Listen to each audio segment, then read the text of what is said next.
How we doing there, boys and girls? Good morning. Welcome. This is, 2022. Nice to see ya.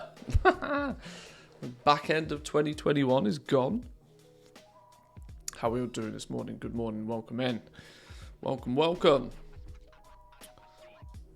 Feels like I've not done this for a while, even though it was like, Friday?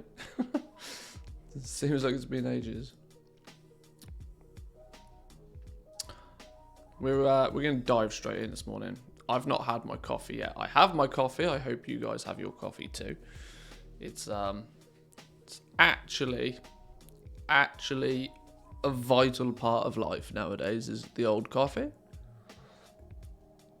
Enjoying the last week of vacation so I can actually be here for the stream. Oh, good to see ya. Good to see ya. I really do need to try and, come up with a better solution for the stream, because I know that it's the time in which I stream is terrible for some people. Team USA has nearly no chance, and I feel bad, and to be honest, Team EU doesn't have much chance because half of Team EU is half of Team EU is at work right now. But what were we selling yesterday? What did we do sales-wise? Why am I selling pallid bones? No idea.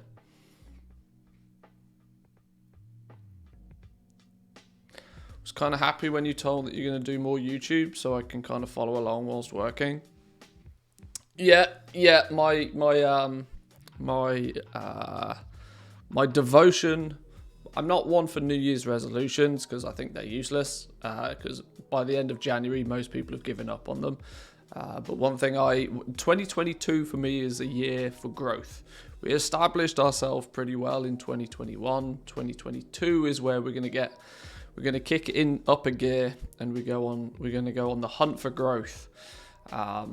We've got a nice, a foundation set now. Now we need to build on that foundation if I want to continue to do content creation long term. And YouTube will be the catalyst for that, for sure. YouTube will absolutely be the catalyst for that. We've hit 10k subs on YouTube. But we've plateaued quite a lot since we hit 10k subs. So it's time to power forward a little bit. But it also kind of, it helps with the fact that we stream for a few hours a day. And I'm aware that... Is that your wallet? It's, Are you just glad to see me? New Year already. Both, I hope. New Year already? It is a new year already. It's super fast. I was, I'm aware that my stream schedule doesn't really fit many other people's schedules, and so not everybody has the benefit to, come and say hi and join in live. Which is why some of you may have noticed the last couple of days, there's been a splurge of videos on the YouTube channel. Now, I'm sacrificing a little bit of quality to hopefully put more valuable information out there. We stream for like maybe 20 hours a week. And of those 20 hours, there's probably lots of really helpful information in that for lots of people. And most of it just, flies under the radar. So we'll do this for a couple of weeks. We'll see how it works out. We'll see if it pays off. If it does, it does. If it doesn't, it doesn't. We'll try something different. That's how we go. But 1.4 million in sales on a Sunday. That I can't complain about. That is a real bonus. Lots of legendaries. A few little things. Quick Octane necklaces. Lots of Quick Octane necklaces. What's the plural of necklace? Necklaces? It must be. Necklace eye. One at 10k. That must be a 230. That has to be. Vicious Wormhide belt, Night Shock hood. Probably our last remaining Queen's Garnet. Enchants. where the hell did they come from? I did, I cleaned out a guild bank, which may be where they came from. And a few bits and pieces. Love it. I will take it. Gold. Good, good, good. It sounds funny in here. It sounds funny in here. Hang on. Be right back.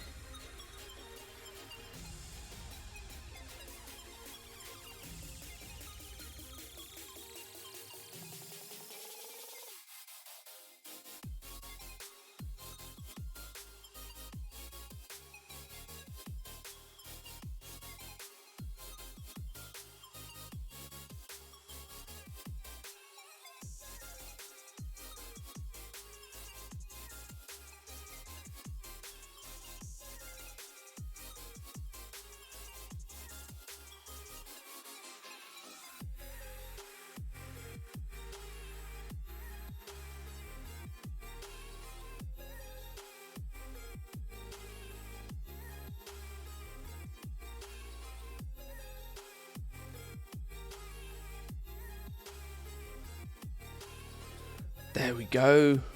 Sound treatment. Now we're talking. Hello there. Now we're talking. Ginny, how we doing? Welcome in. Welcome, welcome. Happy New Year to you. Alrighty. Where did we get to? We probably need to do a cancel scan. And what's our inventory looking like? Oh dear God, what happened to tailoring Legos? What the hell happened to tailoring Legos? Okay, somebody figured out somebody figured out the Vestige of Origins trick, obviously. Sure.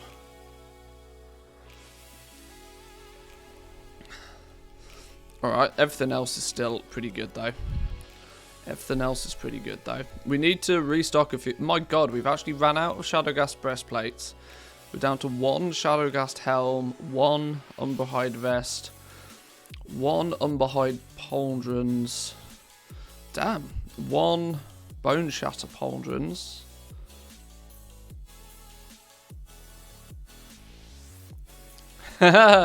Been busy blowing up my Discord with YouTube videos. Yes, yes. We have I was saying a minute ago, we stream like close to 20 hours a week, roughly, give or take. 3 or 4 hours a day. Sometimes a little bit more, sometimes a little bit less. Results in nearly 20 hours of content that just disappears into the void every week. So it makes sense to do something with it. Whether I'll continue to be quite as aggressive as this with the videos, we'll see, because you know it takes a lot of time and effort. But I think it will be worth it long term.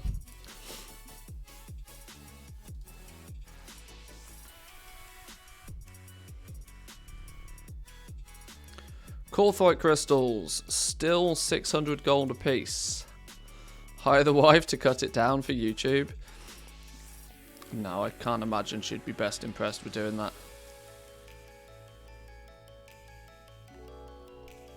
It's not difficult, it's just time consuming. That's the thing. It's just time consuming. Because I have to take the VOD, which let's say the VOD is 4 hours long. I then have to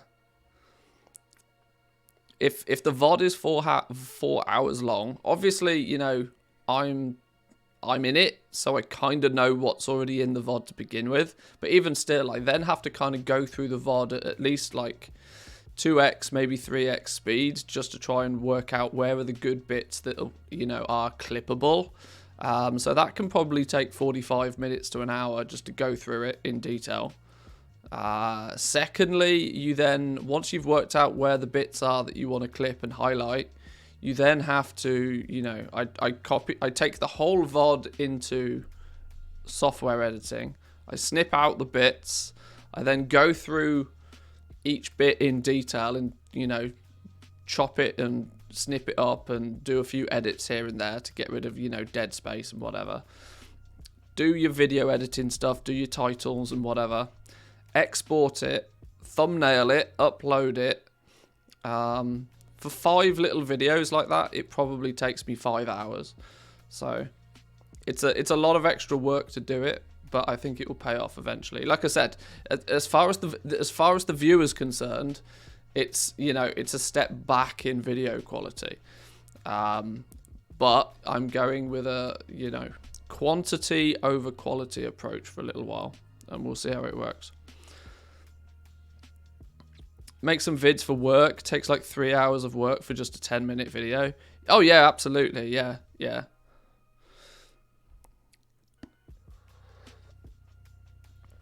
it's not super difficult. It is just time consuming. That's the main constraint. Now, Korthite crystals. We have nearly 3,000 of them. I'm concerned that if we were to do a restock, we might chunk through a bunch of those. For example, I mean, restocking up to 5 is going to mean... I mean, we're missing a lot there.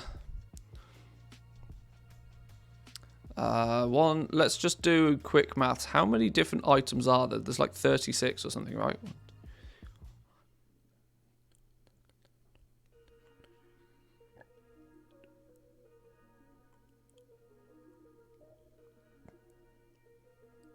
$35. How is there an odd number? Oh, because the cape. Okay, so 35. 35 times 5 is 175. We've only got 100, meaning we're missing we're potentially missing 75 rank 6s. Could I have a notepad on the side where you write down the start times of the rants while streaming? Well, the thing is, when I'm streaming, I don't usually know it's going to be a highlight until I've done it. Obviously, a lot of the time I talk about something and it'll end up being complete waffle. So, right, but we're missing potentially 75. 75 times... So 75 times 40, because you need 40 crystals for every one, is 3,000 Korthite crystals. So to fully restock back up to where we were, we are looking at nearly 3,000 crystals, which we almost have, but don't totally have. But equally at the same time, if we're still at 4, we don't restock up to 5. We only restock when we're, I think, 2 or less. If I remember right. I can't actually remember how I set my TSM up to do it. We're not going to be restocking everything.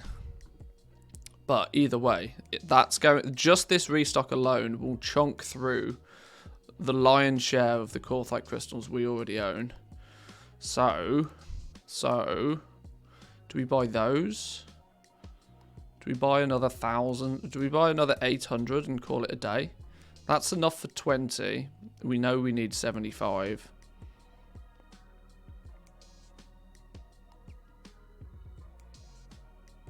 Although, what's my smart average buy price currently? 846. I could just buy all of those.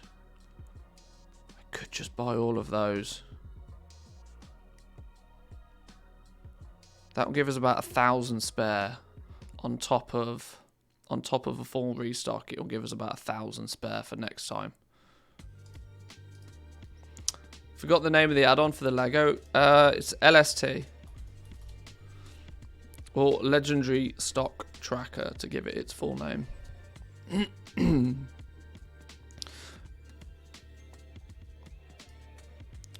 Right, well, there's the Korthite crystals we're going to need. What did that set us back? 764k that set us back. That's not too bad. That's not too bad. What's our TSM graph looking like? We're not doing too bad. The last month looks tragic. The last month looks absolutely tragic. But it's not actually as tragic as it looks. The full picture makes things look a little bit clearer. The full picture, you can see it's a little bit clearer. We've actually seen what I would consider to be consistent, steady growth. This big jump here, this big up and then down, was just, you know, a heavy demand period. We cashed in pretty heavily then, but we've reinvested that and we're continuing on this same path up. You can see it better from 6 months that we've got this relatively steady growth. We had a big spike when things were popular. We took the money that we made from that, reinvested it back in other things, and are now continuing our journey upwards.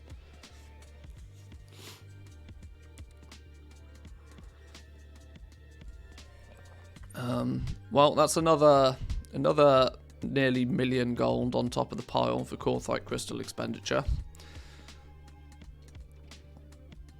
That number's only going to go up. I tell you what, if there was more Courthite crystals, I'd buy them as well. The problem is there just isn't enough. How many heavy callus hides do we have? That could be a bottleneck.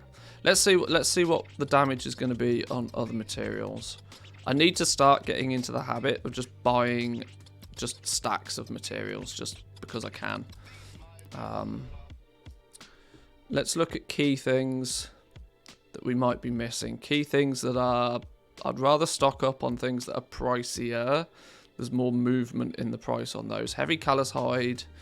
There's some cheap ones kicking about here. Maybe we buy those. We've got 700 now. We can burn through 700 heavy callus hide without even thinking about it. They're under our smart average buy price. Let's buy those for now. Elithium at 85. Elithium at 85 is not bad. There's none of it though. It's all bottled up here. We could buy it all out. We could buy 6,000 of it so that we've got some spares. We've already got 4,000 Elithium. We're not actually that...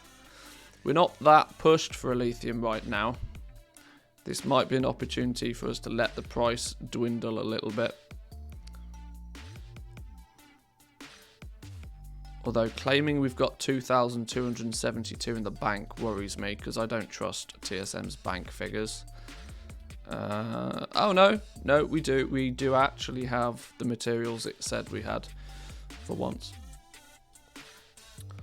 What else on our list of things to keep an eye on? Shadow ghast ingots. Dear God, I hate crafting these things.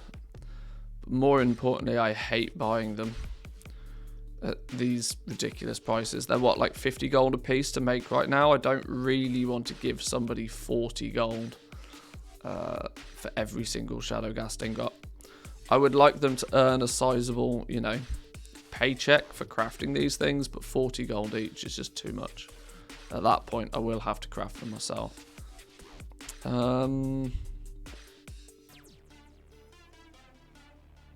Enchanted lightless silk at 68. Oh, there isn't any. I'm gonna say this stuff at 70 is they were like 70 gold a few days ago. Yeah, they kind of come and go. This sort of stuff is not bad to just pick up at this price. It's 200 that I don't have to make.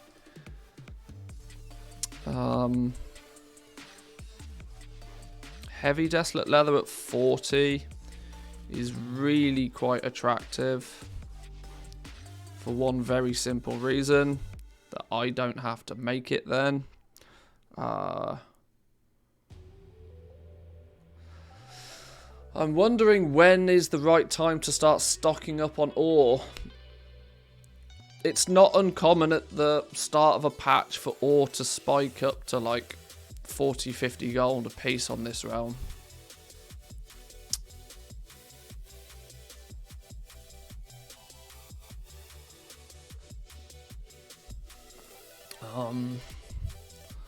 All the time. Oxane is a little expensive at the moment, for my liking anyway. Sinvir is a little bit expensive as well. Luckily I've got a bunch of those, so I'm not too bothered. Solanum ore at 17 gold a piece feels like a scam. It should be cheaper than that, really.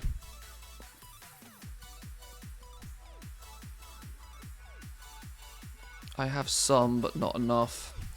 Phaedrum at 17 is tempting.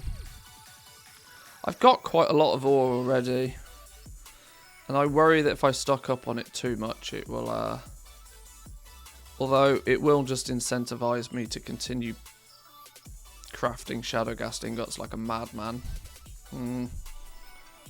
Not any great deals. Not any amazing deals. Desolate Leather's getting very good. Very good in price. Whoa, 66,000 Desolate Leathers turned up out of nowhere.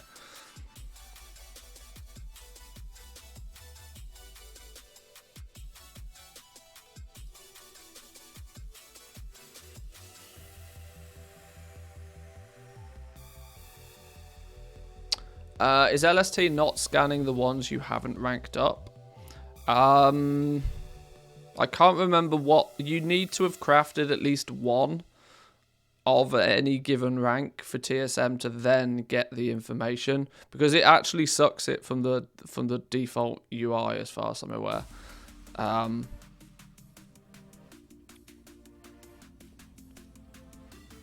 Bought like 10k of it, and it was all from the same person for 3 gold 60 a piece.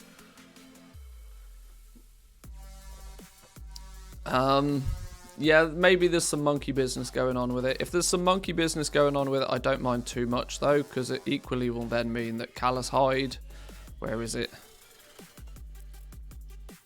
That's my Callous Hide.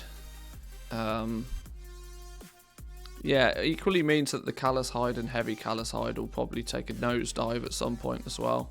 But we'll see. Still not getting a scan of things I have ranked up. And I know I don't have in stock, but have it. I checked the FAQ on it. It's too early in the morning for me to try and remember exactly how it works. It's been a while. But the FAQ will probably give you everything you need to know about how it does its thing. There we go, tracking your stock, look. You know, your answer is probably in here somewhere. Have a read through this. I can't remember exactly.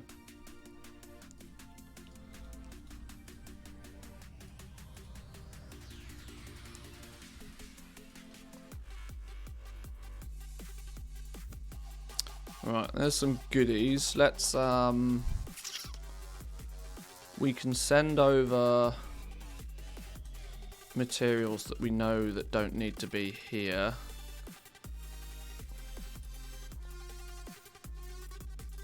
Like this lot. Some of this Heavy Callous Hide we're probably going to need to convert it into enchanted, so we won't send that anywhere just yet. Our mage though can have this stuff, and then we're good for materials for a minute. While we work out what materials we need, I guess it's not a bad time to do a cancel scan. 4, 5s and 6s go. Right, now we just need to give TSM a couple of minutes to synchronize between the two accounts.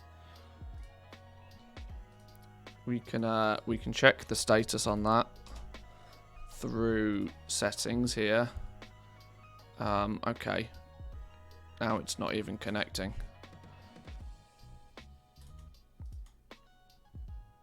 It's thinking about it. There we go. Connection made. Updating. Inventory and gold graph. That's the one that's important to us, the inventory. So that when we press the restock button in our profession, that it knows what we've already got. So we'll give that a minute to finish before we do a restock. How many cancels here? 132. That's not that bad. That's not that bad. That's worryingly bad though. That's not that bad. That means a lot of it, I would imagine, is not cancelling because it's below minimum. There's a few here and there. What are people tanking in price then? Who's annoyed at my pricing structure? Shadowghast rings, I know they're below where they should be. That's because I'm above where I should be. Grimveiled stuff, that's not a surprise. Tailoring always gets slapped about. Braces, sure. And then all of this tragic. Yeah, tailoring's taken a nosedive Either something's happened that I don't know about, or one of my prices is wrong. We'll investigate tailoring a little bit in a minute. I kind of got an indication that something was wrong with tailoring because, you know, this. This.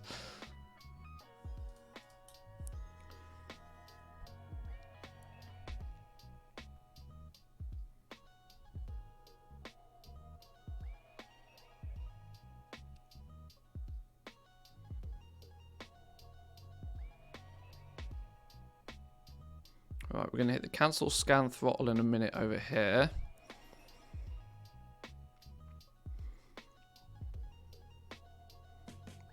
Really? We're in the 70s and we've not hit a cancel scan? Oh, there we go. Geez, what? Yeah, okay, there we go. Is this is still updating? Okay.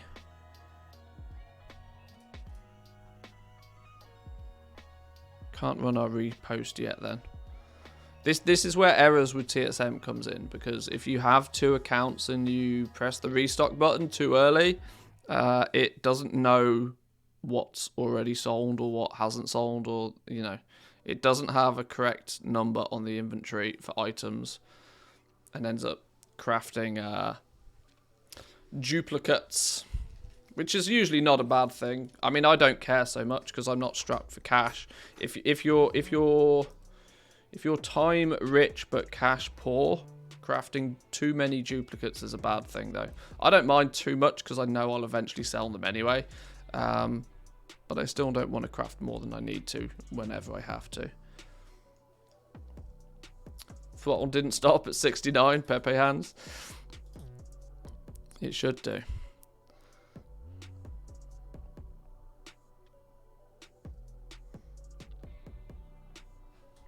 Right, so let that do its thing then. I would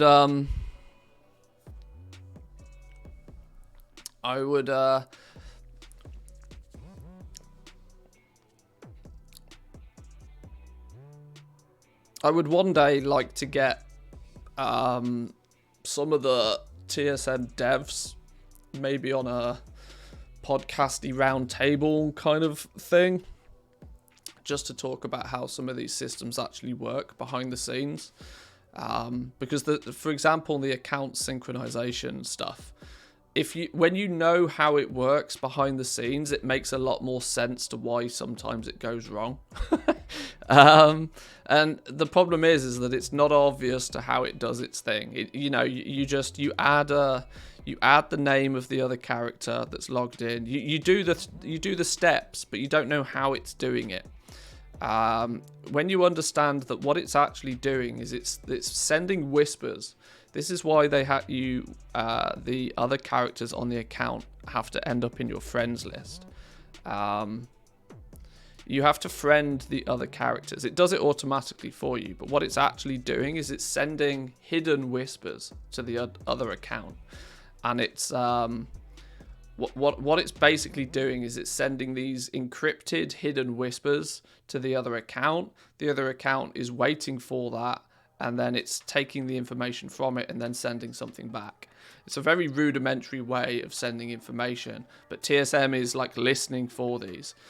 And this is why sometimes if you have two accounts and you log out on one, you get this, your alt is not online, your alt is not online, your alt is not online, and it just spams your chat channel with that.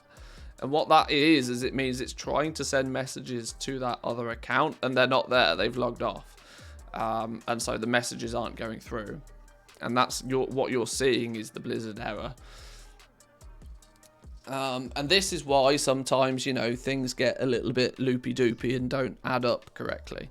Because there's also a limiting number of whispers that can happen. You can only send X amount of whispers in any given time. There's a throttle on communication even behind the scenes. And this is why TSM conflicts with other add-ons.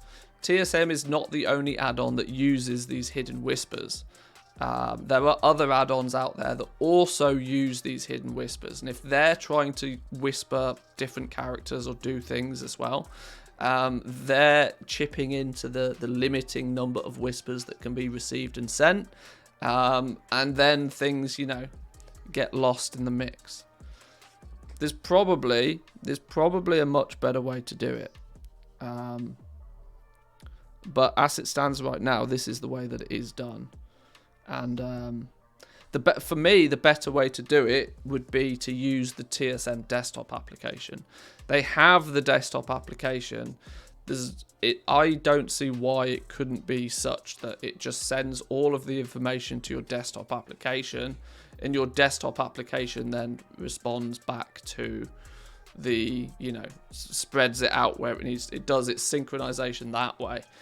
Let's make sweet, sweet profit together. But yeah, no idea what it would actually take to make that happen. Oh, Prime Game, 9 months. We've had a baby. We've had a baby. Thank you very much. Appreciate it. Welcome, welcome. Boy or girl, you can choose. But yeah, these are kind of things that there's no real specific documentation about exactly how it does its thing. And I've only learnt this stuff just by being quite close to the TSM devs for a little while and just asking questions and, learning as time goes on. But there's no like, if more people knew how it worked, more people would equally then be able to understand why it's actually still quite rudimentary at what it does, and not to expect miracles from it. That sometimes you have to do, weird little fixes to get it to work. This doesn't seem to be updating any further, which makes me think that something is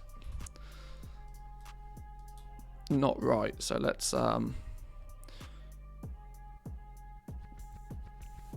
do a reload and try again. Lawrence Streamer with a play and ads. You're right. I should remember to press that add button a lot more frequently. I will press the button in a minute. 1 second. Someone just guild transferred onto my realm with 5 of his bank toons full of legendaries. Isn't this considered abusing the economy? Can I report for it? Honest answers, I don't know. The rules behind that sort of thing are very fuzzy, almost deliberately so. Blizzard like to keep it at their discretion. If they were transferring there with a bunch of legendaries to just cash out crash markets and then to take their gold back to wherever they came from, that is probably more justified for, abuse of economy.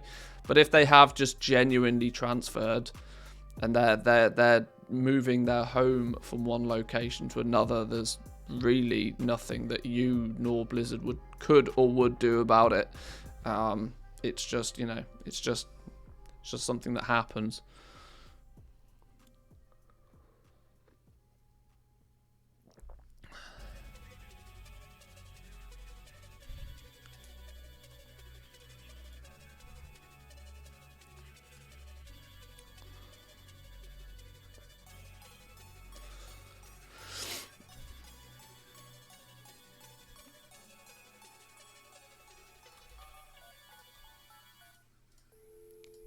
Do we have...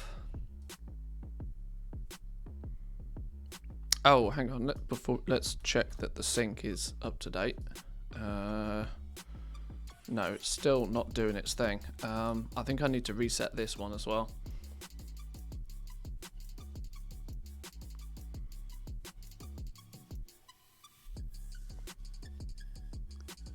Still a huge investment to do. One question I get presented with a lot is it okay to, transfer a character with material, transfer a character to buy materials off another realm to transfer back? And my answer is usually I wouldn't do it because I feel it's a bit of a dick move. But that doesn't necessarily mean that it's, against the TOS per se. More importantly, I don't think people quite realise just the scale you'd have to do that at to make it even remotely profitable. Unless of course you're willing to take your credit card out your pocket to pay for the transfers. You might make a profit on, you know, the materials themselves, but to make so much of a profit to cover the cost of transferring there and back as well is very sketchy, very unlikely. Especially when you can't transfer more than 1 million gold on a character without the guild bank. Yeah, if you're going to have to do guild bank transfers as well, you've also then got the problem of there's a 7-day grace period on you either creating or owning a guild and being able to transfer them. And so there's steps in place that are going to slow that whole process down anyway. And the ultimate point being is if you're willing to take your credit card out your pocket to pay for the transfers, hoping to just make profit on the materials, then what's the fucking point? Just buy a token with that, buy a couple of tokens with that money. Boom. There's your gold, right? It's it doesn't entirely, or it's never presented itself to be that efficient to me. On paper, and at first glance, it probably looks really good. I mean, you see, oh, Corthite crystals are 1,000 gold on my realm, but they're only 600 gold on this realm. Oh, well, I'll just transfer a character, you know, fill their bags with Corthite crystals and come back. It's not necessarily as easy as that, because 1 million gold worth of Corthite crystals is really not that many. I mean, you can fit them in one bag for starters. You'd need to be taking like, you'd need to have to do it. It's such a quantity for it to really be worthwhile. It's, yeah. If you for transfer, that's almost 3 million in gold profit that you have to earn just to make it worthwhile. Yeah, especially in the EU. I mean, with the 300k tokens at the moment, it's batshit crazy just how expensive it would be to do that using gold. Remember doing it in Legion, transferred a guild bank full of Starlight Rose? I mean, that's not to say that it's not feasible. It's just that most people don't realise the actual scale that you need to do it at. You quite literally need to transfer a guild bank full of Corthite crystals to even really start thinking about it, which most people can't bankroll in the first place. And if they can, then I don't see why they're worrying too much about making a minuscule amount of profit for what appears to be quite a lot of effort. Just continue doing whatever it was you did to make all of that gold in the first place. I've never really understood the thought process behind the guild. The guild transfers. Doing it one way because you're literally moving guild, sure, absolutely. If you're moving from one realm to another because your guild is moving, or you just want to move to a different realm, then sure, transfer a guild over, stack it to the hills with stuff from your main realm, from your main realm, and then wherever you're moving to. But purely on the basis of transferring to make a profit to transfer back, I don't think it's a good idea. And like I said, it kind of sits in a bit of a grey area in the first place. Bought quite a lot of augment runes when I transferred from Sylvanas to Twisted Nether. I need to sell all my augment runes. I've got thousands of the stupid things. Can't you get in touch with the boosting community and exchange gold on a realm you want, then transfer a character with those mats? Yeah, but you're just adding more complication, because if you get in touch with a boosting community, let's not forget that they take a 20% cut most of the time. So, for every million you transfer, it's costing you 200,000. They're not doing it for free. That's another 200,000 that you have to, recuperate. It's just really not worth it. It's really not worth it when you add it all up. Unless you, like I said, unless you're doing it on a monumental scale, which most people are not. In fact, 90% of people will not be. Right, I think that's everything relisted though over here. We just need TSM to do its thing, and still says it's updating. I'm going to just do a reload on them both at the same time because I think there's issues somewhere.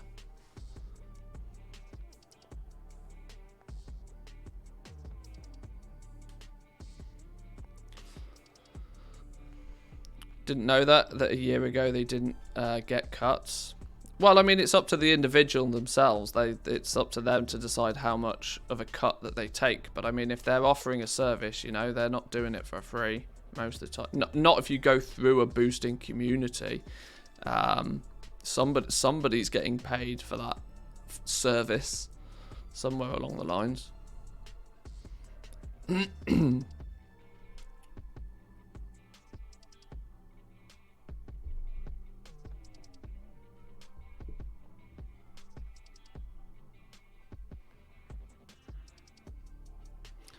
Made a little bit over $1 million just selling runes the last 3 weeks from your mission tables.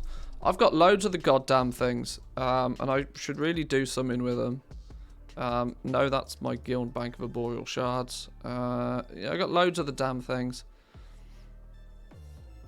On this realm, I've got at least nearly 500 of the stupid things, which realistically, when they're worth nothing, I genuinely don't even care. I mean, I genuinely don't even care.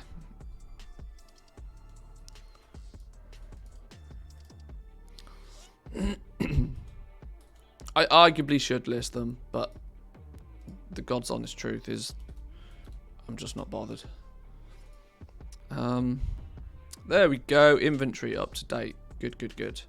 I knew there was a glitch in the matrix somewhere. Now if we look to do our restock, it should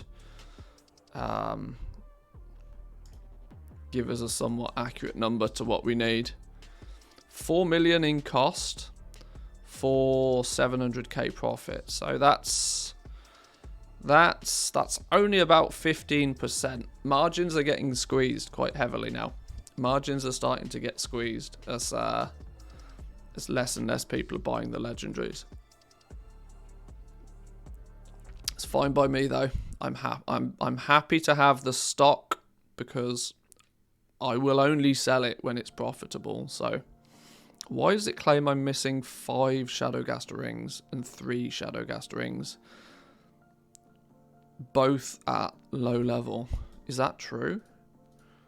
Or is this LST, not TSS? Oh no, it is true. I am missing 5 rank 4s and I'm missing 3 rank 3s.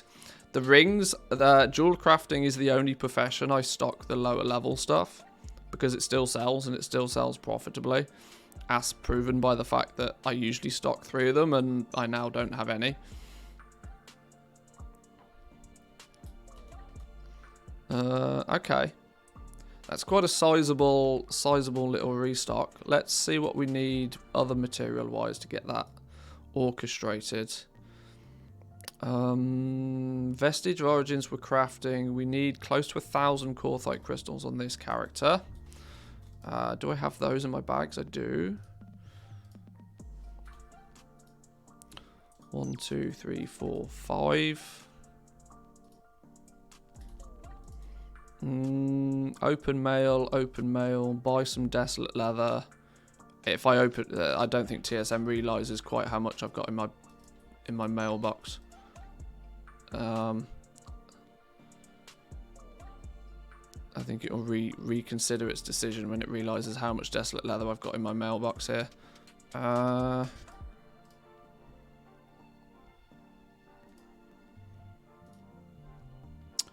Enchanted heavy callous hide, open mail. As long as they say open mail, I'm good to go. Ah, there we go. I knew we'd need a whole bunch of heavy callous hide. So we need 800 heavy callous hide, 4 stacks of heavy callous hide. 1, 2, 3, 4.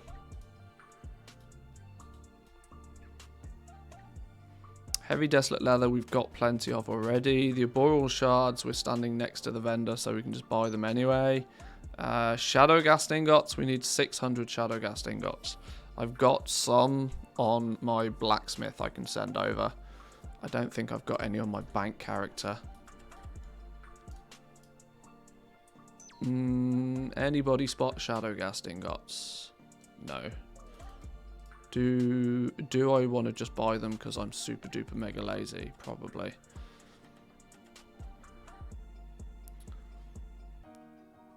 It claims I've got like stupid numbers of these, but that's a lie. I don't. Oh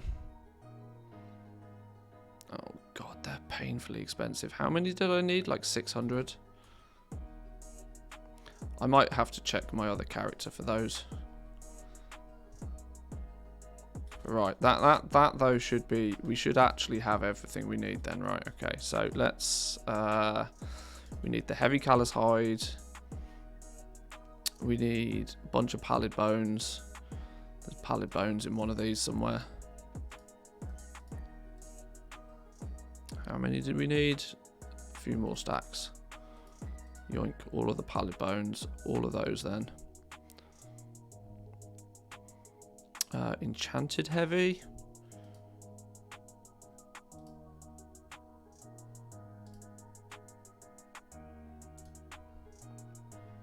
Heavy desolate leather, 2,500 of the things.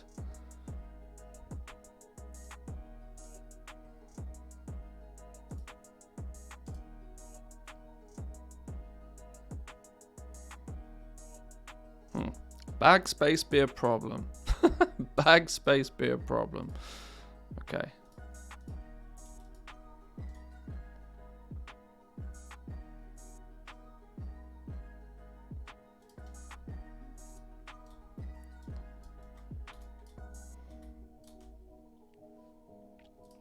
Let's just make some of these Vestige of Origins real quick.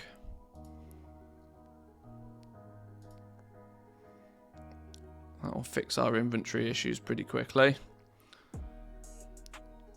You can delete the 2 mushrooms if you have the mounts. I probably don't have the mounts. Dark Maul. No, I don't have the Dark Maul. Yeah, I don't have the Dark Maul. I should go and hand those in. You only need to hand 10 in, don't you? Is it 10 or 8 you need? I can't remember. I should just... You're right, though. I should just go do it. Lost Razorwing egg. I haven't got the Lost Razorwing either.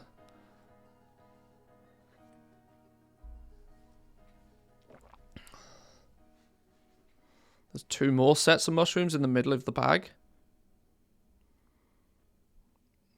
Questionable mushrooms. They don't do diddly squat, right? See you later.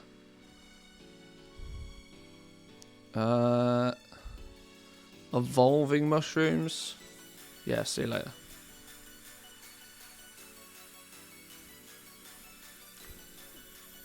There we go. There we go. Now we need desolate leather times lots of it. Arboreal shards times lots of it. We can probably can off a bunch of these gems.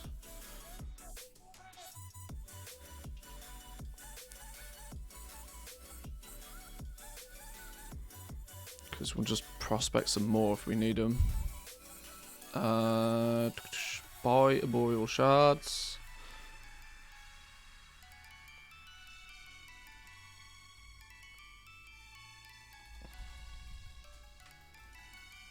And now desolate leather times lots.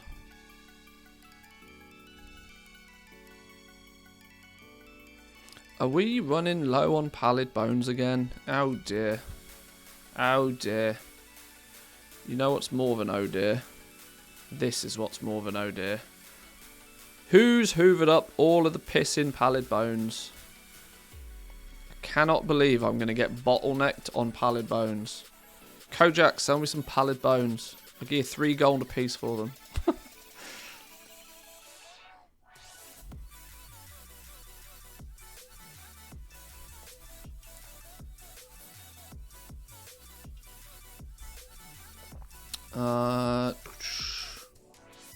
Let's just get some stuff crafted.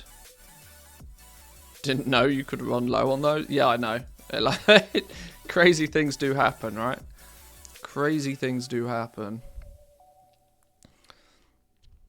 It's no biggie. We'll survive. It'll just be a few pieces of bone shatter gear we're missing. It'll be alright.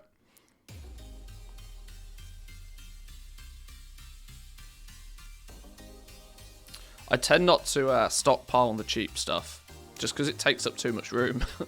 I'll stockpile heavy callous hide and, you know, heavy desolate leather and this sort of stuff, because you can stack a lot of value in just one square. Pallid bones, though, you know, an entire square is taken up usually by like 200 gold worth of stuff. It's just not worth me stocking it.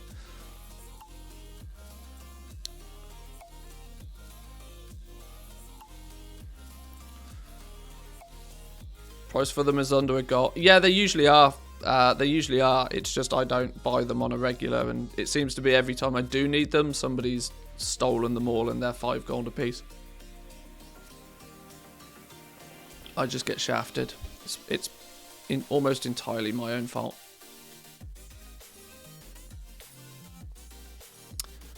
Yeah, eventually they're used for vendor shuffles. There's a video coming out on YouTube, like literally in like 8 minutes, I think.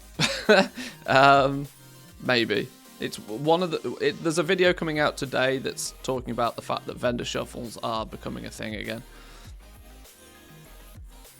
So keep your eyes peeled for that one.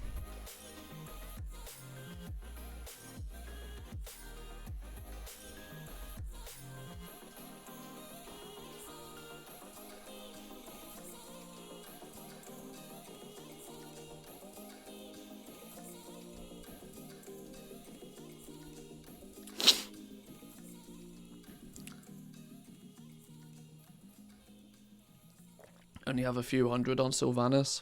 Yeah, don't worry about it. Yeah, I'm it's fine. I'll probably just buy the expensive ones. I don't care. Never managed to get them cheap enough. Yeah, I never really think about it until it's too late.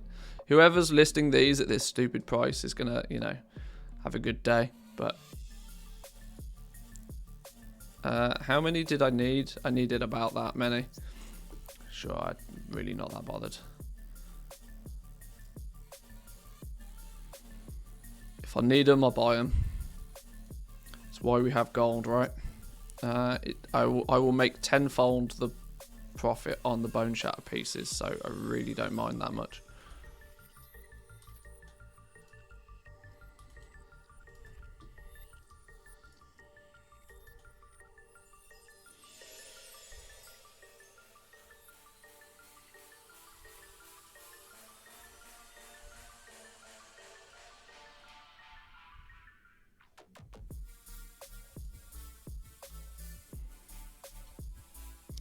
$15, $16, $17.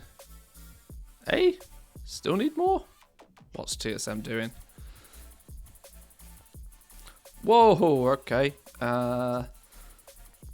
Does anybody know if something recently broke LST? It seems like my LST does not get the correct crafting cost for my leather Legos. For example, Taran Mill, Umbrahide Vest rank 6 goes for about 77k. LST thinks the crafting cost for that item would be about 23k, but that's not true because even with today's prices, the costs are around 58 to 60. LST should show something like 17k profit instead of a negative 23. I checked my TSM crafting costs and they seem to be correct. Very rarely is it that the add-on is not broken, let me just put it that way. If you're having issues with it somewhere along the lines, it could be that it's not been updated recently. There have been some updates to LST recently. You may not have... One of the updates that happened recently required you to resynchronize your crafters with your sellers. So you may need to check that you've done that. Finally, if you really get stuck, make sure you've read the FAQ, and if you're still really stuck, you can jump onto Stroh's Discord and you can ask him directly and he can probably go through it with you.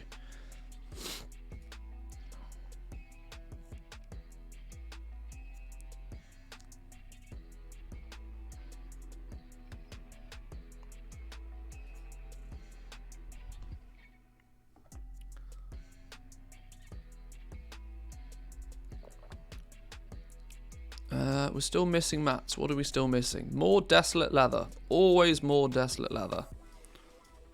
Let's go that one.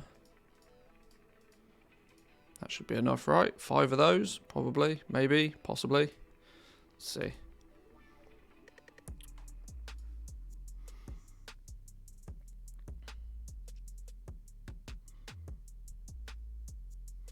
Imagine if everybody sent messages like these. It's all good. Luckily, I'm not one of those, 500k Andy viewers where their chat's just like and you can't read a thing.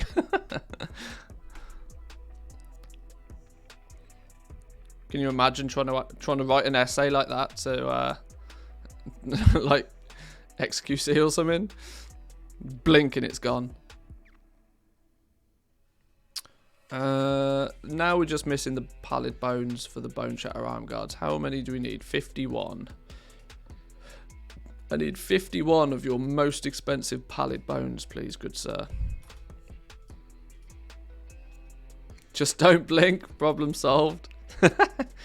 He doesn't even read his subs. Yeah, he gets too many of them. If he read his subs, all he'd do all day is read his subs, which is why he doesn't. I mean, XQC is a phenomenal character. Lawrence Dreamer, welcome, thank you, hello there. Yeah, XQC is such a character that he even tells people to not sub to him because all his money comes from, corporate sponsors nowadays. He doesn't want your sub. He would rather you give your sub to another streamer.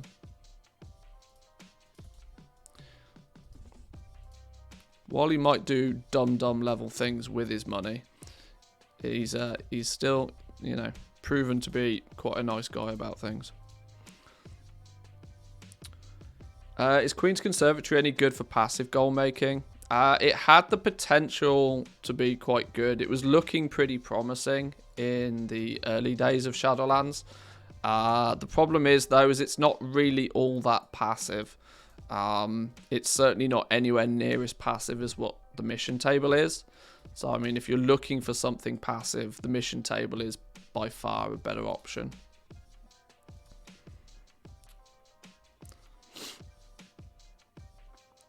If you start out with the legendary market, does it make sense to stay narrow when ranking up or diversify from the start? If you've got the gold, absolutely diversify from the start. But we worked out the other day that if you were to just power through what I consider rank 1 hell, rank 1 hell for definition is the fact that you have no choice but to craft 15 rank 1s. There's no other alternative for you. You have to craft 15 rank 1s to unlock anything else. So given the choice, you should just unlock those, craft those 15 rank 1s as fast as possible to, power through that section. We worked it out that if you were to get through rank 1 hell on every pattern for legendaries, it still to this day would cost you like just over 2 million gold to do it. Which is ridiculous. But if you can afford that, I'd recommend doing it because that's when you get to the point where you might actually start being able to craft things and turn a bit of a profit. Rank 2s, 3s, 4s, 5s and 6s have a much greater chance of turning a profit than rank 1s do. So I would, like I said, if you've got the gold and are willing to invest it, spending 2 million gold powering through rank 1 sounds like a lot of gold, but if you can power through and spend 2 million gold now to give yourself the ability to be in a good position for patch 9.2, where you could then potentially, after a month or two of patch 9.2, be sat on 20 million gold, it's a big risk, but it can have a big reward. So that's kind of up to you. If you don't have the gold to do that sort of silliness, though, you just kind of want to focus on a couple of ranks to begin with, get a bit of cash flow generated from those couple of ranks, and then spread out. I would at the very least recommend crafting one of everything you know how to make, though. and just have it posted at what is profitable for you. If it sells, it sells. If it doesn't, it doesn't. If it sells, you recraft it and you do it again. But yeah, the only powering through I would suggest is through rank 1.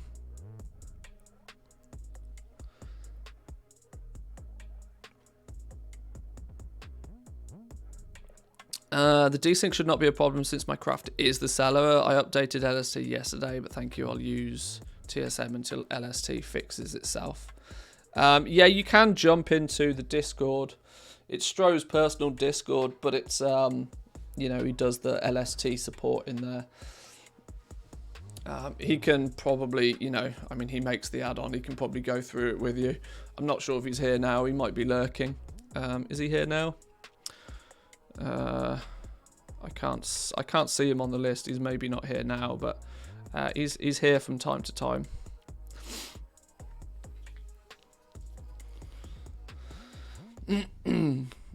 Soul Dust 1.2k on Twisting Nether. Did you break the market again? Oh dear. Yeah, Soul Dust should not be anywhere near that. We need a bunch of essences. We only need a very small amount of valor and a very small amount of servitude, but we need a huge amount of rebirth for some reason. The fact that there's such a variancy here probably means I'll prospect a little bit of Leystrite. In fact, no, I'll probably prospect a little bit of Alethium until we've got these two. And then I'll just prospect Phaedrum, I think. And that should get us what we need there. I've not done the maths on whether that's sensible or not, but it just gut feeling feels right. Why are we so short on Essence of Valor compared to others? Why have we got nearly 400 Essence of Torment, but only 78 Essence of Valor? And why have we got what appears to be no servitude at all? What's going on with my essences? I don't sell the essence. What's going on with these? This is why I should just stick to Alethium all the time. When do you think 9.2 will release? My money's on the end of February. End of February, early March. It's really not going to be anytime soon though. Because the PTR is still far from... like... Usually we get to see everything that's going to be there on the PTR 3 or 4 weeks before we'd expect to see a release date. Now, I don't think we've even seen half of the PTR so far. We've seen Korthia. We've started to see the campaign in Korthia, but they've really not padded it all out. Nor have they padded it out, nor have they then have to pad it. They have to put all of the content out there, then they have to bug test it, then they have to balance it all. So we're still a good few weeks away, and God knows how far along they are with the raid. There's been some raid testing, but the festive period will very much get in the way. I would say probably the end of February, early March is when we'd expect 9.2. Still a good 6 to 8 weeks away in my mind, at least.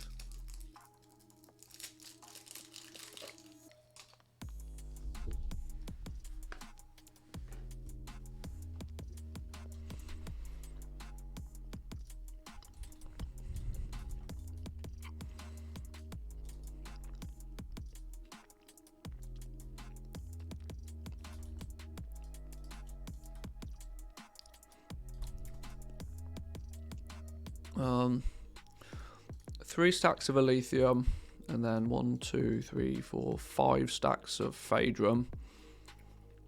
Should probably do it. Bug tests, isn't that when it goes live? Well, yeah, kind of. It feels like it sometimes, but... Little Uve, welcome in. Good morning to you and Happy New Year.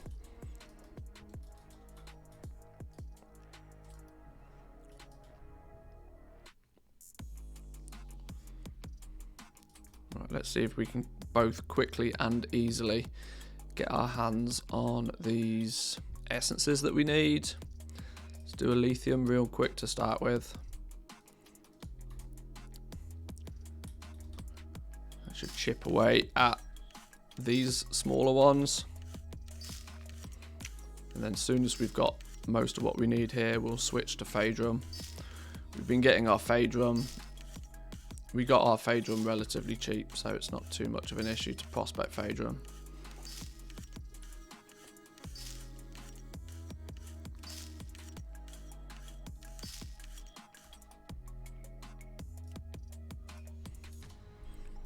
Right, let's see if we can... we need less than 100 essences, so it's not too bad. We should be able to get those quite quickly. Now, Shadowghast ingots. Where the Christ on a bicycle are all my Shadowghast ingots? I think I've got a bunch of them made already on my blacksmith. Well, at least I really hope.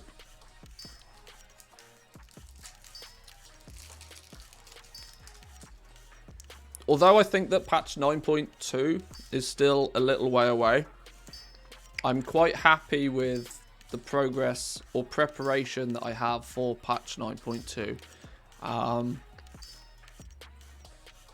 The only two things I'm really concerned about is being Renown 80 and having the 9.1 campaign done, even on crafting alts. I know that sounds bonkers, but we've needed it before.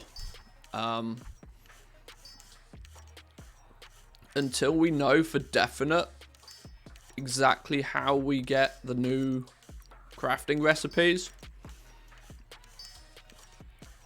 I'm going to assume that there's probably at least one of them will end up being locked behind campaign progress.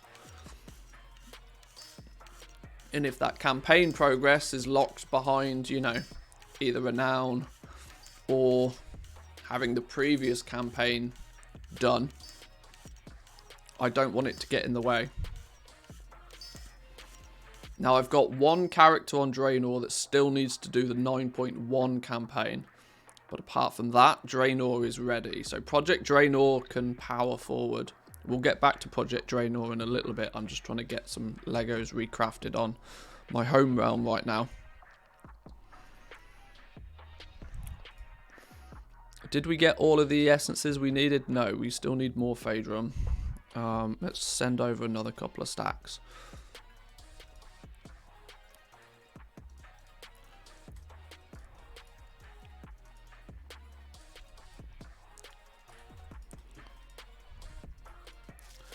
Wonder when we get the new content on the PTR, though, as nothing has happened on the PTR in the holidays.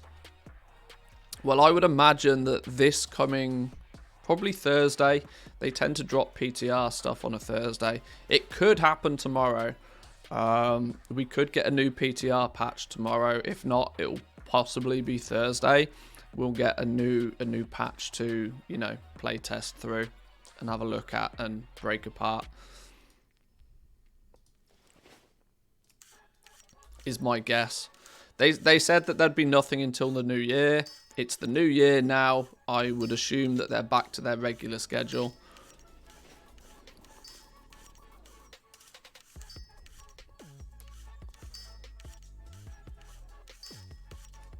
Do you think heavy desolate leather will go up in the next patch? I've not paid too much attention so far to the materials that are used in the new crafting recipes. Like I said, a lot of the answers are still a lot of the answers for the questions everybody's asking. We just don't know. We know roughly what the new recipes are going to be, but we don't know where we get those recipes. We don't know when we get those recipes, nor can we rely on the materials to have been balanced yet to, you know, make our minds up on materials. All I know is that desolate leather is starting to get very, very cheap, almost to the point where it's at floor price. And at that point, you know, there's almost no downside to stocking up on some of it. Desolate Leather, when it passes or drops below about 3 gold and 50 silver, is borderline, you know, borderline vendor price then. And of course, Heavy Desolate Leather is crafted out of 10 regular Desolate Leather. So Heavy Desolate Leather has a floor of about 35 gold. I've got no issues with buying up any of it at that price. I certainly can't, let me put it this way, I certainly can't see a world where it goes much lower in price. It probably will go up, but we don't know for sure yet. I would rather deal in, you know, definitive answers rather than too many guesses. At the moment, we just don't know, but the likelihood of it going up is quite strong. Let's jump on. Let me jump onto my alt real quick and just see if we've got some of these Shadowghast ingots. What I might do before we go over there, though, is see if there's any vendor mats I need to buy and send over there. If we switch gathering up to this fella, he needs arboreal shards. He needs 1,000 arboreal shards.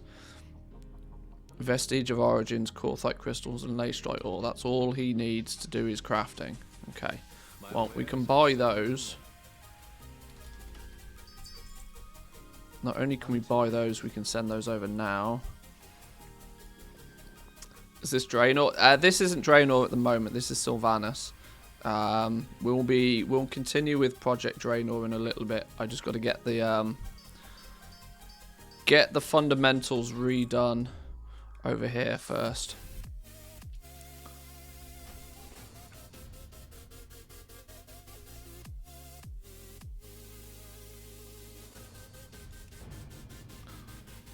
How many was it? I think it was like 600 Shadowghast ingots I needed. Is it worth looking at zone herbs the same way as zone ore? If everybody is in the new zone, prices might spike. Yeah, the zone materials, I see good reason for those to take a, you know... Well, let's put it this way. They're definitely going to be in demand more so than they are now. That's the one thing we do know for sure, that the demand on these, on the zone-specific materials will for sure be more in patch 9.2. New raids, regardless of whether we get new consumables or not, a new raid will bring a huge spike in demand for potions and flasks and all that good stuff.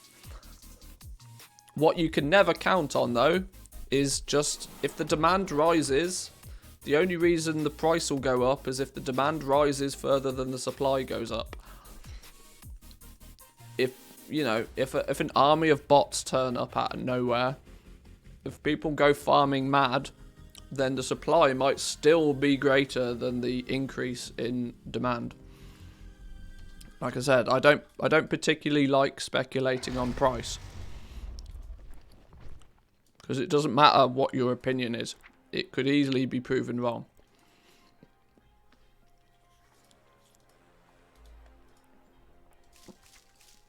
There's the Shadowghast ingots.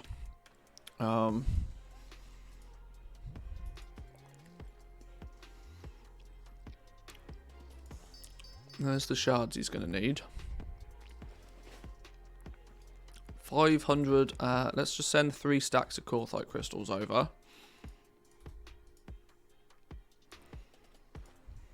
Oh, I haven't got 3 stacks of Quartzite crystals. Well, that's a lie, I have, but where are they? 1, 2, 3. What else did I need? A bunch of Leystrite, 4 stacks of Leystrite. 1, 2, 3, 4. I mean, we might as well send these Alethium bars over. That's actually it. Okay.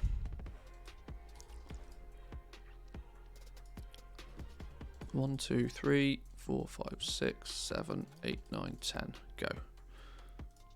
Saw a chain gang of 8 druids yesterday picking up Widowbloom.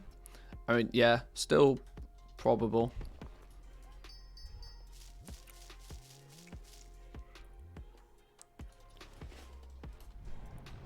Let's see if we can bang out this blacksmithing stuff while we're here then, and then we can switch back over to the hunter to finish crafting off the Dawn crafting stuff. It makes more sense for me to use my Shadowghast ingots on blacksmithing than it does Dawn crafting.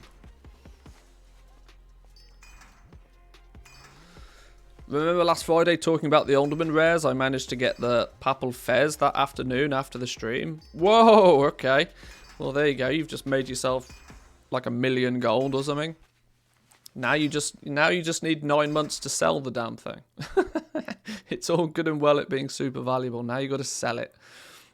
But either way, GG. The super rares are super rare for a reason.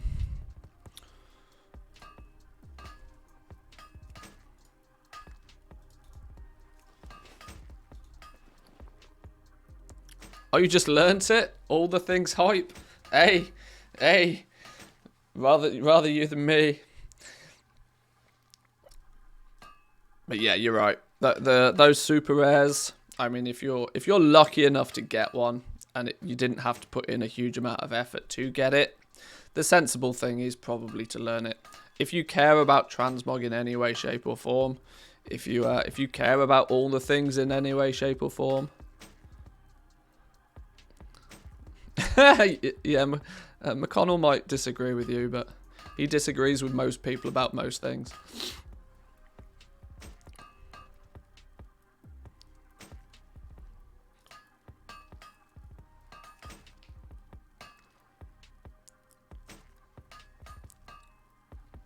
If I needed the gold, I'd consider selling it, but got millions sat there doing now. Well, there you go. I mean, like I said, if you, for some people, finding an item like that is literally like winning the lottery.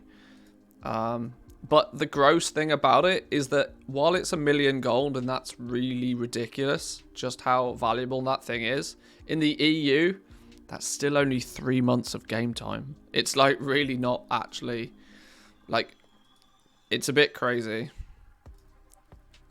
Not to try and put a downer on your incredible find, but when you break it down that way, it's really actually not a huge amount. Welcome.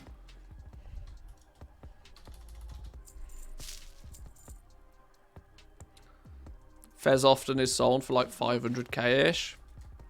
Well, there we go. It's like 6 weeks of game time then.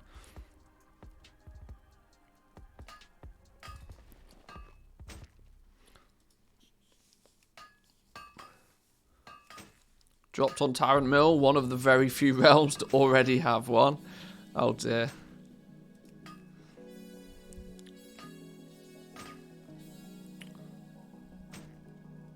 Well, maybe then I'll let you and whoever else owns the other one fight it out for a couple of months, and then I'll buy them both for 100k each. Haha! Then who's the winner?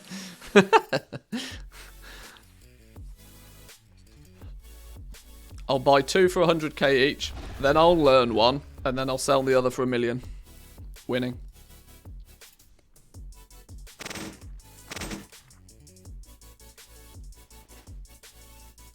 Right, I really didn't expect to so very easily and so very quickly bang out. Oh, now I've broken my TSM window. There.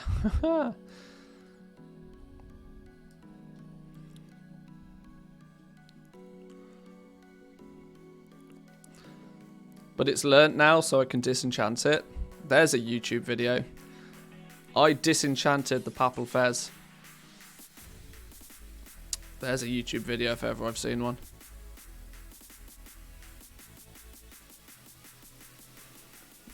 Enchanted. Oh no. Oh no. I'm going to be short on Enchanted Lightless Silk. Gross.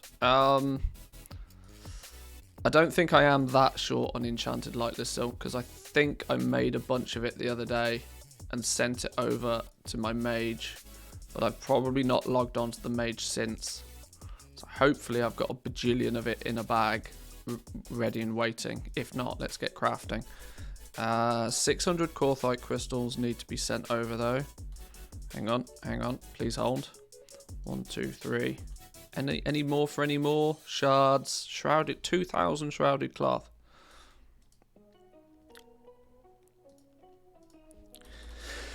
I exploded.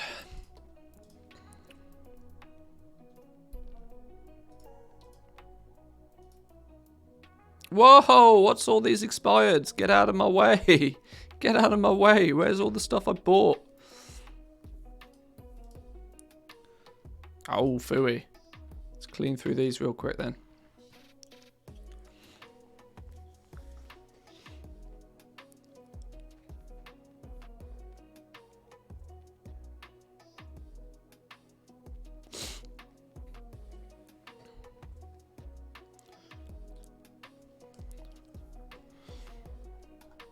Why is nothing happening?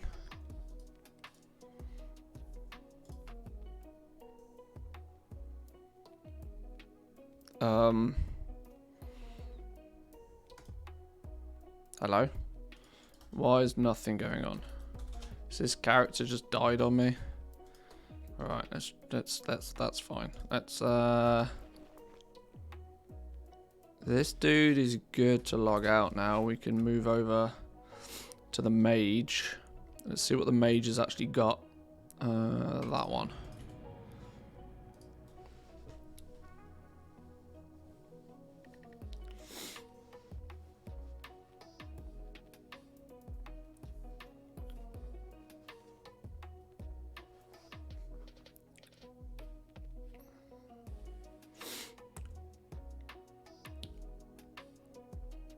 Good morning, you mad YouTube video making person. So many videos. Yeah. I'm being a little bit aggressive with the YouTube content at the moment. 2022 is all about growth for me. We've established ourselves within the community. We've surpassed 10,000 subs on YouTube. We've got a few thousand followers over here on Twitch.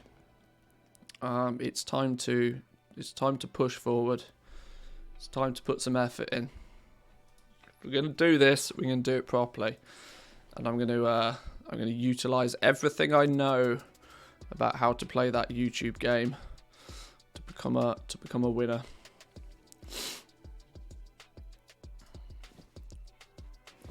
What is it you need to add?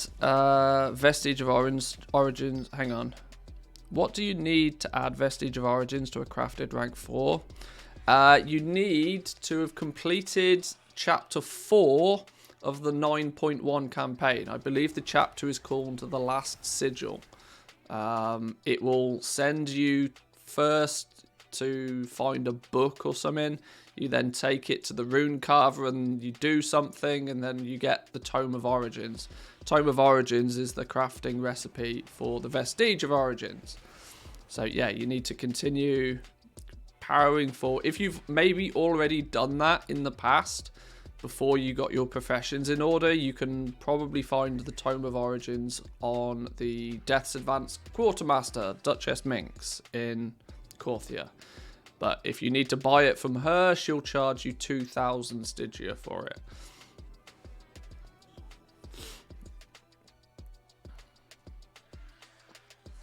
Covenant campaign and a couple of the Korthia campaign reload. Yeah, there we go.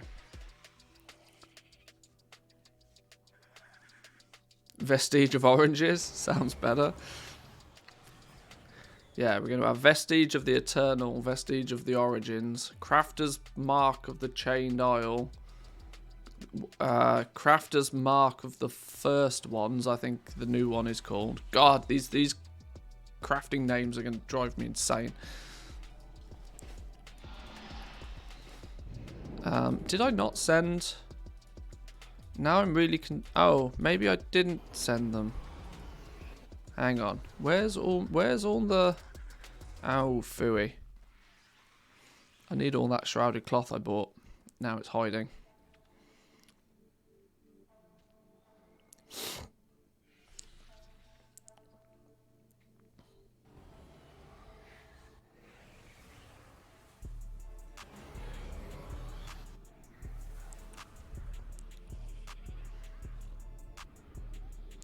Typical. All of these auctions expire just as I buy a bunch of stuff off the auction house.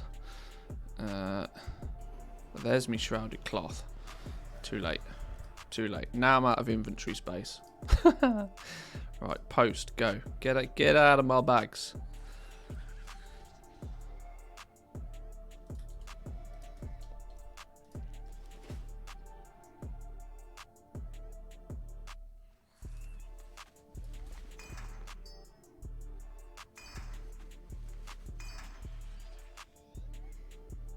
surprises me greatly that I don't need a bunch of stuff to make a bunch of vestiges. Oh, maybe that's where all my essences went. Sure, it's fine.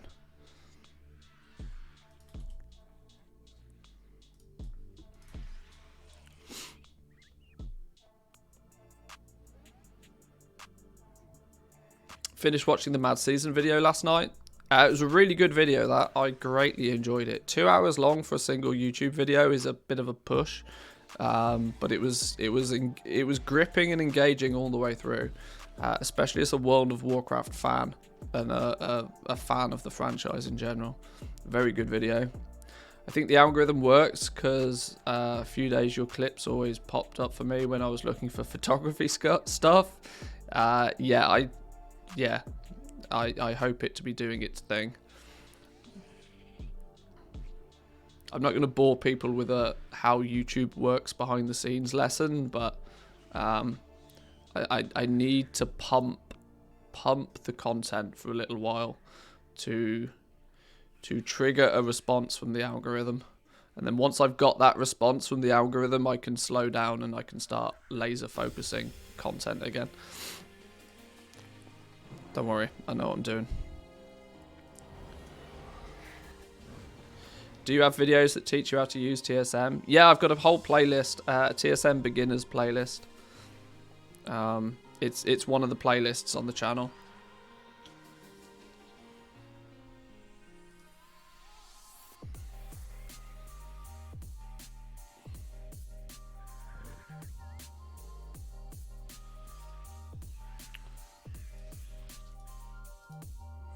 It's one of the only officially supported guides for TSM. It's got the TSM stamp of approval, so.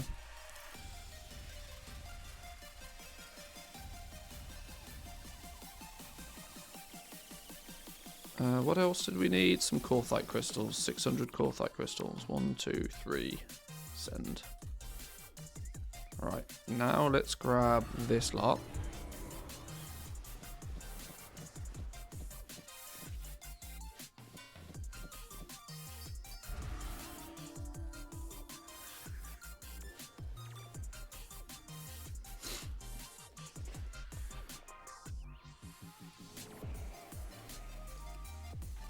I need 53 arboreal shards. That's a really random number of arboreal shards to need.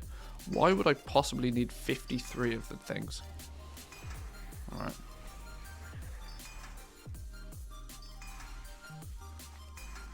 Okay. This restock's taking me a little bit longer than I expected. I apologise for that. We will get onto something a little bit more interesting in a minute. But once I've got this done, I realistically only have to do my restock on this realm like literally once a week. So once it's done, it's done. And I can just cash cow from there on. Alright, tailoring then. Crafting. Boom, let's go.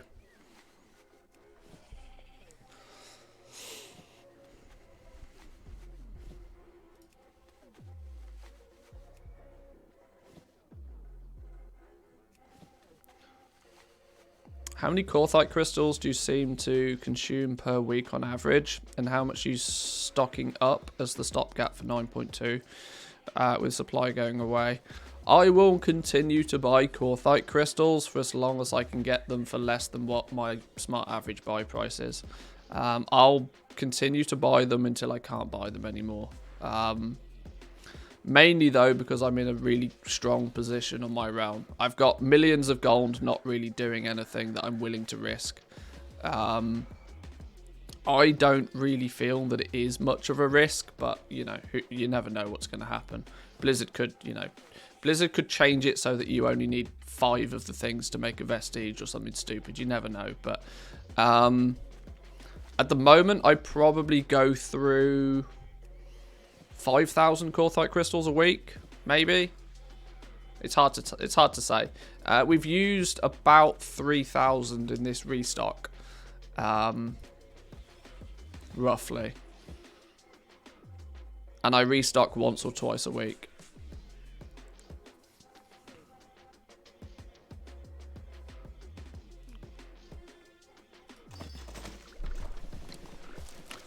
But that's just one realm, and this isn't even a super high population realm. This isn't even... I think this is... I mean, Sylvanas, I think, is considered a high pop realm. But it floats between, like, medium to high pop. Why did it not send those?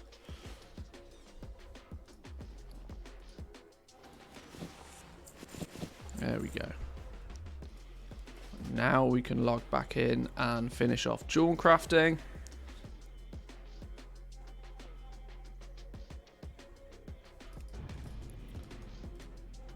And we can start grabbing these expireds. And take a quick break for 2 minutes, boys and girls, because we're also going to take a look at the Wowhead economy blog in a minute as well. So I'm going to go grab myself a drink, and I'll be back with you in about 2 minutes. Occupy yourselves, maybe hit that follow button if you haven't already. Consider hitting the sub button if you're new. And we'll be back in a few.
Alrighty, welcome back, boys and girls. Welcome back.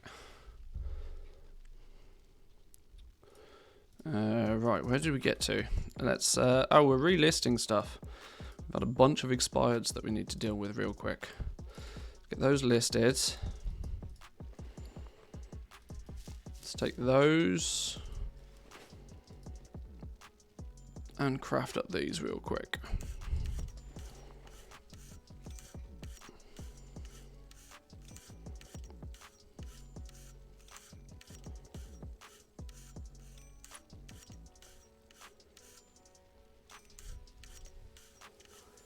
This should, hopefully, in theory at least, put us back up to full stock for legendaries.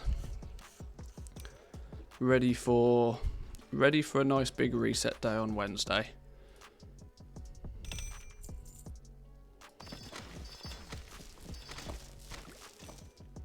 What we should do is, while we're here, keep plugging away at our cooldowns for leatherworking.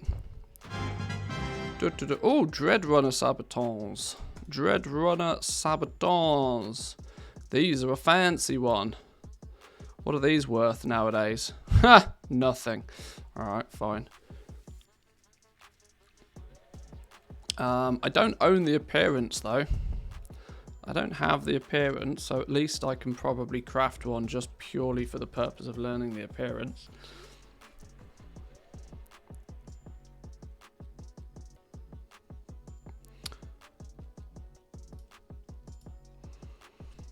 Hi Matthew, started doing goals 1 year ago, and I have to say you're one of the only serious goal makers for me. I mean, in terms of the YouTube, Twitch. Oh, thank you very much.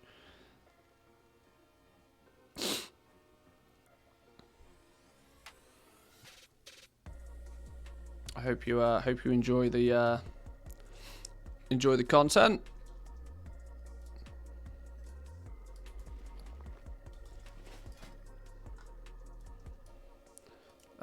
This is what we need. One more magnificent hide, so let's create a basic one, and let's do the hardened one because I think we still need to learn stuff here as well. Crafted malevolent gladiator mail gauntlets. Alrighty. Mr. Pandaria is still a big issue. Look at the amount of stuff we still need to learn leatherworking, Mr. Pandaria wise. The helms alone. And there's still more helms alone than there is almost any other pattern for any other expansion. It's so annoying. So many of these goddamn things. Helms, shoulders, chest pieces, braces, gloves, belts, pants, boots. Hundreds of the things. All on a stupid daily cooldown. I just need to remember to press that button every day. Is that your wallet? Or are you just glad to see me? Both, I hope. Haha! An anonymous gifter gifted a tier 2 sub to Flicky Poo. Well, there we go. There we go. Thank you very much, anonymous gifter. More importantly, congratulations, Flicky Poo.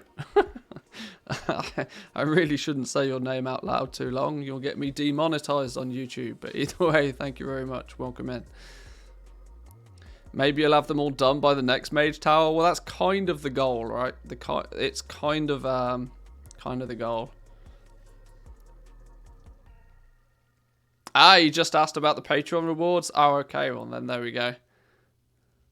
I've used your base Lego operations from the start of Shadowlands. Very useful. Glad they're helpful to you. Glad they're helpful to you.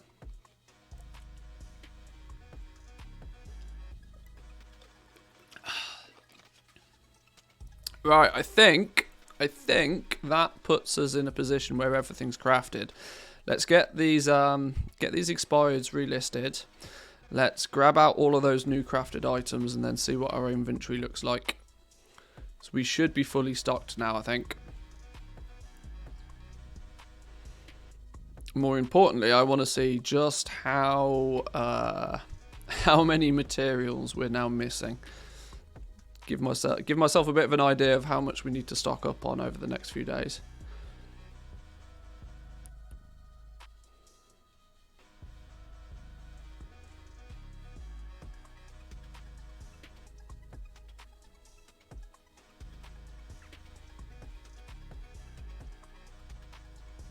I started a Goblin a few months ago, selling mostly consumables. Switched server with my guild, and the consumable market's very low profit and lots of cancel scanning. Do you still think it's worth trying to go into the legendary business? Got around 4 million total gold. Absolutely, absolutely. I will never hesitate to tell anybody to get into the legendary game.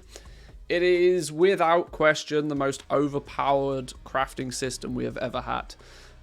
Nor do I feel that we will ever see anything like it again. So yeah, take advantage of it while you can. There's quite a sizable barrier to entry for the legendary market, but it's one of those that if you're willing to take the risk, the reward can also be massive. You risk a couple of million gold getting into the legendary game. It has a very, very strong chance for you to take a couple of million gold as an initial risk and put yourself in a position that will then generate you 10 to 20 million gold in patch 9.2. There's huge rewards for those that are willing to fight through and persist with it.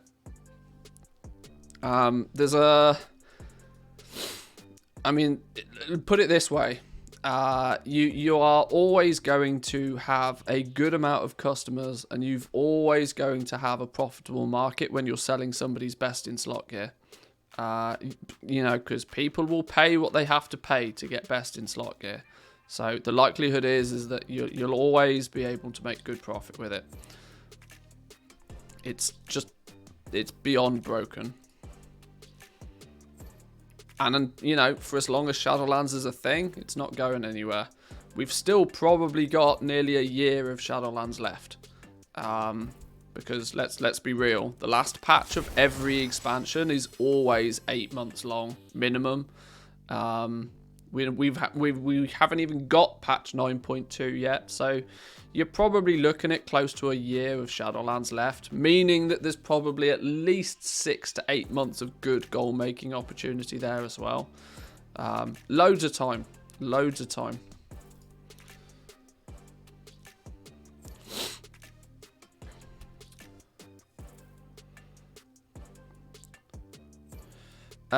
Do you transfer gold between realms when you start a new one? I've got 7 million on a low pop and just started playing on a full pop, or do you then start from 0?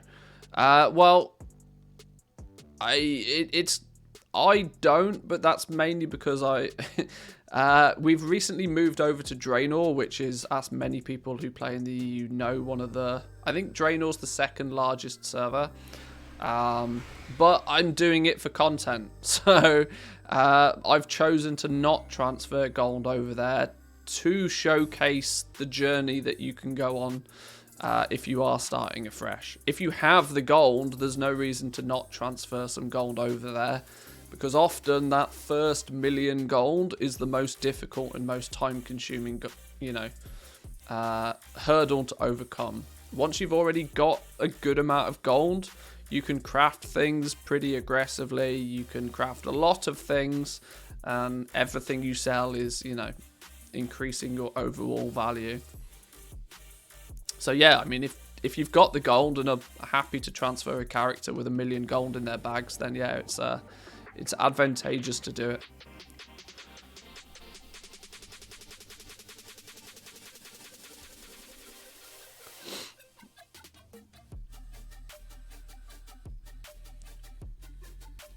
Have to make a choice on what skill to level.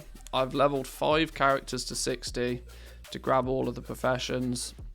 If I have to start with a certain profession, which one would you advise? If you're good at maths, jewel crafting. If you're not so good at maths, tailoring. Tailoring because it's cheap. It's cheaper until you get to ranks 5 and 6. Then it gets more expensive because you have to... The Vestige of Origins are broken. You want to make sure your tailoring is paired with another legendary crafting profession. But initially, I would say tailoring is quite cheap. Lightless Silk is pretty cheap. Enchanted Lightless Silk, in turn, is then relatively cheap. Shrouded Cloth is 1 gold 50 each. Almost everywhere. All the time. So...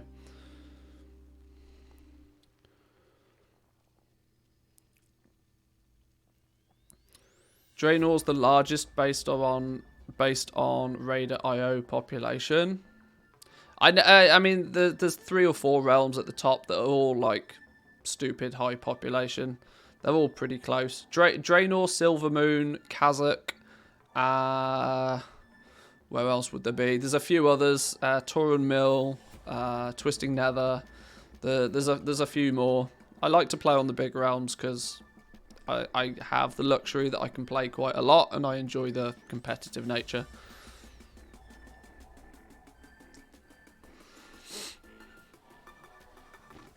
My tailor's paired with enchanting. I'm priced out of rank 6s. Yeah, you will be. You will be. Unfortunately, the Vestige, tailoring Vestiges are usually about 10 to 15,000 gold more expensive than it costs for any of the other legendary professions. So unless you're pairing tailoring up with something, you are going to be priced out by somebody else.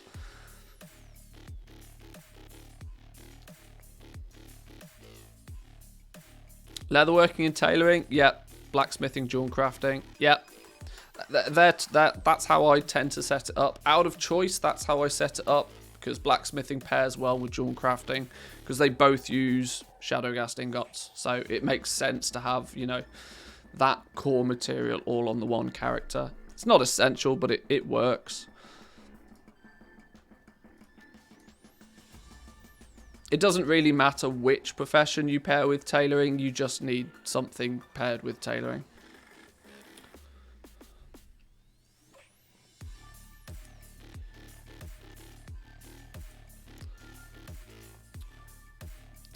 Just transfer a character, not using any gold swappers. I guess there's a risk for a ban if the swappers is not clean.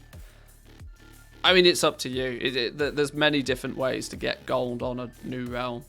I mean, the simple option is just to take 20 bucks out your pocket and buy a token. There you go. There's 300,000 gold on that new realm.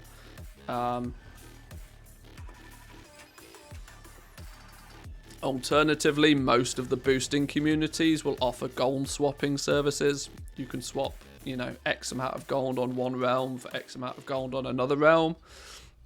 I assume, just like most of the boosting services, it's relatively idiot-proof to do it, and it's more and more safe nowadays than it's ever been.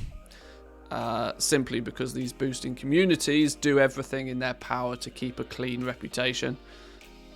Because their reputation is worth more than scamming somebody for a bit of gold.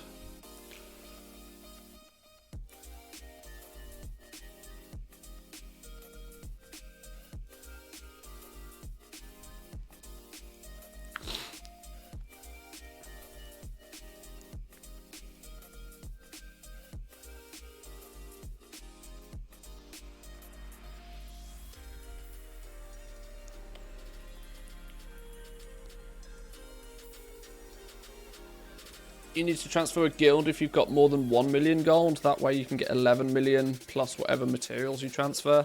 Yeah, transferring a guild is the only way to transfer a lot of stuff. But it's also more annoying to transfer a guild. Because there's, if I remember it rightly, there's a 7-day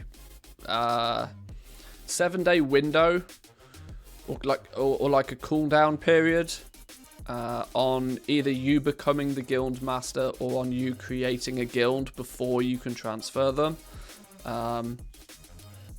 Kind of Blizzard's way to, you know, prevent too much wizardry going on with that.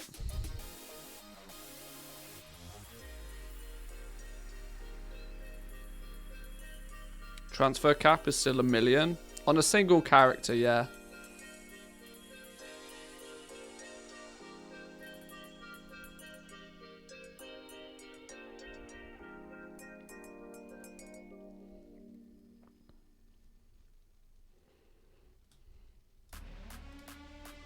Oof, right, finally we've got to the end of these expireds and we can start grabbing up some of these new crafted ones.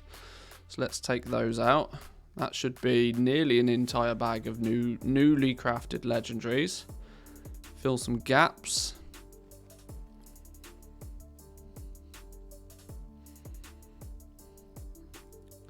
This one bag of legendaries is going to be about 4 million gold in value, I think.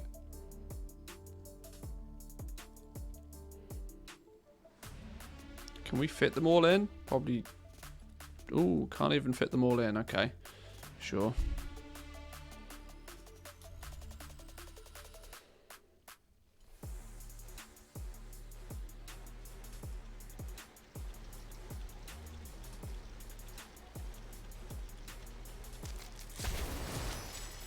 Oh, that's just a deadly jewel cluster. I was hoping that was going to be a legendary, but not today. McCrank, how we doing? Welcome in. Good to see you. Morning, morning. Do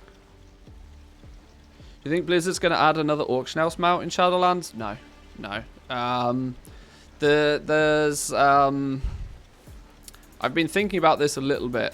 Not necessarily just about the auction house mount, but how Blizzard, I feel, are going to handle rewards in the game generally. It would not surprise me if Blizzard becomes one of the pioneers in implementing NFTs to the game. It would not surprise me if in the next expansion we see some, or at least we start to see the first integration of NFTs. Because I know I know a lot of people will be like, well, what's that got to do with the auction house mount?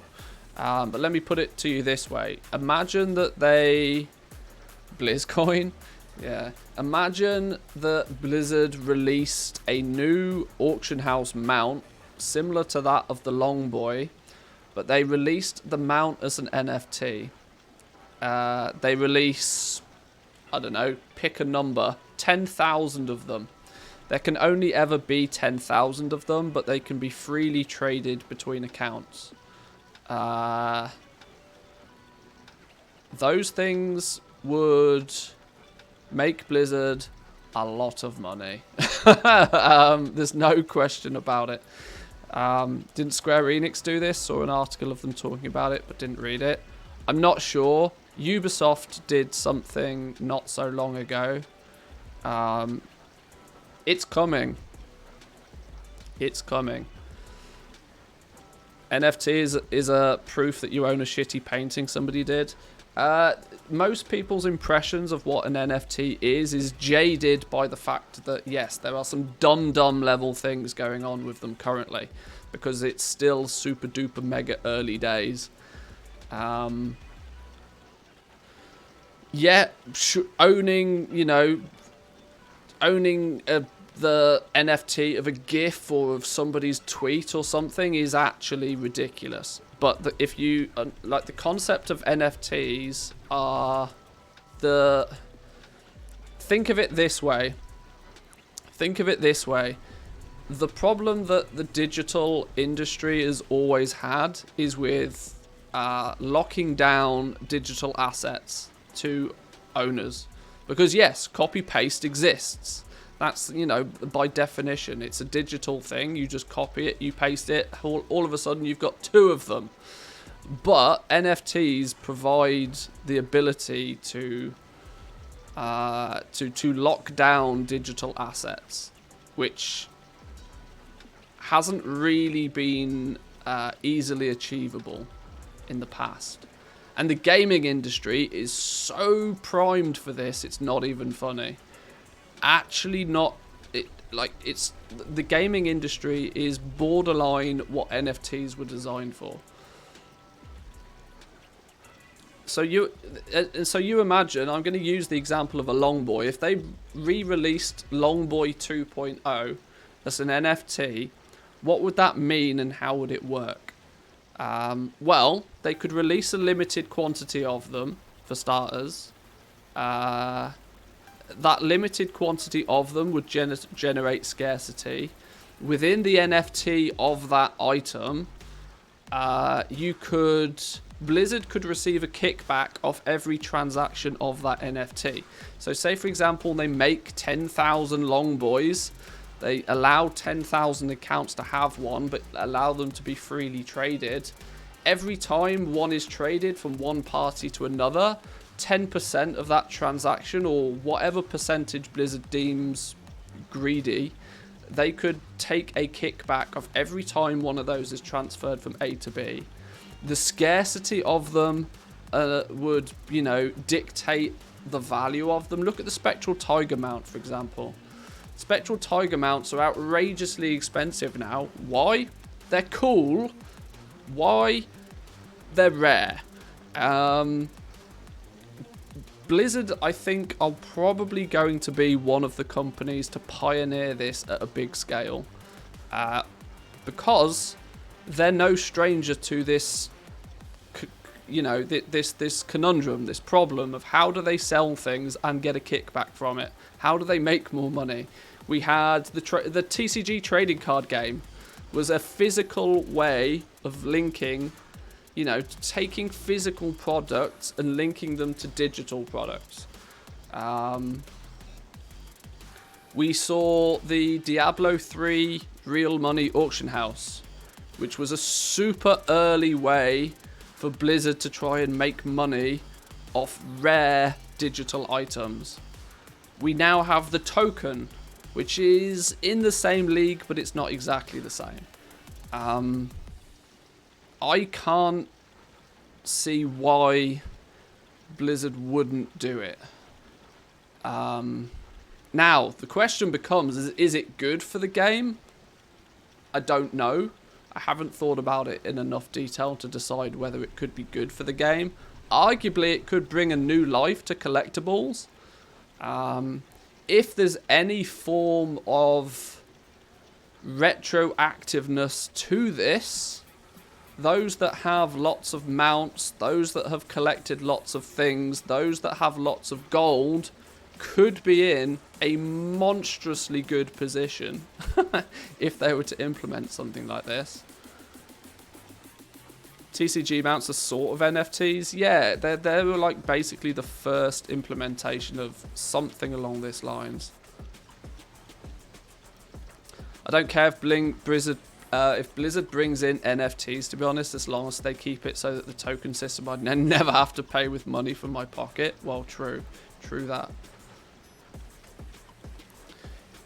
Can't Blizzard release a mount with certain limit anyway? Why would it require the NFT technology? The reason they would implement or utilize the NFT system on something like that is because it allows them to be freely traded and for Blizzard to profit off every transaction, off every trade. If Blizzard release, they kind of already do it in terms of, like, the Mythic Raid mounts are only available for whilst that Mythic are sometimes only available for whilst that Mythic boss is the current boss. Then they go away, or then they go into the black market auction house. So there's a limiting factor then on how many of them are about. But what Blizzard would want to do is they not only would want to make something rare, they would want to make it tradable, and they would also like to make money off every single time one is traded. That's where the NFT system comes in place. That Blizzard could get a kickback through every trade of one of these items.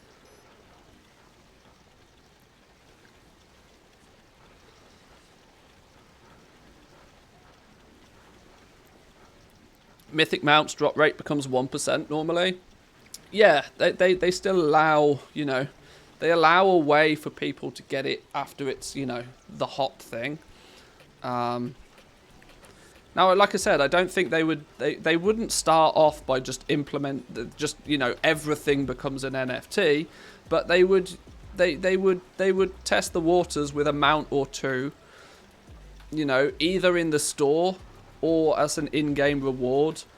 Look at the leaderboard, for example. The leaderboards for raiders. They could make it so that only the first 10,000 people to kill a boss get the mount. Not only does that drive a huge desire for people to be one of those first 10,000, it means once those 10,000 rewards, let's assume it's a mount for the purpose of World of Warcraft.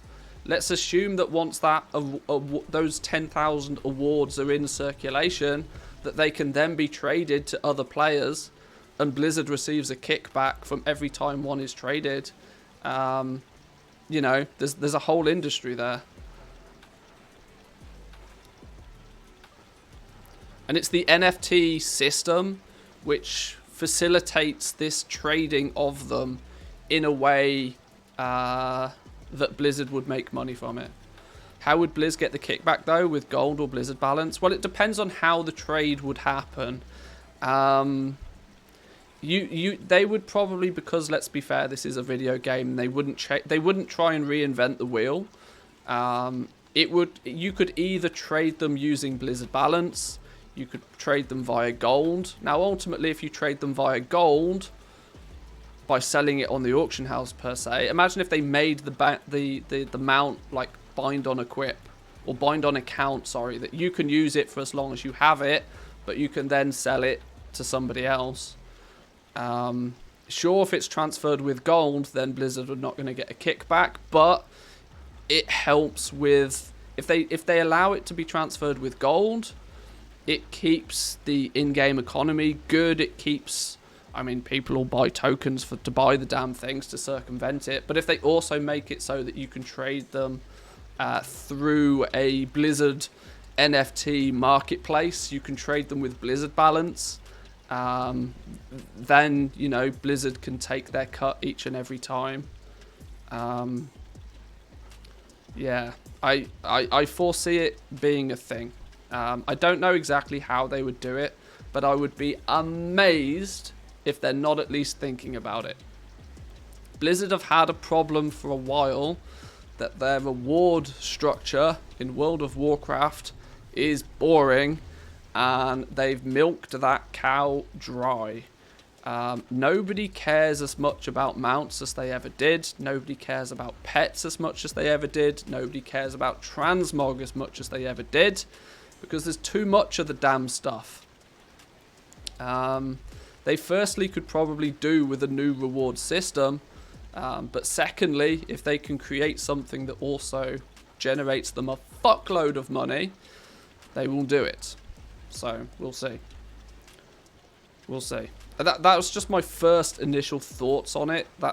It probably didn't come across very coherently, but I've been thinking about it for a little while, that A, Blizzard needs something new, and this whole NFT system is primed to infest the gaming industry at large.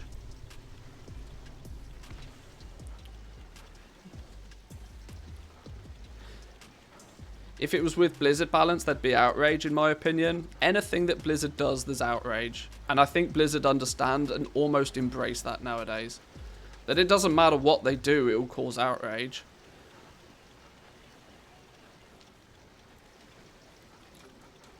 But those that deny that the game is pay to win in the first place are just blind to the obvious. All I want to do is craft furniture, praying for player housing to be implemented. Can you imagine the opportunities for player housing, crafted furniture with the NFT system? You could have an entire marketplace of different bits of furniture for your player housing, and every single time a transaction is made, Blizzard are making money off it. You can, oh my, I can't even begin to, and look at it from the perspective, right? What if you have, let's say you buy a sofa for your player housing, and that sofa on it says made by Asmongold. that sofa, somebody will pay stupid money for it. Why? Because it says made by Asmongold. That entire system becomes very, very feasible when you start looking at how the NFT technology could be implemented.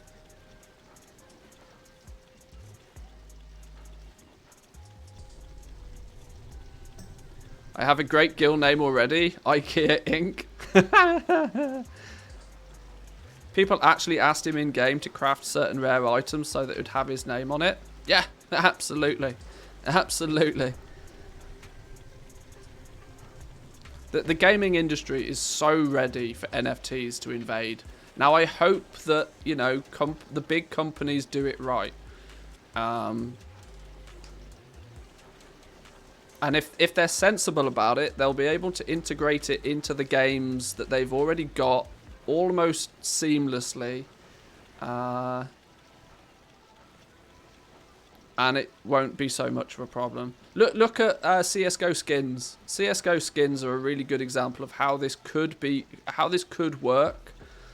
The problem CS:GO skins had, though, is, you know, they come out of crates. Those crates can just be bought. If you buy enough of them, there's a chance that you'll get the thing. The NFT system allows you to lock down a certain quantity of a digital item, which is the key component here. That you could have a 1 out of 10,000, a 1 out of 5,000 item, a 1 out of 100 item, and you know that that's legit.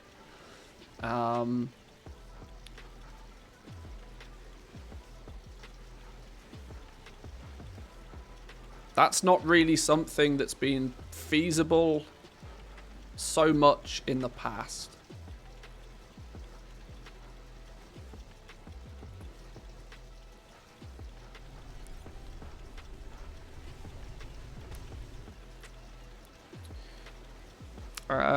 You can do it Lord of the Rings Online for 14 years already. People generally don't like NFTs. Blizzard adding NFTs to the game to make more money is a bit risky for them at the moment. The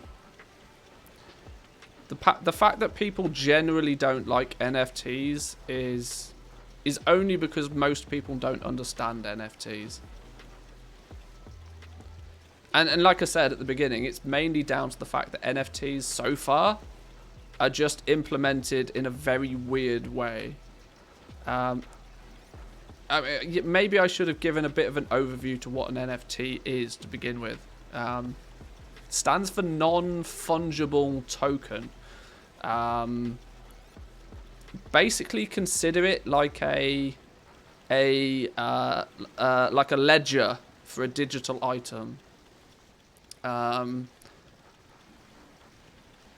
trying to think of a really good example for it.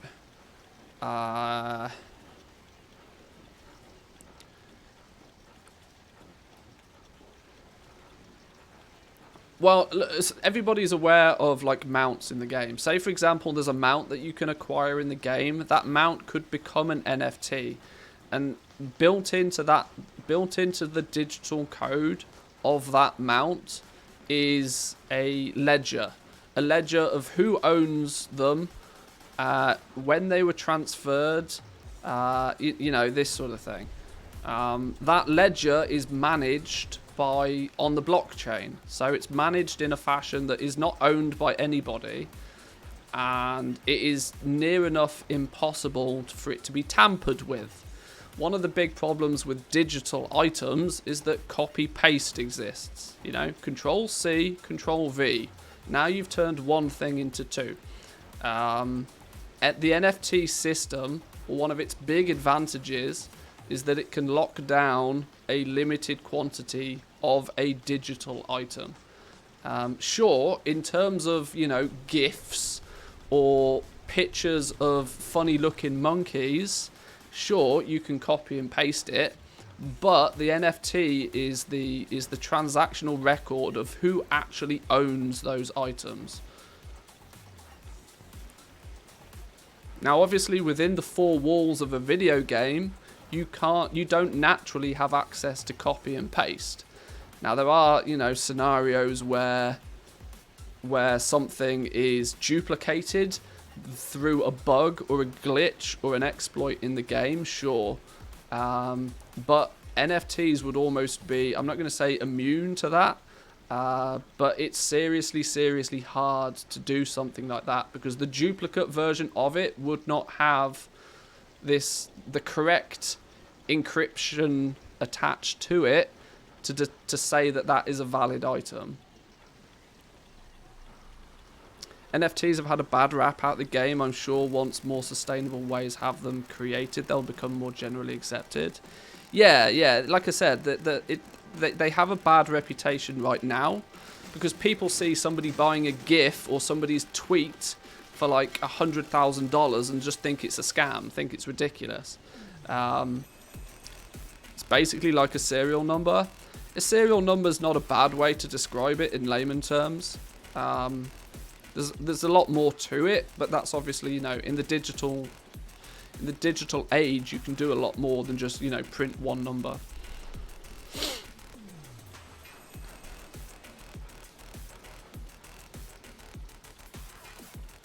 The Mona Lisa is an example that's given very frequently. Yeah, you're right.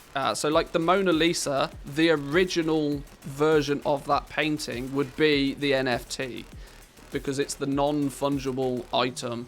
It's literally one of a kind. There's only one of it. Sure, you can take a photo of the Mona Lisa and you have something that's virtually identical, but it's not the original. And what the NFT does is it keeps a transactional log of all of these things to prove which ones are originals and which ones are copies. Yeah. Paintings go up in price sometimes where they're hanged in by who owns them.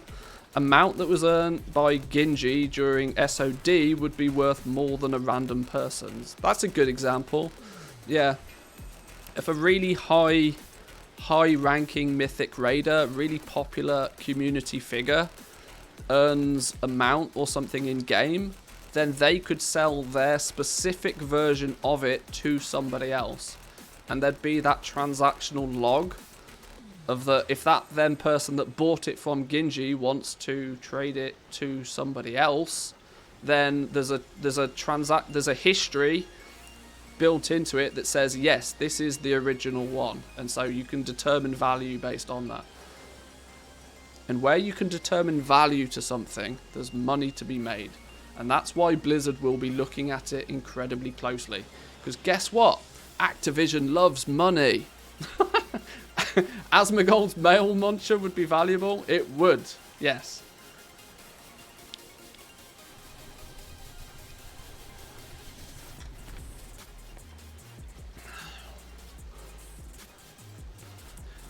I mean, it's the same theory in real life with real things, but it's a way to implement it in the digital world. A Gucci handbag is quite valuable to begin with. A Gucci handbag that was Beyonce's is more valuable. You know, it could be the same sort of thing in the digital age.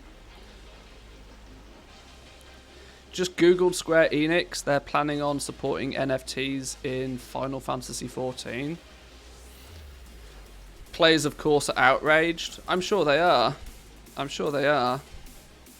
But I would imagine most of those players that are outraged don't understand what an NFT is. So they don't really know why they're outraged. They're outraged that somebody has the ability to make money.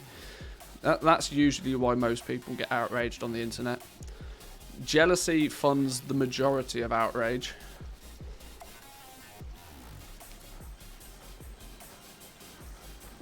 But I didn't mean to quite go down this rabbit hole as far as we did, but it was just something that I've been thinking about. And knowing Blizzard and knowing Activision and the fact that they are not strangers to this in the first place, that the trading card game was, you know, NFTs before NFTs were a thing.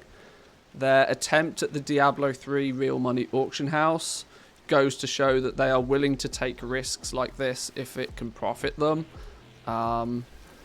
You know, they are primed more than anybody else out there to take advantage of this. How long does it take to get the operations in TSM after you become a Silver Goblin? I've got all of the right accounts linked. Once you're in the role will get assigned to you automatically in Discord, and then all of the information is in the TSM Premium channel. I don't know how much of it I can show on stream because, you know, there's stuff in there that... okay, for reference, once you'll get the role assigned to you automatically. Once you have the role assigned to you, you'll have access to these normally locked off channels where you can get... You can talk all things TSM, and you can also get access to the full profile. The Discord sync can usually take up to an hour though. It's not instant, but it's usually pretty good.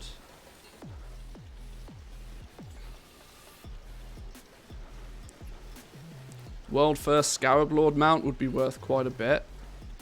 Yeah, I mean, the reason that I think the gaming industry would really, really drive forward with these is nothing incentivizes people to play a video game more than the opportunity to make money out of it. Can you imagine that the scenario would be all of the Raiders and Echo, or these world first guilds, Echo, Limit, Method, Big Dumb Guild, whoever it be, all of these world first guilds, for the moment, find it incredibly difficult to get any sort of monetary kickback from what they do in the video games. If the carrot at the end of the stick is that they have a better than, you know, their world first guilds, they will almost guarantee themselves every tier a mount from the most difficult boss, which will then be worth something, like physically real money worth something. There will be a limited quantity of them. They can either choose to keep them themselves. They can trade them to others that want them and are willing to pay for them. I mean, not only does it make it a good situation for those players that are already there, it has a massive drive for others to compete and to do it and to play it and to access that sort of stuff. There's huge benefits for the game, like actual true benefits. Talking about the actual pros rather than just the cons all the time. There's huge potential benefits to this.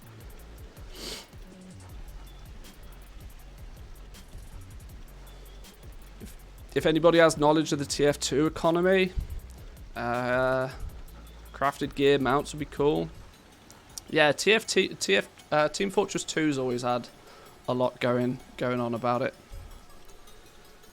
Okay. I need to realign and refocus. What the hell what have we been doing apart from talking about fungibles for the last 20 minutes?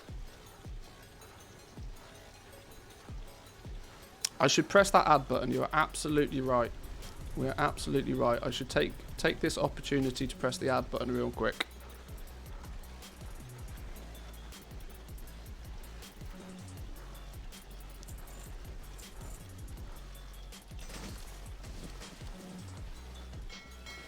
Okay, we are restocked.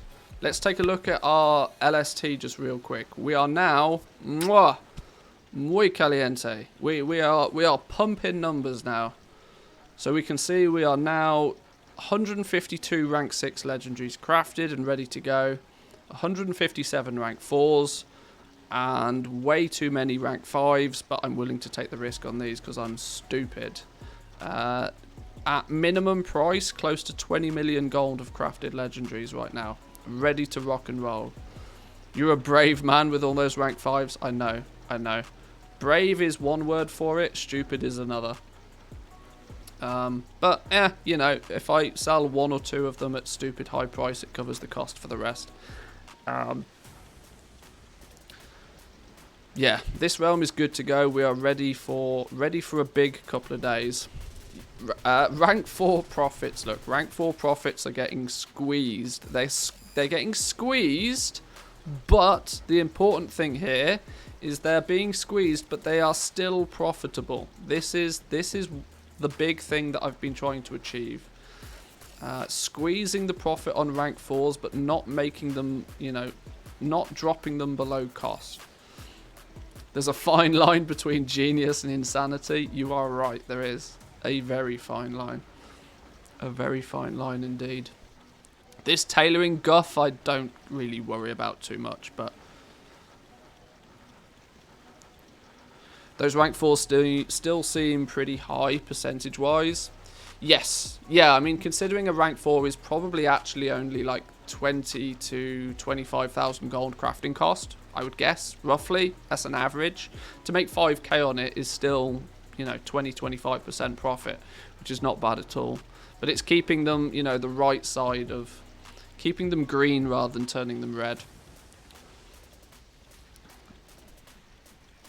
Okay, this realm is done. Let's take a couple of minutes then. Let's take a look at what we usually do on a Monday, and take a little bit of a look at the Wowhead weekly economy. We lost a week because of Christmas and New Year and that sort of stuff, but now we have, courtesy of Mr. Samadan himself, where'd it go? Here we go. Let's take a little looky at this. How does that look on the stream? That looks good enough to me. So, the first one of 2022. Guys, still difficult to say that. A year of gold making, store for gold, speculation, and the Wowhead economy weekly wrap up, number 208. First of all, like we do every time, we give a big shout out to Samadan. He's the one that goes ahead and puts this little bit of content together for us most weeks. Comes out on Wowhead on a Sunday. We tend to go through it on a Monday just to use it as a bit of a catch up, find out what's been going on, and potentially talk about maybe what we can see in the next week. So what's our table of contents then? A year of gold making. This I think is a bit of a review of Samadan's progress. How to build a gold making machine part 2. That sounds familiar. Farming gold for game time. The age old, the question we see very frequently. There's a free beginners TSM profile. There's the gear store changes and the potential impact on gold making. And then there's some further reading for those that want to dive a little bit deeper. So let's start then. A year of gold making. And so 2021 has drawn to a close, and we start a fresh new 2022 filled with possibilities and adventures. Always a good time to reflect on what has gone on before and to take a look forward to the year ahead and make some plans. This year has been a tough one for all things World of Warcraft. You better believe it. For the broader scope of Activision Blizzard, there is no denying that. This is not the forum to discuss those things here, other than to say that the impact on the game as a whole has had a knock-on effect to the gold making. Yeah, true. The economy is always going to be affected pretty heavily by the current player bases, not just quantity of players, but also the mindset and the feelings that those players that are playing have towards the game. The more players you have and the happier those players are, the richer the economies, the better everything feels, you know. There seems to be less players in general, but those that have remained are usually likely to make and spend that gold. So the economy has maybe been hit a little bit less than other areas. This is true. This is actually quite true. People are always going to want to make gold, and people are always going to want to spend gold. If your focus is primarily Mythic Plus, you know, if half the population disappears out of nowhere, it's then arguably twice as difficult to get a group together. There's a lot more, the effects are a lot more linear, whereas with the economy, you know, it just kind of floats and up and down, and often might have a few waves in it, but generally it's pretty stable. For me, this was a very steady, clear year of gold making. This is obviously referring to Samadan. This is Samadan's progress, not mine. Professions have been going strong in various forms, even when not focusing on just legendaries. It's like he's talking to me there. So, how's Samadan done? Let's take an overview of what Samadan's been doing then. So, by the early part of January, he had all of his professions learned. And you can see that with the back end of that meant that he was able to make a little bit of gold up until the 9.0.5 came out. He continued his trend of making a little bit of gold all the way to the point where he started investing in cloth legendaries. And down goes the gold until he ran out of gold and stopped spending on legendaries. How frequently have we seen this? You make a bunch of gold and then you decide, right, I'm gonna make some legendaries, and then you blink and you've got no gold again.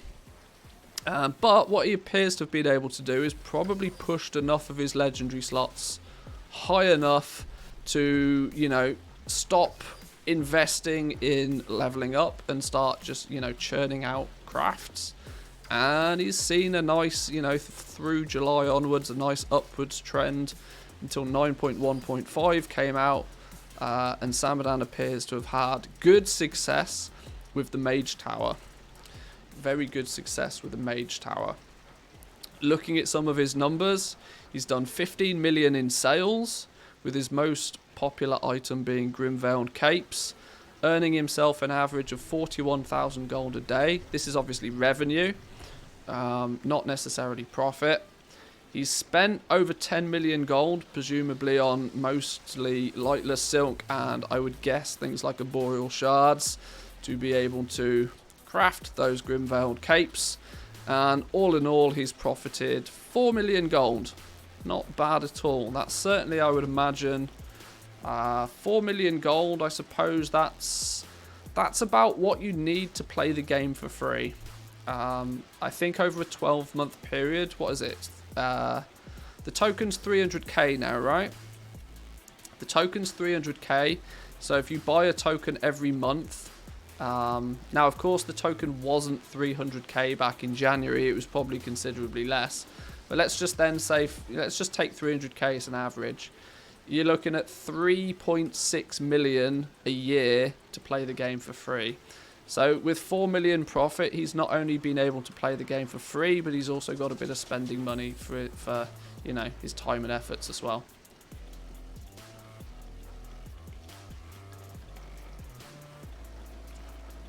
I think I'm up to a profit of 25 mil in 2021. I should probably look at mine and try and work it out and put some numbers to it. Maybe we might do that in a little bit. It's difficult for me to gauge because I also spend a lot of money and I do stupid things with it from time to time. Roughly, I think I profited about, I'd say about 100 million gold. But I'm also quite sure that I've spent probably 40 or 50 million of that on doing things, whether it being buying containers or buying boosts to get set up on other on other realms and whatever. So I think I'm probably up about 50 million gold over the last year, but I'm not entirely sure. I've not done the exact maths. I've not looked at it. PKB is going to surpass 500 million liquid this month. That's insane, and that's some effort right there. Good effort, my man. Good effort. I think Dehikons was saying that he's about to surpass, or he might have just surpassed 700 million liquid. Ridiculous numbers. Actually ridiculous numbers. Feel free to mail me a Spectral Tiger. Yeah, or two. Yeah. Those things are 120 mil a piece nowadays. Right then, let's see what Samadan considers his highlights then. So the highlight by far this year has been the recent Mage Tower.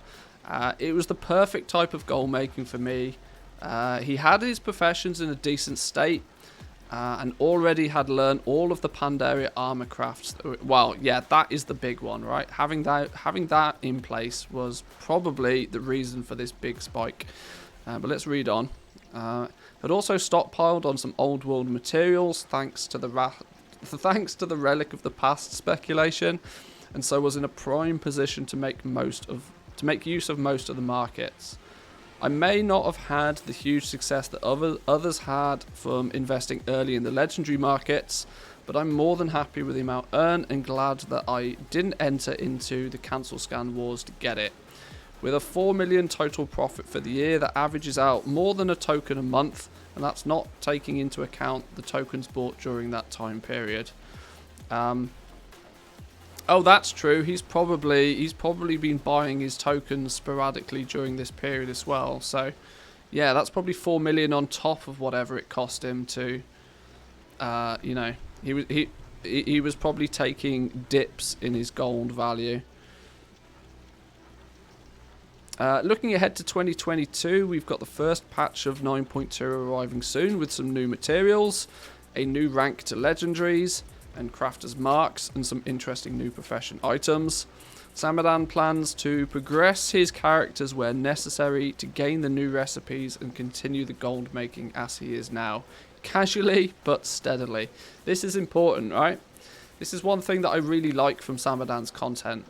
And something where, although both myself and Samadan have a similar approach, that we tend to focus very heavily on crafting, but we do it in totally different ways. Samadan is far more casual about it, and he's constantly progressing forward. He's always going forward in some way, shape, or form. I'm a lot more aggressive with how I approach markets, and I try to min-max things a little bit more.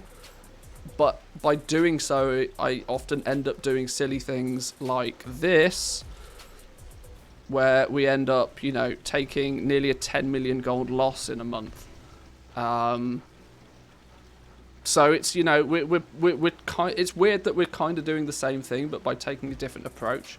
That's why I like to keep an eye on Samadan's content as well, because it shows a different perspective to gold making, which is good. And we can all learn from, you know, looking at different viewpoints. Beyond that, expect sometime we will have some news about the next expansion and hopefully a release date to work towards. Maybe even an alpha or beta to sink our teeth into. Will there be more Shadowlands patches after 9.2? Unlikely, but never say never. I mean, we'll get a 9.2.5, that's almost for sure. But 9.2.5 will probably be a good few months after 9.2, and more importantly, it will probably be, you know, the pre-patch before we get a 10.0.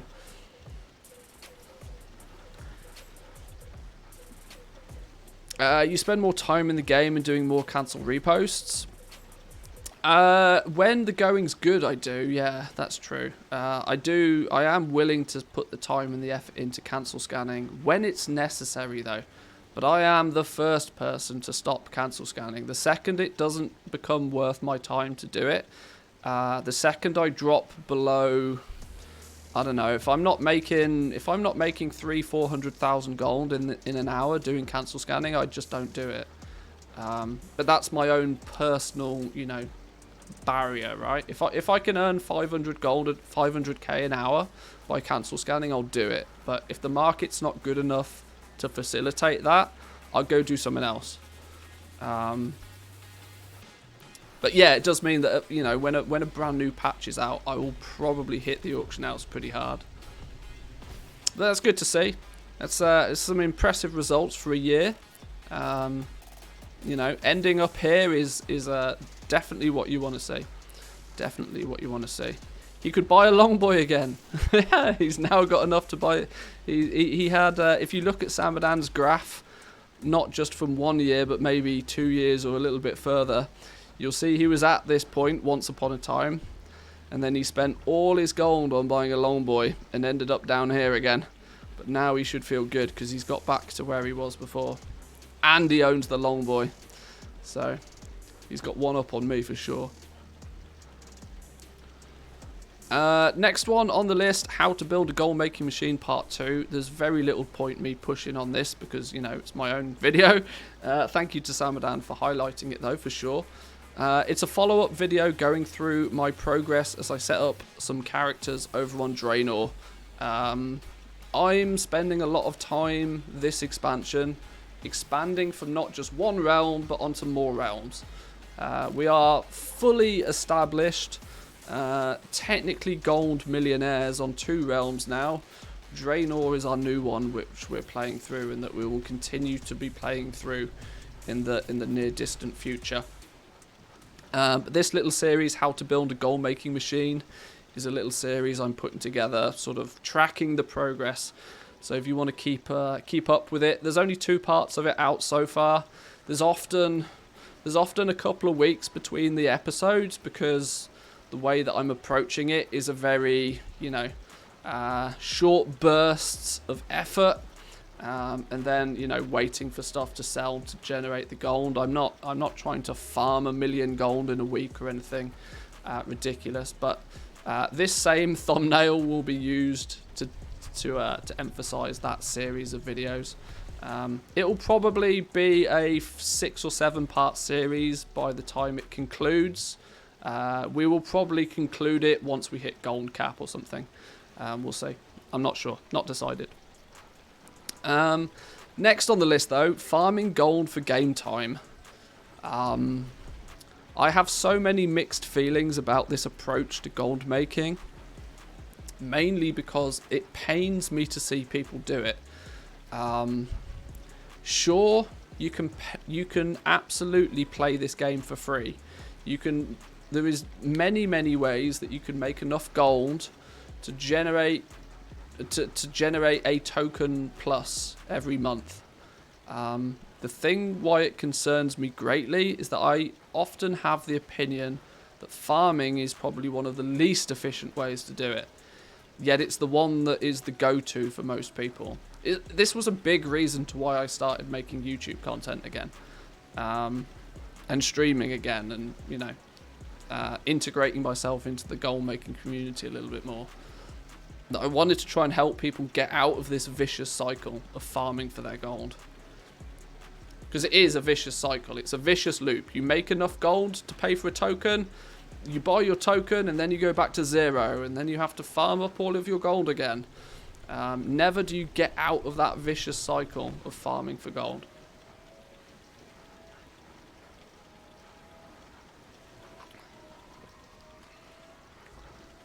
So, but let's see what goes on with this then. So, an often asked question for new gold makers, and usually the first step into wanting to make enough gold to pay for a token, this time was asked by Wolfgang412. Never really got into farming gold to buy tokens for game time, but I now live in a country where the sub free is kind of expensive for these standards. That's why I want to try and get into gold farming to buy some game time. Any advice and tips would be a big help. Relatively generic, as a question, but it's backed up by an explanation to why. And this is the case for a lot of players in certain parts of Europe. Team EU, there's many people in Team EU that have this issue, that the sub fee, because it's converted from dollars, their local currency doesn't favor that conversion very well, and it actually makes just that 30 days of game time really quite expensive, and so people would rather do something else to try and pay for it if they can. But let's see what some people suggested then. This is what I've been doing lately, and it gets me more than enough for a token. So gathering some Shadowlands materials, mostly the Elysium. Elysium's a good one for sure. There's a couple of professions that are always going to want Elysium. Doing all the callings on a few alts, each one is going to generate about 1,500 gold each. And then once you're, reputation capped and you start chipping away at the Paragon caches, each Paragon cache is going to give you 3,500 gold each. You get a Paragon cache, 10,000 rep? So you get a Paragon cache, what is it going to be? Every 6... Is it every 6 callings? As an average, you should get a Paragon cache, so you're going to get 1,500 gold a piece, and then a Paragon cache once a week, I think it works out to be, roughly, give or take. But that's assuming that you're rep capped. So 1 reputation point is the equivalent of about 35 silver. Oh, well, there we go then. There we go. There's a simple break it down conversion for you. Farming's more reliable than crafting and trading for many people. Materials sell all the time, especially if you undercut significantly. Selling a crafted item, on the other hand, too much competition in PvP. It's that... Honestly, I just don't agree with that.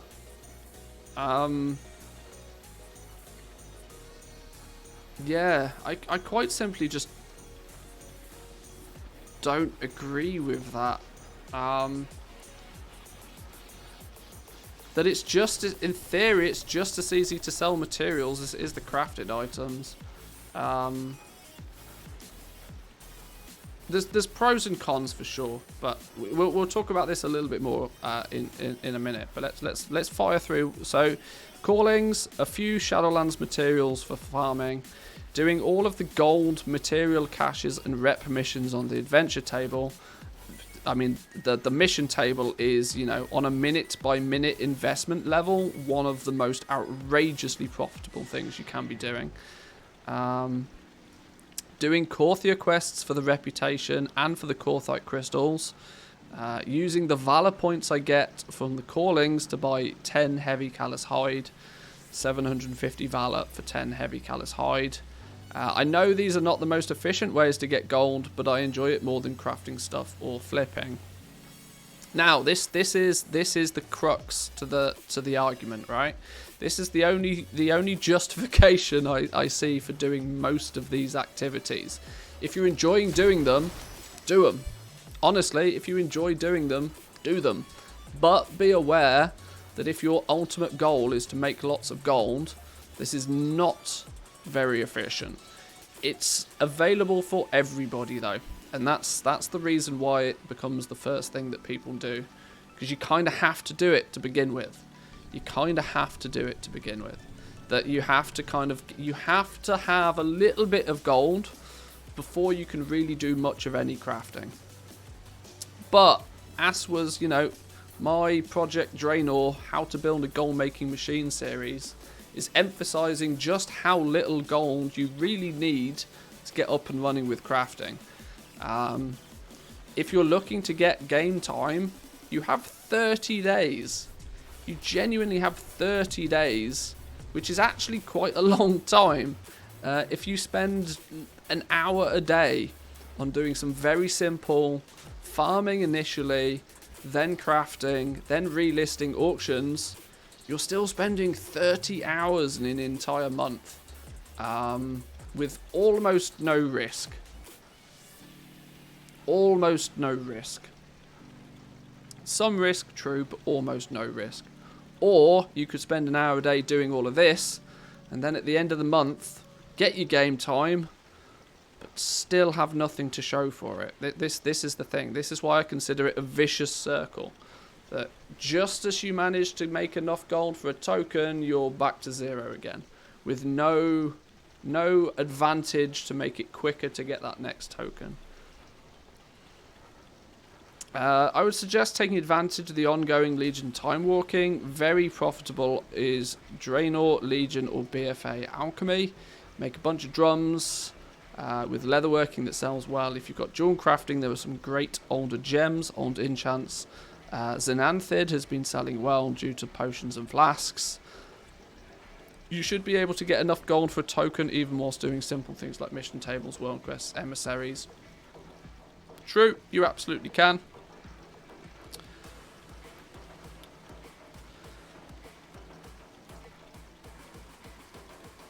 That's why with nerfing raw gold, Blizzard just lost a lot of players. WoW is not the best and not the only game out there nowadays. True. It is not. It is not.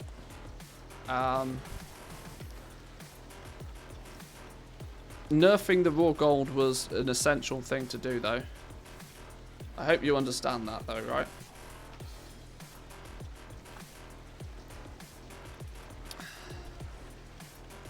Because the reason they nerfed the raw gold farms was because too many people were doing them.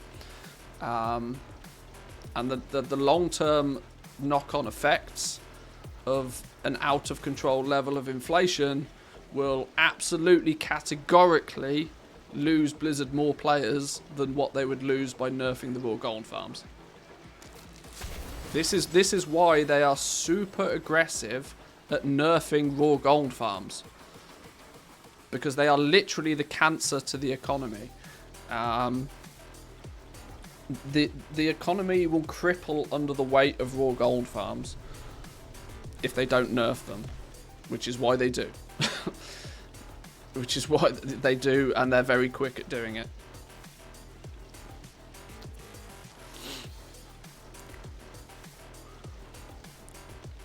The next suggestion is right now that enchanting and jewel crafting is pretty good. Even with a server being half dead, leveling the Cataclysm and Pandaria jewel crafting is relatively cheap to get some good Pandaria recipes. You only need then a few days of research. I've sold these as high as 10k with a crafting cost of 20 gold. I mean, this is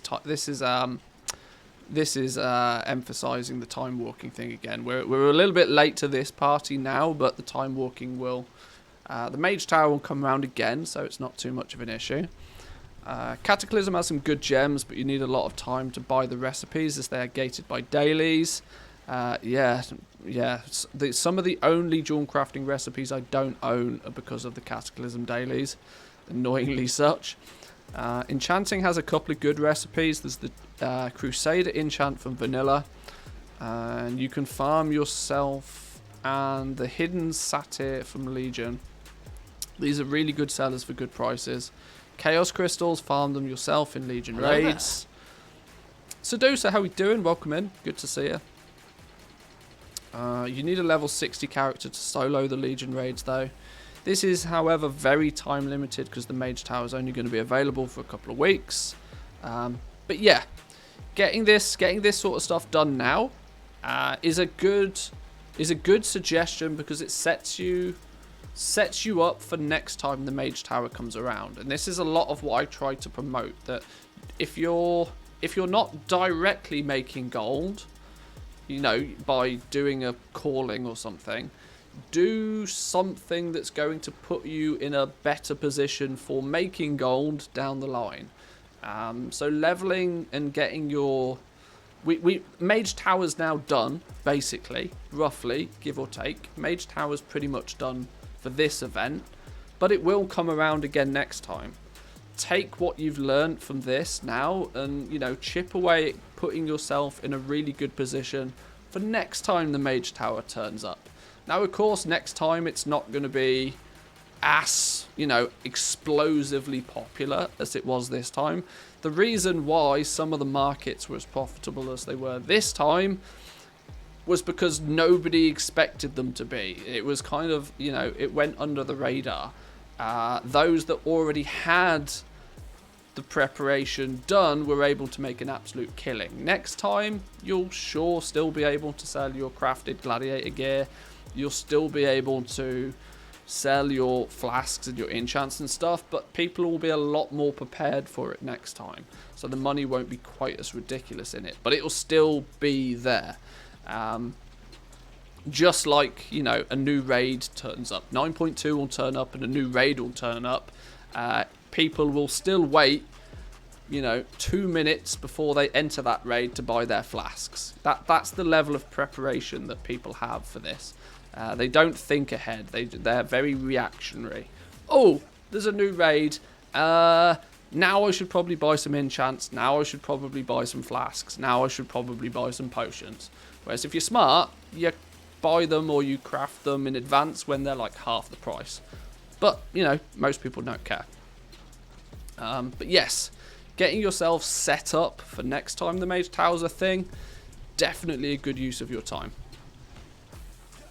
These suggestions cover a range of both farming and crafted options. So I'd recommend them now for any player looking to get into gold making to make enough for a token. The balance here is always time versus fun versus reward, and this will be down to individual players' choice. Samadan always has this ability to put it far less brutally than I do, which is why I appreciate his content. Yeah, time versus fun versus reward. You kind of have, excuse me, you kind of have to make that decision yourself. Is doing callings on 3 characters every single day for 30 days, you know, a valuable use of your time to get that token? Kind of up to you. Kind of up to you. Let's move on then. Next we have Penguin. Penguin has put together a free little beginner TSM profile. If you're new to goal making and want to jump straight in, Penguin's put together a nice set of Shadowlands groups and operations, as well as some old world groups aimed at the Mage Tower items. Okay, I've not looked at these. I don't know what the groups are. I haven't looked at the operations. I don't know if it's any good. But one thing I can say is that Penguin knows what that... I mean, she knows what she's talking about. Probably meaning that this is going to be quite a good, solid little setup for beginners. I'm slightly biased because, of course, I have my own Shadowlands professions and groups and all that sort of stuff going on, but I would imagine that this is probably a very good alternative as well. If this is useful if you're getting into TSM and you're getting into crafting current content items.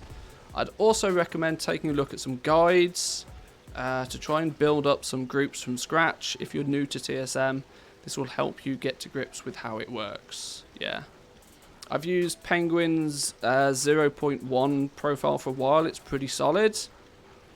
I might take a little look at this. I might take a browse around it and see what's what with it, and maybe report back.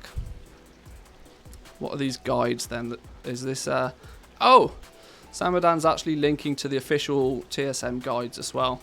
So there's some written guides, some video guides, and then there's some sort of help topics for this as well.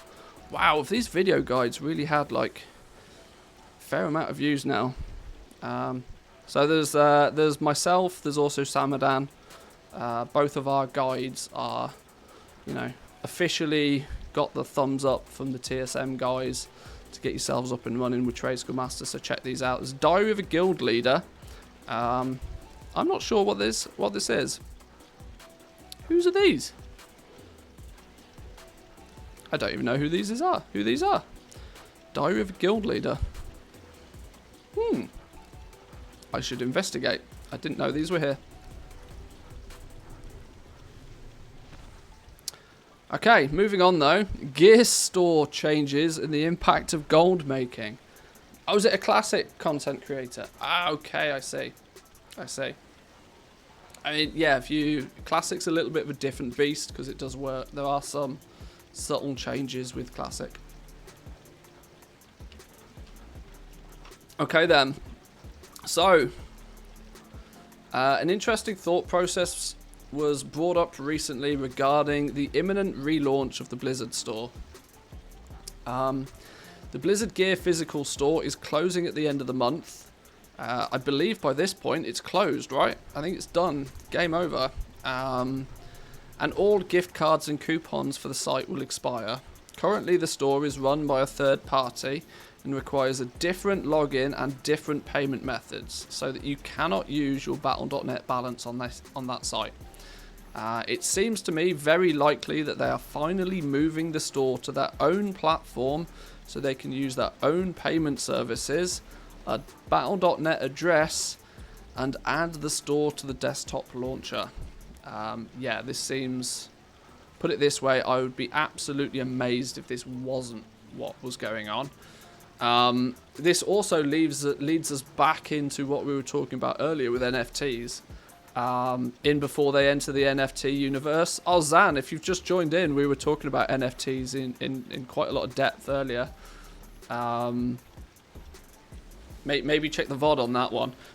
We went into quite a lot of detail about, or at least I went into quite a lot of detail about how I think they're going to implement it. And I absolutely would bet my house on the fact that they will. The point of the discussion is that it could allow us to use Battle.net balance that we can get from tokens with gold to buy their physical gear stuff. So their actual merch, the mugs, the hoodies, the stickers, the physical products. If they did this, I know many others would instantly spend hundreds of dollars buying difficult physical goods to keep or to give away. This could easily double the gold price of WoW tokens overnight if it were to happen. I myself am going to cap out my Blizzard balance on both of my accounts, as well as keep 10 tokens in my bags on both accounts just to prepare. I personally on some level hope that they don't do this. I know many more casual gold makers that like to spend their gold on a token for some game time or other Blizzard games that would be hurt by tokens skyrocketing. There's also the market of people in lower income countries that would look at this as a way to get physical goods such as clothes to sell from working in a game. Tokens in both regions are already decently high at 200k and 300k, so the community would look at the game even more pay to win if they were to see an increase from this. Get me the £200 Deathwing statue. I'd be very interested to see what happens with this. We spoke about this a little bit on stream already, that there are some seriously large stepping stones for Blizzard when it comes to being able to allow you to use Blizzard balance to buy physical products. In certain parts of the world, there is some relatively strict money laundering rules and regulations that get in the way of companies that try and allow you to use a virtually generated currency to buy physical goods. That's not to say that they're hurdles that can't be overcome though, and let's be honest, if anybody's going to do it, Activision Blizzard probably would do it. We've seen Steam do something like this before, allowing a digital currency to purchase physical items. Yeah, it's not insurmountable, but there are definitely problems, and it might be limited very aggressively by region. It may be that you can only use Blizzard balance if you live in a very certain area, and it might work in Germany, but it might not work in Belgium, and it might work in the United Kingdom, but it might not work in Sweden. You never know. It could be literally broken down by region to whether it works or not because of the rules and regulations. As long as Blizz pays the tax on it, I think it would be fine legally speaking. Not sure if other countries like US where you have to pay tax. Yeah. Easy VPN. Well, that's all good and well until you put in your shipping address. Then you have a problem, right? Easy VPN with digital stuff, not so easy VPN with physical stuff. PO box it is then. Yeah. There's always a loophole. There's always a loophole. But either way, what do I think of this? I think that yes, I think it kind of hit the nail on the head. It would be good for those people who comfortably make bazillions of gold in the game. It would be good for them because you can get some free swag out of it. GG, well played.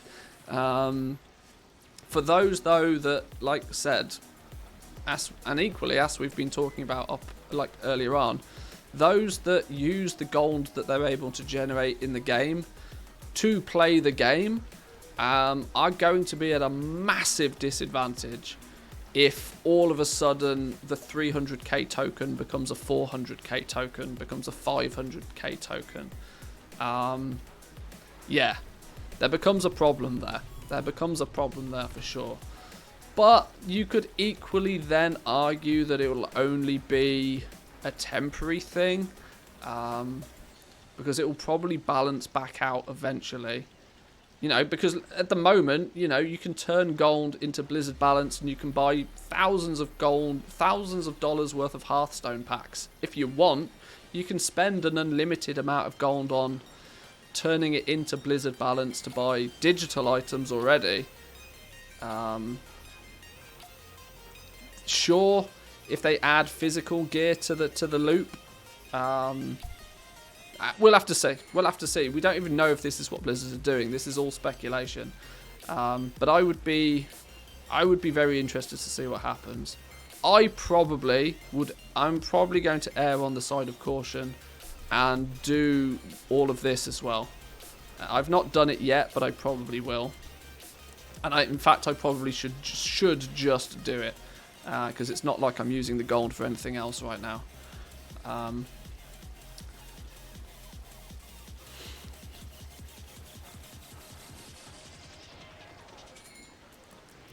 If you can get physical items with gold, you can bet your ass off people will try and steal them for real money. Yeah, it does. It does send out a massive red flag for like attracting like hackers, you know, stealing people's accounts. But I mean that's a bit of an issue already anyway. But people end up selling the stuff on eBay. Yeah. Easy RMT. Well, this is the problem, right? These are some of the hurdles that not just the legal hurdles, but you know, community hurdles that they have to overcome.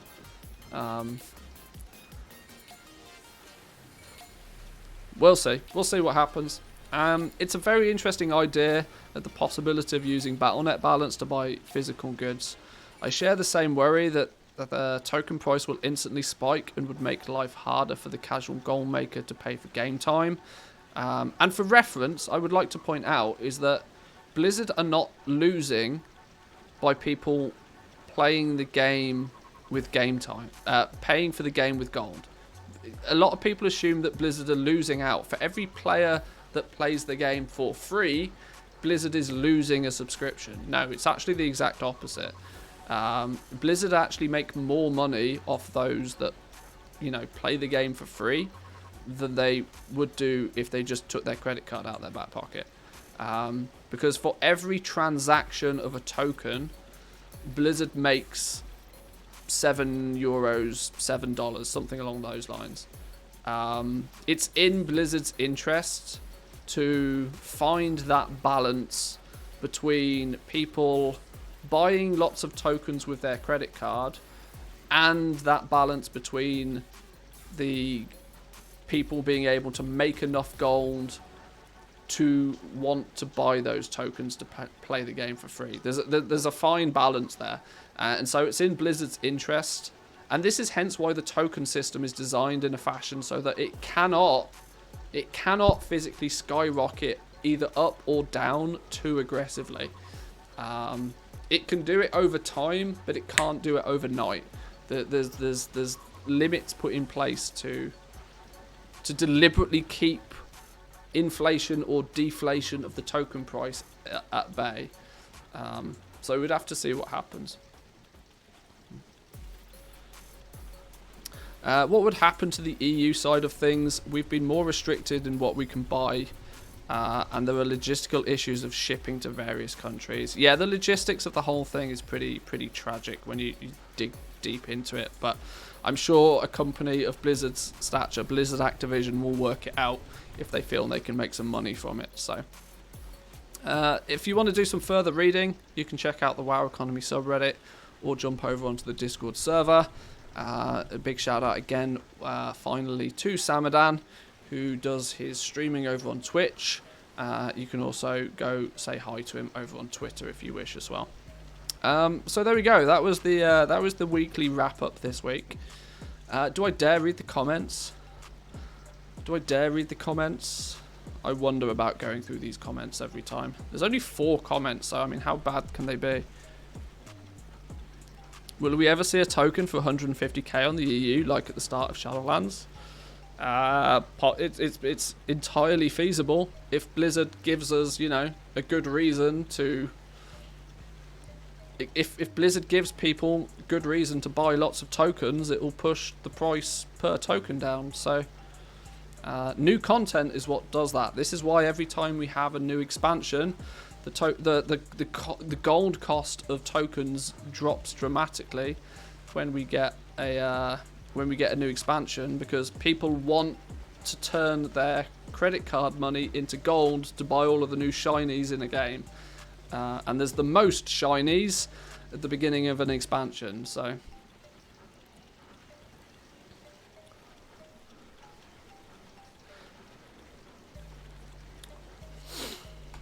How bad can it be? Good job, Samadan, as always. I wish I could go back to goal making, but after my burnout, I believe the only time I will ever log back into WoW is when I have to refill my Battle.net balance from gold. Take care. Somebody's obviously got themselves a fair amount of gold then, if they can restock their Blizzard balance multiple times off it. Fair play. If I ever have to spend real money to play, I'll just move on and give up playing, because the sub price in South America has been horribly expensive. Yeah, see, this is an example, right? This is an example of somewhere where the token, because the subscription, the regular subscription, is always converted from USD into, whether it be, you know, euros or pounds or Australian rupees or whatever the hell. There are some places that just get the real short end of the stick with that. And it becomes just outrageously expensive to buy 30 days of tokens. So yeah, that like I said, that's the fine balance that they need to keep. They need to make it so that people can earn enough gold to play the game for free, but without, you know, Australian rupees. We have dollars, barely. Auction house add-on. Oh, here we go. Oh, here we go. I can already tell 5 words in. Auction house add-ons are cancer upon the game and should never have existed in the first place. They promote a degenerate playstyle that oppresses the normal folk who just want to sell their stuff, and flavors auction house goblinoids that dwell and write out bot the auction house night 24/7. Auction house goblinry should be ashamed and banned permanently. Definitely not promoted. Shame on you, Wowhead. Shame on you. Oh, God. Oh, dear. Okay. Okay. Yeah, but at that point, it's hard. It's so outlandish, it's difficult to tell if it's actually satire. Sure. Sure, whatever. Yeah, shame on you, Wowhead. Alright. I'm just going to laugh and move on from that one. 300k is the absolute threshold for a token. I can manage to acquire as much gold in game and a bit more without too much time investment besides playing the game. If the token would go up further, I just quit playing the game. See, this is, like I said, this is the happy medium that Blizzard try to hold people at. They want to, you know, that carrot, the carrot on the stick of playing the game for free has to be within reach. It can't be too far away or you don't bother at all. And if it's too close, then it, you know, nobody buys tokens.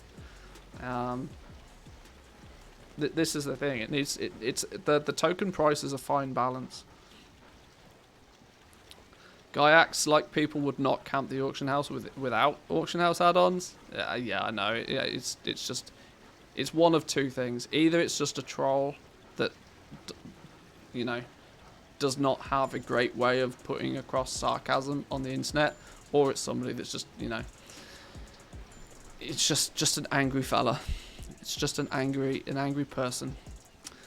Let them let them say their piece.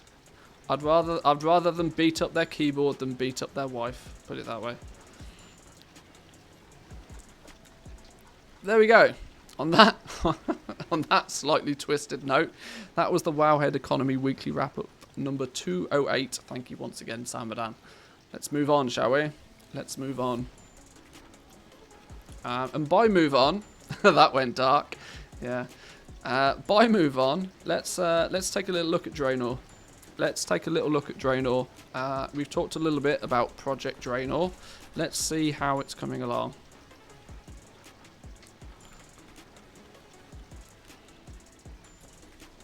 What we are going to need to do is load up another couple of realms. Which realm was this? This was, okay, this was our main realm. We're going to need this to go log on these characters at least. We also need this account up and running. Let's check the auction house. Let's see if we sold anything on Draenor. Choose your race, goblin or wife beater. Oh dear. Greetings, fellow goblinoids. Are we going to term that phrase now? Are we all goblinoids?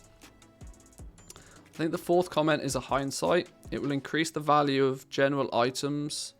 So the ore they currently sell for 10 gold will then sell for 15. So they will still spend the same time gathering to get their token. Or in theory, that should be the case. Yeah, that's kind of meant to be how the economy floats. And that's why Blizzard don't mind if the token goes up or goes down, as long as it doesn't do it too quickly.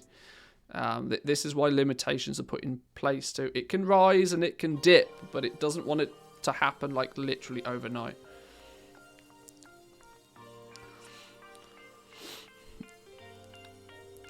What if they just put up like 4 walls? 4 walls around Booty Bay. Goblinoids only. This is a goblinoid zone. If you're not a goblinoid, please leave. But before we check the mailbox, let's just highlight the fact that I did yesterday. Obviously, it was the weekend, so I was checking my mailboxes over the weekend. We did hit a new high on Draenor. We are 224,000 liquid gold on Draenor now. We are going up in the world. We are starting to see the fruits of our labor. Now that we've got a lot of stuff, we've learned a lot of patterns, we've crafted a bunch of stuff. We are now focusing pretty heavily on just shifting stock and shifting stock profitably, and then restocking whatever we sell. Now we can go into sort of overdrive on just, churning out as much stuff as we can to make as much gold as we can, to probably then just burn it all into the ground when we start with legendaries. But we'll see how we get, see how far we get. Goblins have finally evolved into goblinoids. What's our new racial? The ability to naturally antagonize the general player base with 0 cooldown, apparently. But what did we sell? Need to go watch the VODs of the Draenor effort. Well, my little mini series is covering, the basics. Obviously on stream we are tending to do a lot of the more monotonous stuff, the actual grinding of reputation to get patterns and that sort of stuff. But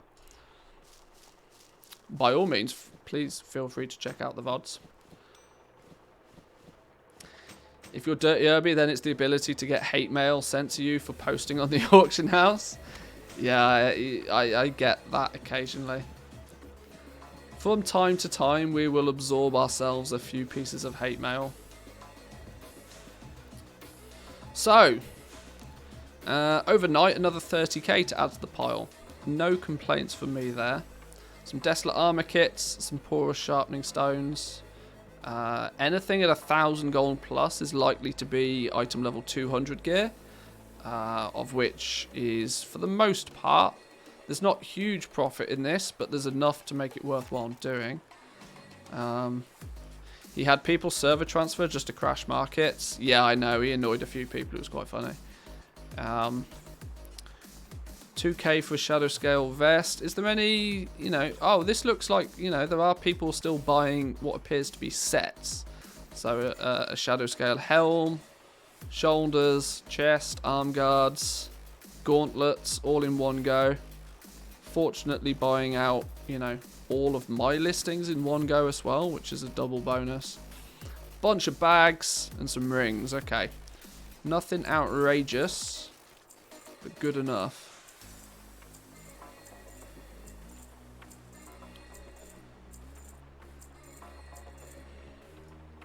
Right, what we should probably start with, since we don't seem to have many expireds, is let's find out where we've been undercut. Let's do 230s first, because I don't have as many of these.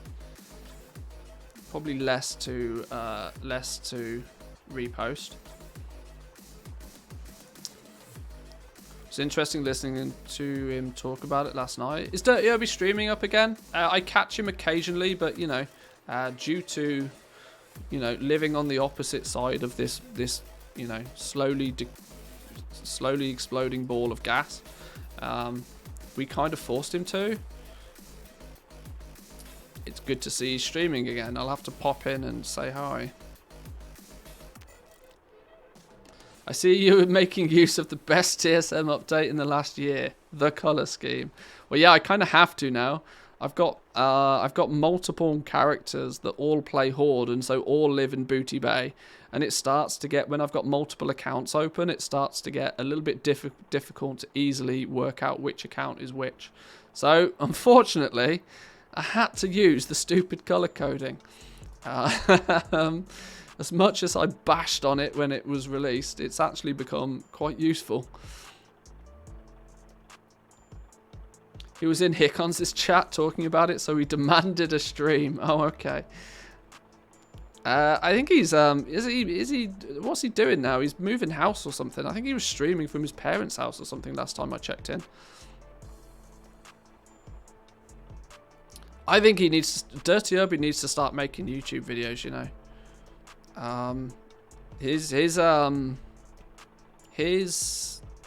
His natural style and demeanor lends itself very well to informative based content.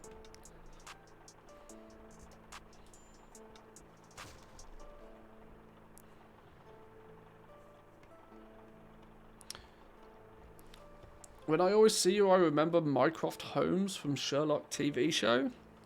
I don't know who that is. My wife has watched the Sherlock TV show, but I don't know who Mycroft Holmes is. A relative, I would imagine.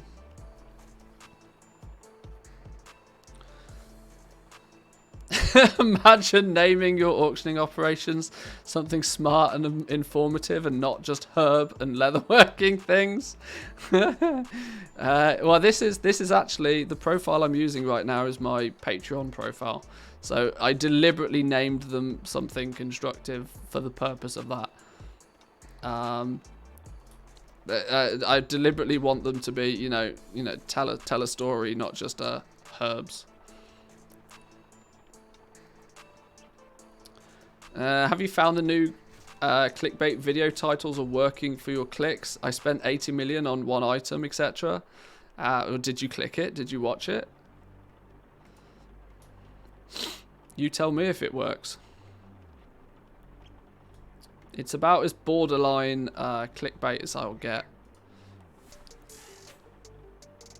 I mean, I did spend 80 million gold on one item, so it's not actually clickbait. It should intrigue you to what the hell did any single person spend 80 million gold on, and then you find out what I spent 80 million gold on.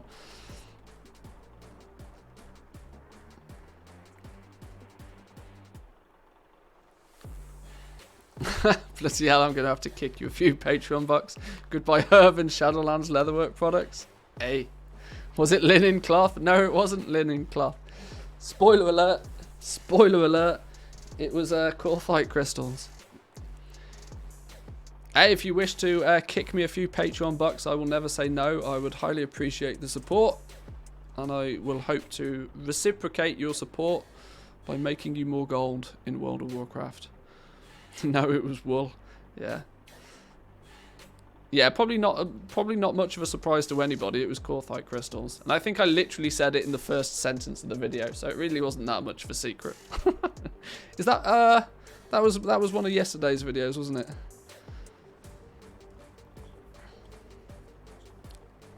I think that was one of yesterday's videos.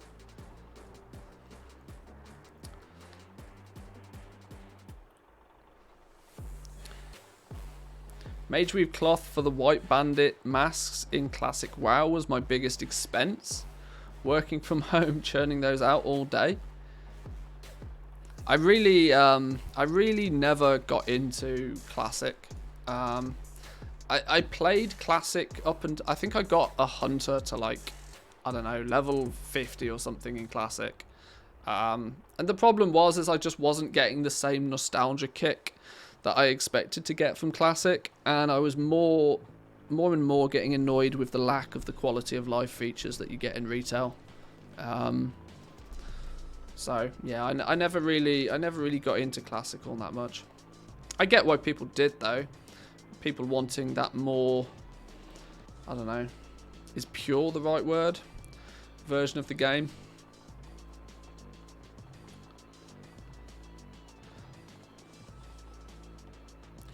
Spent 80 million on one item chopped into 200,000 plus pieces. Yeah, something like that. Something like that.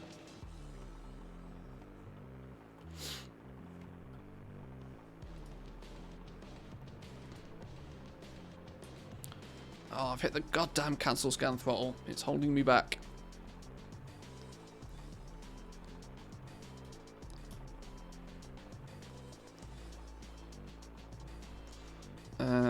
There's not really a huge amount else I can be doing during waiting for this time. Pixelated, I think is the term you're looking for. Maybe weatherless. Well, true, maybe. Did they nerf the drop rate of Tanaan Jungle toys? I can't imagine they'd have touched the drop rate of the Tanaan Jungle toys. And that content's been out for like 6 years, maybe 5-6 years at this point. I don't think it's I would yeah, I don't know. Maybe it had something to do with the because you get the my brain is actually failing me right now.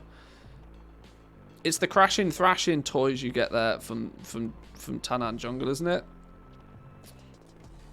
And they, you know, there was a new one released in Winter Veil, I think. So they might have accidentally pressed a button somewhere. It's not like Blizzard to accidentally break something. Good prices on it. I smell a student video coming soon. Then, yeah. You just chant and you can summon a student video on a farming spot if enough people.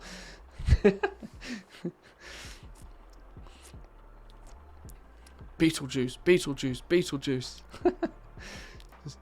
Student farm video, student farm video, student farm video. It's the same effect. Right.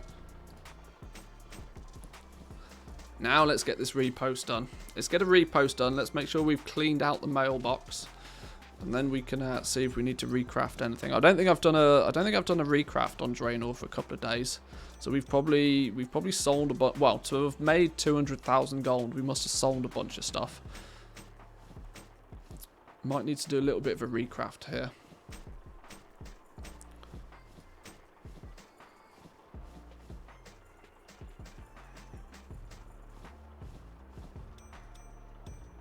I can't carry more. I can't carry more. Alright, let's roll. Let's relist it again. I love the fact that, you know, you just, with TSM, you can have an entire bag full of stuff. And once you've set the rules up once, you just click a button. Boom. And it does it. It will follow the rules. And as long as your rules are not too crazy, you'll sell a bunch of stuff. Maybe I'm starting to agree with, you know, Mr. Mr. Wowhead troll. Maybe they should all just be banned. Maybe it's too easy.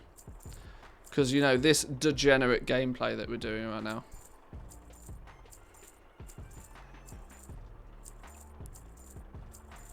This is far too easy to make gold.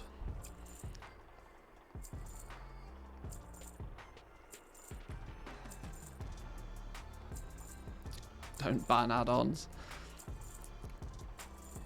Not to just ban the people that make more gold than me, maybe, yeah. I have thought for a long while though that I do worry that Trade Skill Master is slowly but surely becoming too powerful to be considered just an add-on.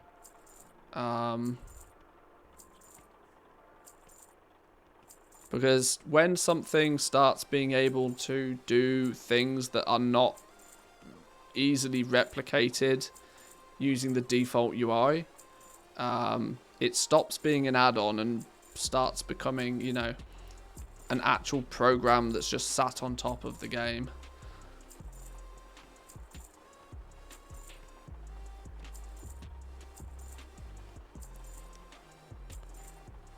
New server, no add-ons.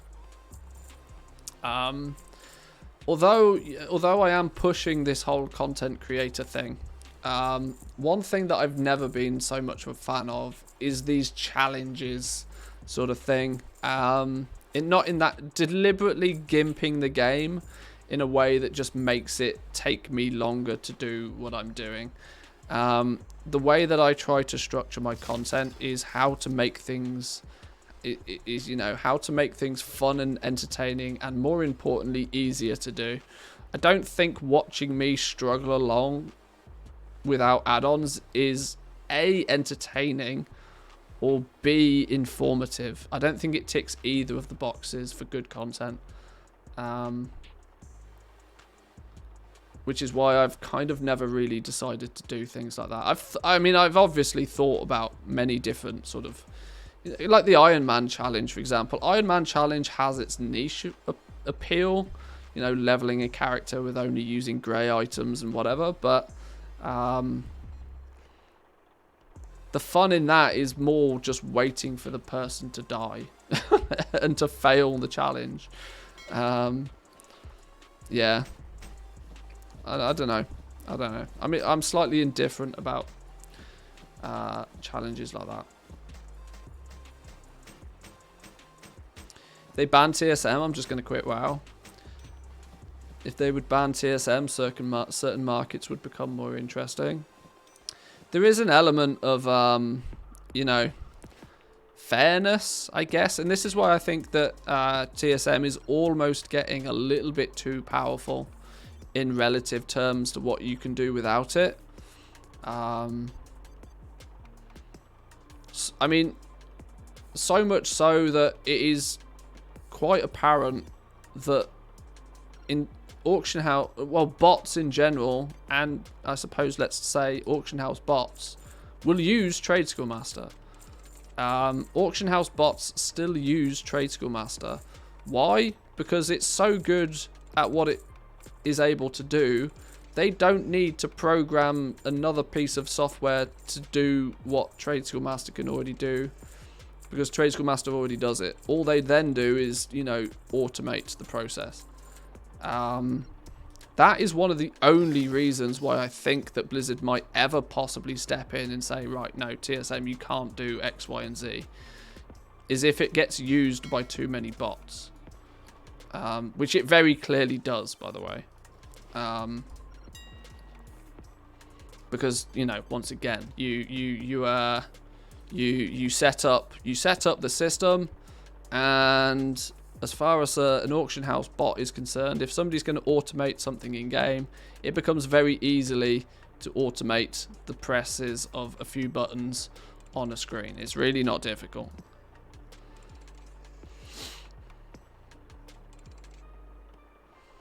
Spend our channel points on 5 minutes with no add-ons. Oh, that's an interesting one.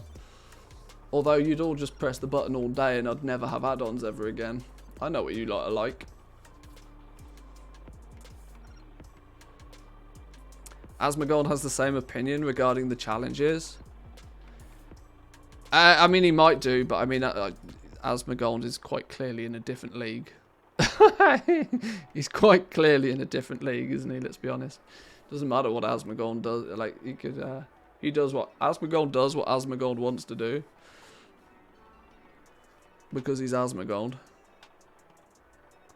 Zanzaful with the redeeming ad. Thank you, my man. You're right. I do need to remember to press that button a lot more. Boom! Have an ad. Everybody, have an ad.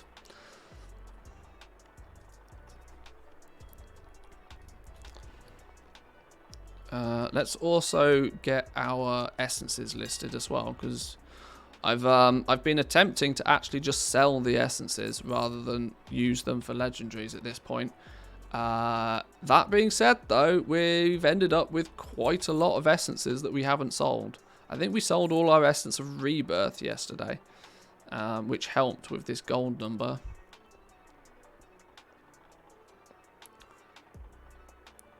Imagine getting ads. Imagine. Just imagine. How much do I get per ad? I mean, I don't think I do. It's a fraction of a fraction. Let me reiterate, I don't press the add button to make money. Let me put it that way. There is no way I press the add button for the purpose of making money. I press the add button to prevent new people joining the stream from seeing ads. That's the only reason I press the add button. Because if you press the add button enough, it disables pre-roll ads on the stream. And pre-roll ads are the cancer of live streams. Because 30% of people who see... This is a proven statistic. 30% of people that see a pre-roll ad click off before the ad finishes. And never make it to the stream in the first place. Whether they be whether they're new to the stream, or whether they're like a new viewer to that streamer, or, you know, a veteran. 30% of people bounce when they see an ad as a pre-roll. So... that's why streamers press the ad button. It's not to make money. Streamers don't make money off ads. It's ridiculous. Asmongold is 100 times better at goal making than we are all together. Yeah, he just stands in Stormwind and gets people to trade him shit. It's easy game. Easy game. There's multiple videos on YouTube of Asmongold just standing there, like, you know, some deity just standing there and having people trade him hundreds of thousands of gold.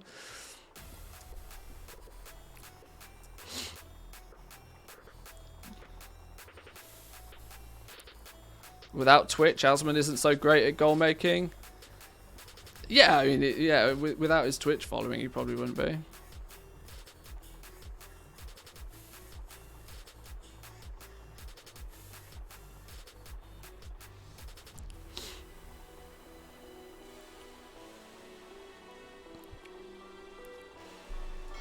Let's see what the restock damage is though on Draenor. Now that we've got our auction house in check, we should be able to see exactly what we need to recraft. We're starting to get to the point now, actually, gold-wise, if we look. I think we are now at the point where our restocks, we're going to be able to fully restock and still have gold left over. You can see up until recently, anytime we've done a big restock, it's literally absorbed all of our gold. You know, you can see a big spike here. A few days later, we've done some big restocks. We spend nearly all our gold doing it. But now I think we might be in a position. We might have enough gold to fully restock. And what that will ultimately mean is that it will just, you know, compound on top of each other. We also worked out on stream the other day that if we really want to go ham with legendaries, we need to put ourselves in a position to basically put 2 million gold in the bin. If we can afford to put 2 million gold in the bin, that will give us 15 of every single rank 1 legendary. And at that point, we then... obviously, we have to sell all of those, or have to try and sell all of those legendaries. But if we can basically write off that cost... then we put ourselves in an ability where we can either start making rank 2s or rank 4s. So we get a lot more options for crafting and selling something. And more importantly, crafting and selling something at a profit. Which is key, right? That's the that's the real goal. Has the accounts synced? Let's check that first. Yes, up to date, up to date, up to date. Beautiful. So let's go tailoring. Let's go TSM groups. Blacksmithing, jewel crafting, leatherworking, tailoring. Restock. Boom. Loads of stuff. Oh, it's not actually that bad, you know. 48k worth of stuff. 134k profit off the back end of it. Beautiful. 30 minutes of crafting though. Why is it? What's getting in our way? Oh, it's making... loads of stuff. Okay, most of this we probably won't make, because I'm not standing around for 30 minutes unnecessarily, but we'll see. Right, gathering then. Let's go some Doritos to begin with. What do we need? What do we need?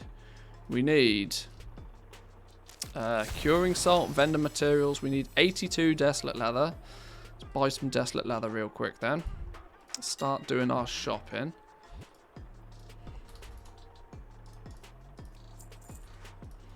It's telling us to craft heavy callus hide.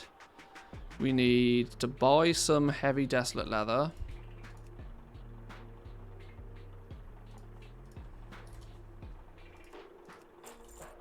Not a huge amount of it. Some pallid bones. Shit, how many was it? A stack of pallid bones. Once we can get to the point where we can do a full restock and still have gold left over, that's when we can start switching to a more aggressive stance on how much we pay for materials. If we can get to the point where we can start not like aggressively stockpiling, but can make it so that we always only buy materials when they're cheaper than like what our average price is, we will slowly but surely work towards, you know, only paying the absolute bare minimum price for our crafted items, maximizing our ability to make profit, which is what I'm trying to achieve. Some curing salt and some penumbra thread. We probably need to send over a bit of gold as well then.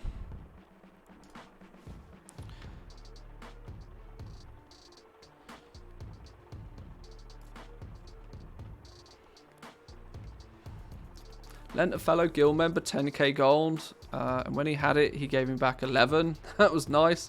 Never thought I'd see that 10k again. Yeah, I mean, I live by that same theory IRL. If I, you know, if I lend somebody money, I go by the theory that I will never see that money again. And if you live by that, if you do get it back, then it's a bonus. And it's the same with investing in things in WoW. I suggest that same sort of theory to people. Never invest more gold than you're willing to lose.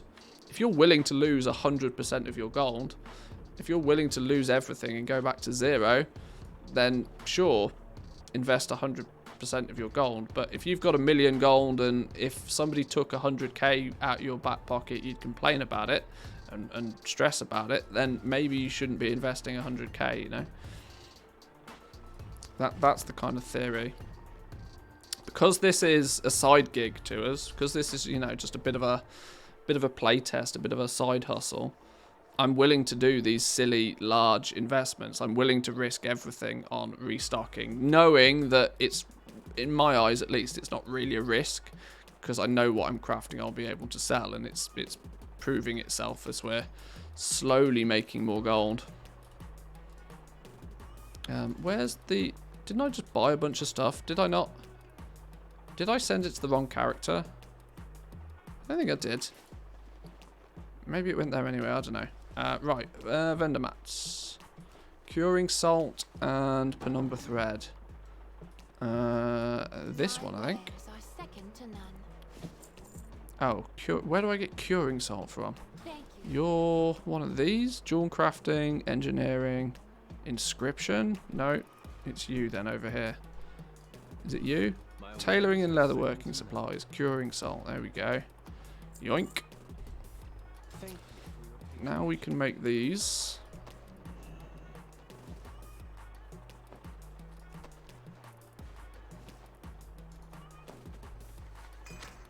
Just migrated 2 characters from 2 different accounts to a realm. And TSM would say that you've manually copied the save variables, delete them to sync thing. Any workarounds without fully deleting my saved variables? I just can't do that. That is beyond the scope of my understanding. I would quiz Gumdrops in the official TSM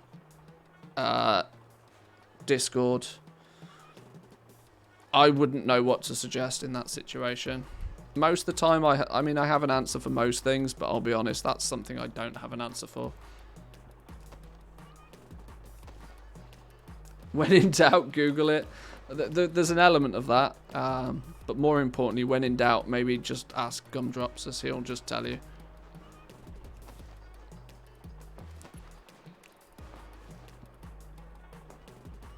Okay, now it's telling us to buy more stuff. This is why they need to refresh this. Is it still cheaper to buy vendor mats in the faction city you're exalted with? Yes. This dude's a goblin though, so he gets. I can buy them from any vendor from anywhere, and I get them at maximum discount. This is why I will always, if I'm playing on a horde faction, always have a goblin. That instant vendor reputation discount really adds up over time. Really adds up. Always in stock. I don't have enough money. Oh, I'm broke. Hang on. What do we need now? Curing. We need gold and we need heavy desolate leather.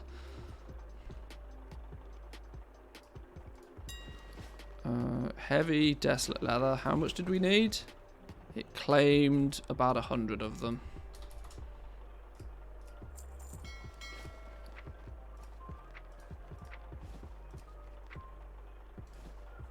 That was my phone, by the way. In case you even heard that. I meant to put it on silent.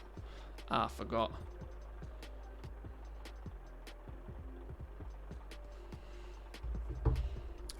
Let's send 10,000 gold.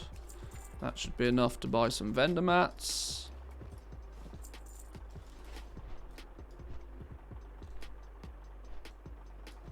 See anything you need? Yoink. Now I bet crafting these is going to add more things to our list. I knew it would.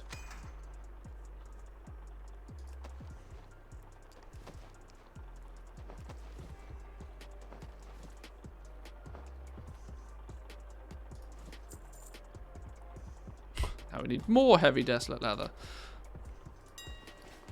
This is why sometimes it's easier just to buy way more than you need. But we've been counting every penny recently. So how many do we need? Another 40. Just buy another 100 for Christ's sake. It feels so foreign to me to buy, you know, less than a stack of something. I can't remember the last time I bought a material and bought less than an entire stack. I mean, I don't even buy Korthite crystals by these quantities normally. It feels so out of place. Take pride in your work. Goblin problems, right? Real goblin problems. Now we can craft this, hopefully, and have everything we need. Good. No. Oh, no. Hang on. Oh. Hey, now we have everything. Right, go. Wait, what if we got 100 viewers all of a sudden? Where did 100 of you turn up from? Why am I not shamelessly promoting all of my socials? Welcome in, boys and girls. How are we doing? Good to see you all. Hope you're enjoying.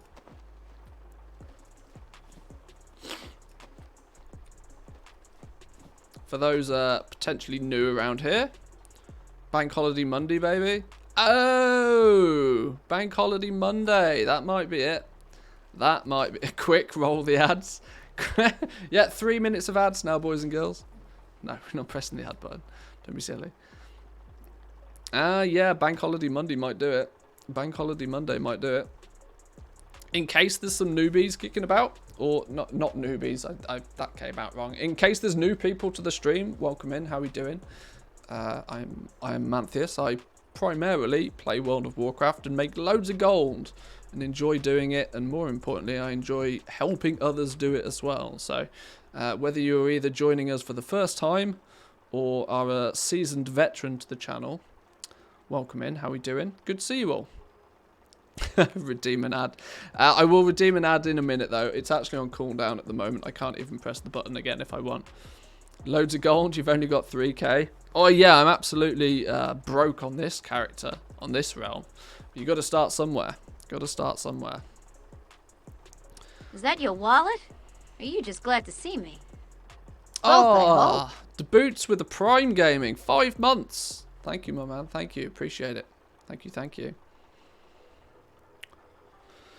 What add-on is showing the item level on the bag icon? I don't think it is an add-on. I think this is just ElvUI. I think it's the overall UI add-on that is doing it for these. It doesn't show it up on legendaries though. If you're looking at it to show the item level of legendaries, for some reason it doesn't do it on legendaries. Richest goblin without a long boy? You're probably right. You're probably right. I can't be far off one of the richest goblins without a long boy. I can't think... Can I think of anybody richer than me that doesn't have the long boy? I don't know. I don't know. There's probably a few people out there, but...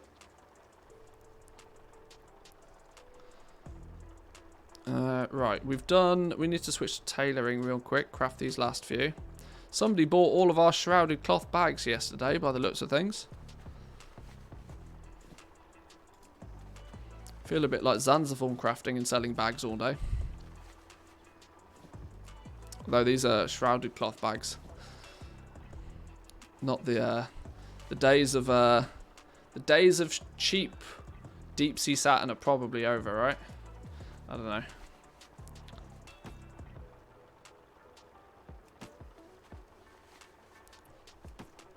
Let's craft up a bunch of these then.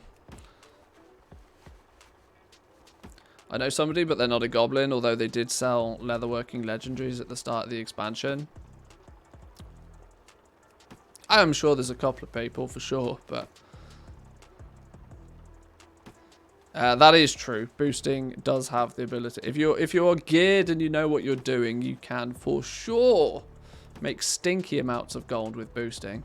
But ironically, just like in the real world, the people that actually do the hard graft, the people that do the boosting, are probably the least wealthiest. The boosters that make all of the gold are A, the people that spam trade chat all day, and B, the people that run the communities. Those are the two categories of people that make stinky amounts of gold from boosting. The people who actually do the boosting, they take, they believe they take the lion's share. No. You get the healthiest percentage, but it's a percentage of what you do. The people that are organizing the boosting communities, they are getting a percentage of every transaction, of every boost that happens. Those people are absolutely balling.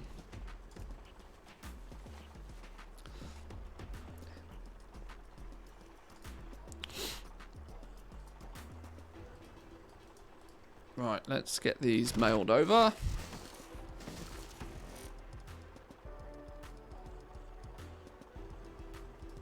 I welcomed in everybody because we surpassed 100 viewers and like 10 of you decided to leave. Welcome to Twitch. Welcome to Twitch. Alright, let's get those mailed over. Let's jump on to... Should we do... there's actually surprisingly quite a lot of jewel crafting stuff. We're gonna need a bunch of vendor mats, I'd imagine. Lay strike settings, malleable wire. We need to buy a whole bunch of that because we're on a goblin. Buy it while we're on the goblin, and then just send it over. So let's take. Let's just take 20k. And let's buy a bunch of vendor mats just so we've got them. Malleable wire, I think, is on one of these fellas. Jewel crafting supplies.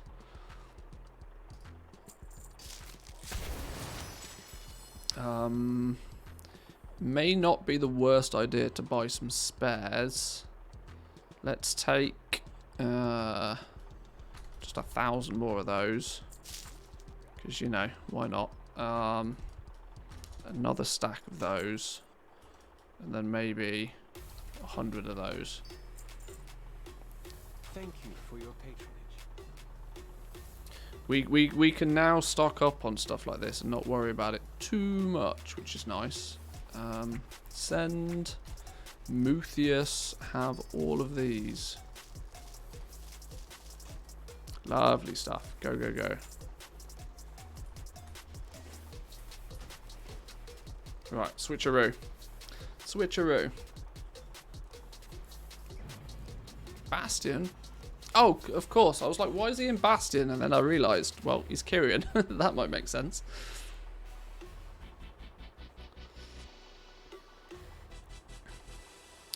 Back to work tomorrow, but day off on Wednesday.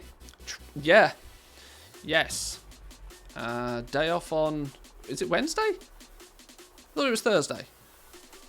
Hang on. What's the date today? It's the 3rd.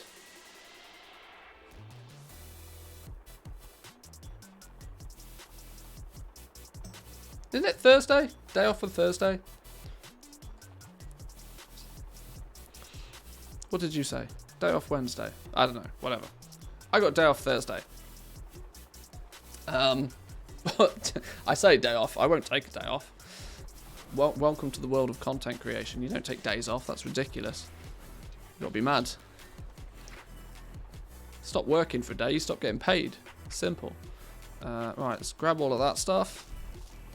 What materials do we need, though? We need a bunch of lithium. We need a bunch of lacerite. We're deep in the doo-doo on some of the gems, meaning that we should probably, hopefully, maybe, possibly 6 gold for lacerite. We can dip our toes in the water at 6 gold. 6 gold 50.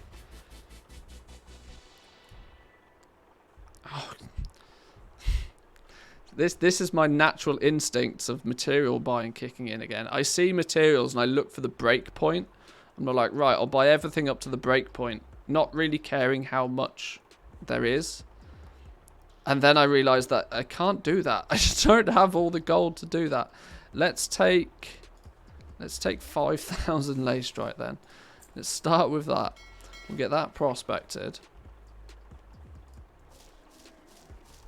What else did we need? We needed some other stuff. We needed some lithium ore. We should probably buy some of that.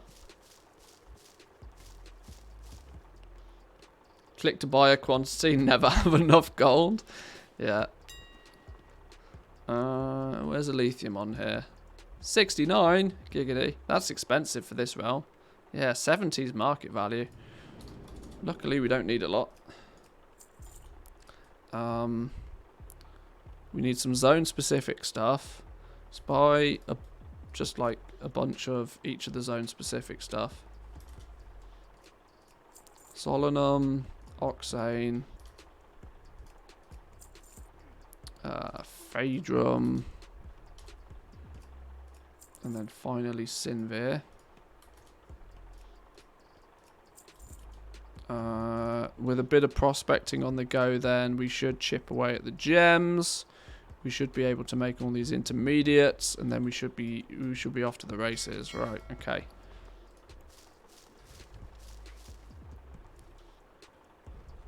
Right, send Muthius, all of you.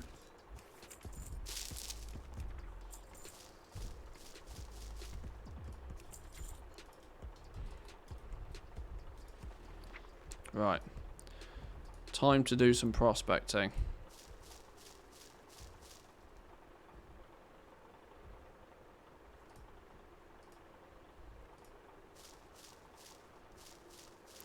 We always seem to be short on Umbriel. We tend to have plenty enough Auroblasts usually, and we always have way too many Anger's Eyes. This seems to be a pattern that's similar for everybody as well, looking by market prices. Looks like the blue gems are always a rarer commodity. I wonder what that is. I've never really looked into why that is, because I've usually always had way more gems than I can ever do anything with ever, to the point that I just vendor them all.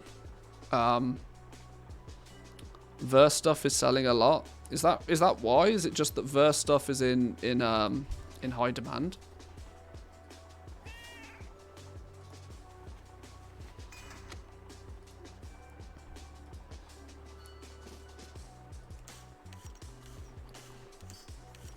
Verse for Mage Tower. Oh, yeah, that makes sense. Yeah, I hadn't thought about that. Check sale rates of verse enchants. They pop in. If they're popping, I should probably do something about it. I love myself a quick cash cow.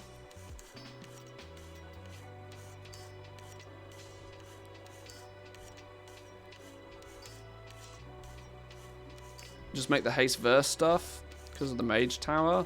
Oh, okay, okay. Well, we got like 2 days left of the Mage Tower, so I'm not gonna go deep into it now. But I for one definitely didn't capitalize on the Mage Tower anywhere near as much as I could have.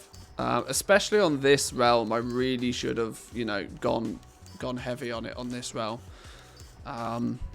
because it's the realm where I could do with some cheeky fast profit.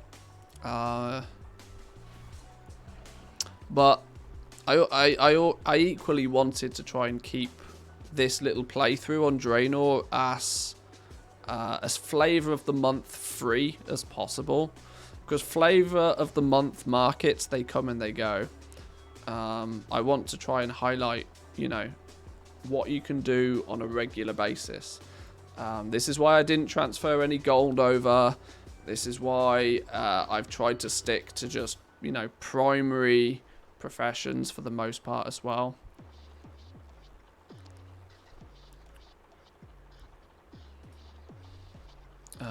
We probably need to do a bunch of prospecting. Our bags are a little bit wham, aren't they? Let's fix this problem real quick. Go.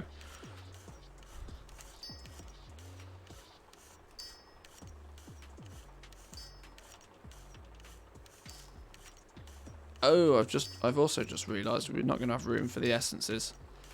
Ah, well, they'll end up in the mailbox. It's fine. Subbed like 2 days ago, started using your TSM profile and love it. Don't have much cash profit, but now I have items valued at around 2 million, which doesn't mean much, but still kudos to you. No, thank you. I love to hear people using it and having success with it. A, it means that it works as it was intended, and B, it means it's helpful to people, which is, you know, the exact reason I put it together that way. So yeah, glad you're having some use for it, and more importantly, thank you for the support to the channel. It means a lot.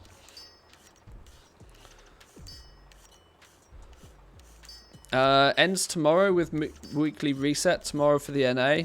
Oh yeah, so we're gonna have the Mage Tower for another day, because if it goes away on Wednesday.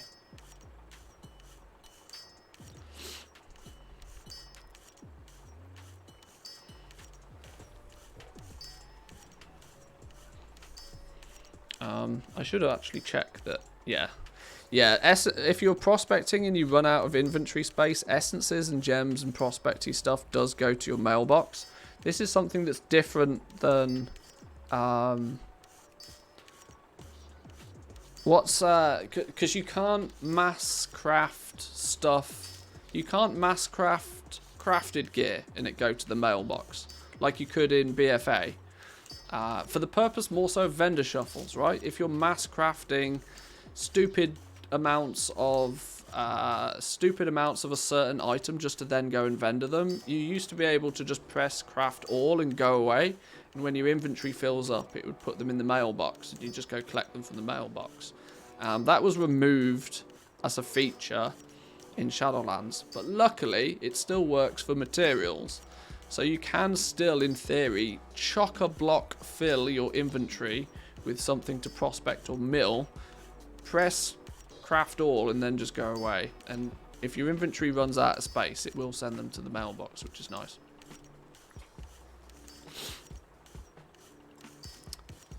Your TSM profile is really good. I've made some mods for my realm, a super low population problems, but the heart of it is still there. Yeah, that goes to emphasize a point that my TSM profile is designed as a foundation profile. It's designed to be taken and built upon and customized. It basically does all of the hard work that somebody has to do when they first get up and running with TSM, which is setting the groups up, getting all of the items in the groups, making it neat and tidy and organized, applying some basic both crafting and auctioning operations to it. And then when you get going with it, you can very quickly start to see, right, well, actually in this scenario, I'd probably prefer it to work a little bit differently. And you can tweak it and you can customize it exactly however you wish. But it was designed to be a really solid foundation for people to just get running with. I've got a new version that's, I've not finished it, but I've play tested with it quite extensively, that I would probably, I don't know, consider calling it, I don't know, my TSM Pro profile or something. I don't know, I'll give it some fancy marketing name. But it will be a lot more heavily customized out of the box. But I'm cautious about giving it to people because it uses a lot of custom price sources. And I think that it might cause an awful lot of confusion if somebody's new to TSM and they try and use it. But we'll see. Broke the game yesterday. I was doing the final mission for the Netherwing rep and the dragon didn't fly me away. So I had to use the unstuck feature and it sent me to Westfall, still on a dragon. Flew me through the mountains until it eventually flew me underwater halfway to Kultiras. That's funny. You should have recorded that. That's the kind of stuff that makes funny YouTube videos.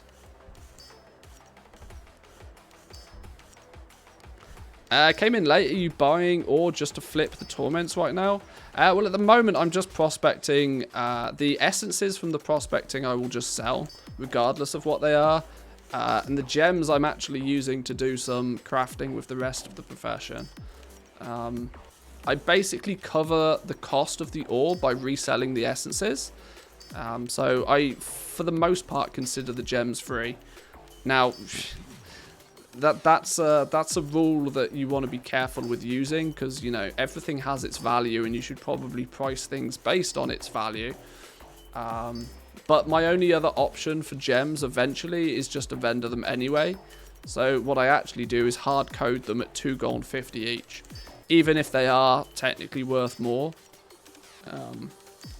But, you know, it means I'm super competitive when it comes to 200 and 230 jewel crafting gear.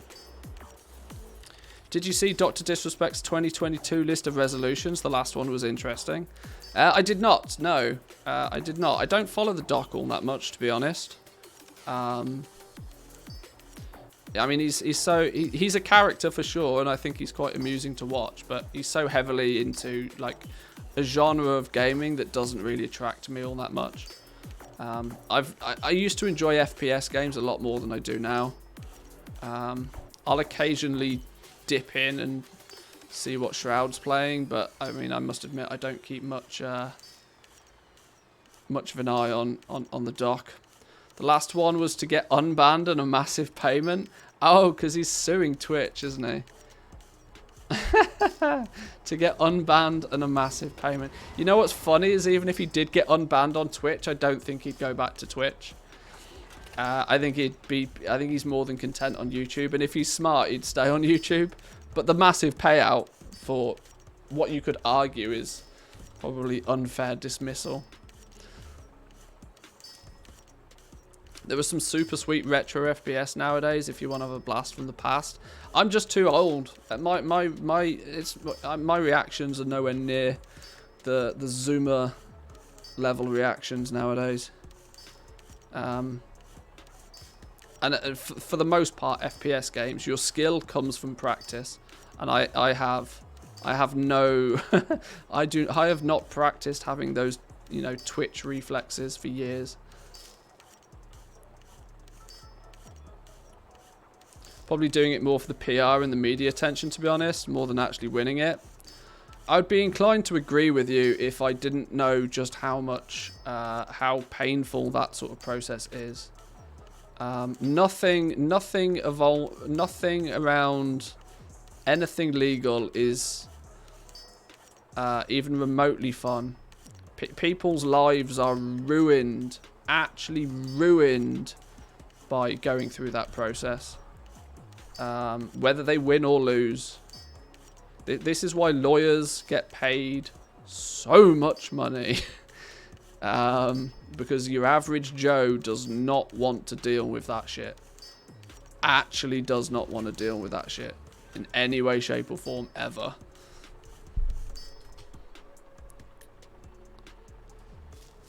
So whilst it will, there will probably be a you know, he'll benefit for sure from the PR and media attention, because any news is good news ultimately.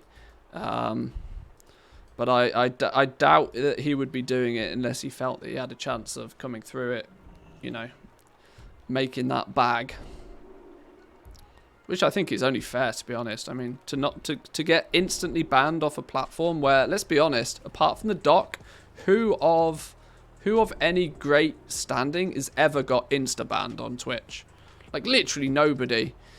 I mean, you'd have to watch horse porn on Twitch to get insta banned, and even then they'd probably go, "Oh, all right, come on then," you know, slap on the wrist, 30-day ban.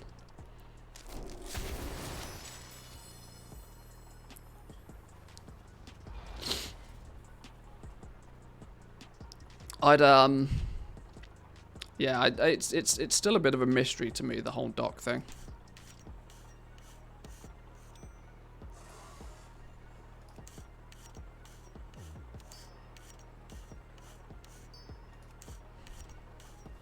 Was 19th in the world in Counter-Strike 1.6. That game nearly lost me my marriage. I don't know why I laughed there. I don't know why I laughed.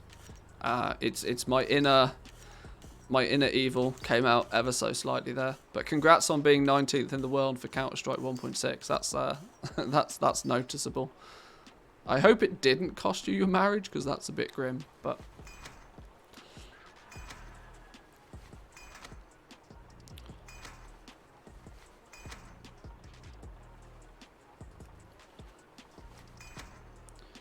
too bad if you can't afford lawyers. Yeah, in this day and age, if you can't afford a lawyer, you're in a real bad situation. Reminds me of Forsen, who got trolled to watch horse porn and got banned, but in the end ended up just getting unbanned again. Yeah. Yeah, there's to my understanding at least, not that I keep up with the Twitch meta in that much detail, but I can't think of anybody apart from Doc that was of a noticeable size. We're not talking mid tier. We're talking like top of the tree, like 10k Andy plus. I can't think of anybody that just got insta overnight banned with no ability to come back, other than Doc. And for there to be apparently no, you know, public reasoning to why.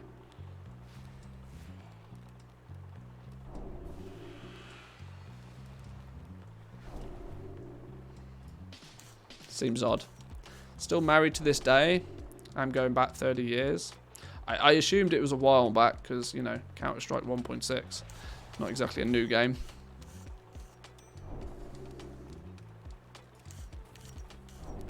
Stro in the house. Got an LST feature idea. I mean, he might be lurking. Although he's been moving house and doing a bunch of stuff recently, so he's been busy. He's not been here as much. Shout him up in his Discord. He'll take feature ideas and requests in his Discord. I can't remember if his Discord is linked. Oh no, it just links to the add-on.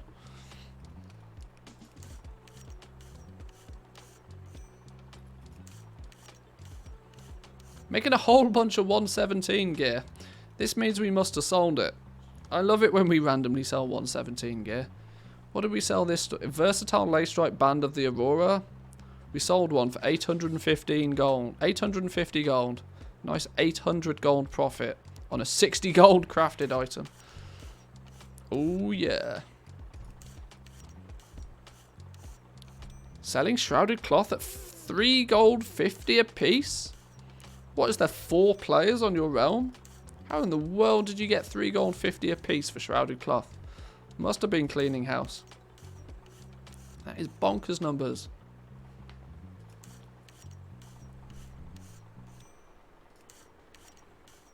Right, we're going to run out of inventory space again, aren't we? Let's maybe then, before we go too far, let's organise this, send a bunch of it over.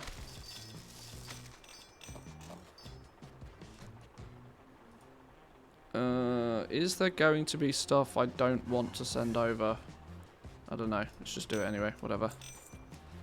A lot of the duplets and stuff get sent over accidentally, but whatever. Jewel crafting. Go. Delete them mushrooms. Yeah, I've got a lot of trash in my bags. Don't worry about it. I'm aware. I mean, all this anima. I'm literally standing in my covenant. I should just go turn in all of these anima tokens. There's lots of things I should do to clean my bags that I don't. Although, saying that, this character is done. Like, D-U-N-E done. He is Renown 80. He's done the 9.1 campaign. He is done. So, most of this stuff in the bags. He is now a pure 100% hardcore crafter. He's probably not going to move from this mailbox ever. So I should probably just clean the inventory once and for all. 2 anvils in case one breaks. Yeah. We have how many charges left on this one? 14 charges and 8 charges. Yeah, I'm nearly down to only 1 anvil.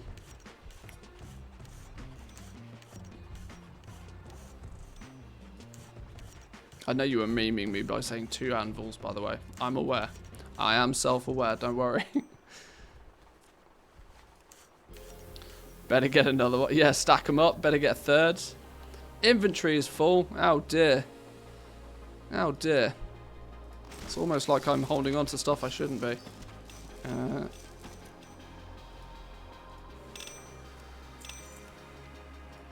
Let's, we are literally here. let's just quickly turn in this. Look at this. 23,000 anima. I have 2 souls because I refuse to run around the moor. I should really go and I should really run around the moor a little bit. To at the very least. Yeah. What do we need? We need. Oh, we need like literally 60,000 anima or something to complete this. Yeah, it's never happening. We'll ignore that. Ethereal meat is vendor meat. You're right, actually it is. Although, saying that, it might be vendor meat. It might become useful again in 9.2. Considering the new flask just quite simply requires, I think it's like 5 pieces of meat. You know? Just 5 meat. You choose the meat. So your vendor meat starts to potentially be useful. If I understand it right.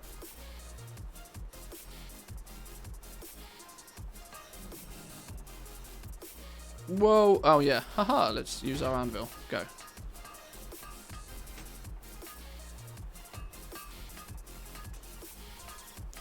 There's a good chance that the floor price on some of the useless meats might be lifted because people will probably want to keep a stack of meat in their bags, and when they go to the auction house, they will just buy whatever is the cheapest. So that will naturally mean that the shit at the bottom will get sucked up. Assuming that it stays the way that it is on the PTR now. You can do the souls in Torghast. That is true, but that equally means I have to do Torghast. So, yeah, 6 of one, half a dozen of another.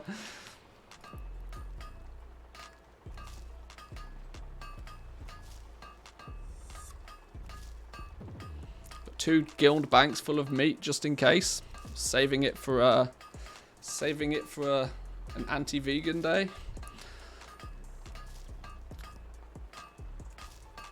It's a lot of gem crafts. Well, my TSM profile is set up to restock up to, I think it's up to 100 of each duplet and cluster. Some of which then get sold. Some of which just sit in my bags ready for crafting. And more importantly, it's a way to use a bunch of gems. Which, you know, prevents me from not vendoring the things all the time.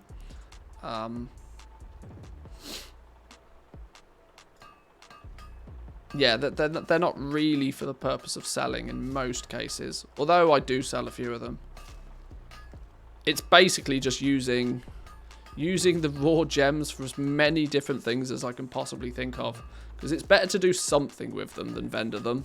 But ultimately, I vendor most of them. It's fine.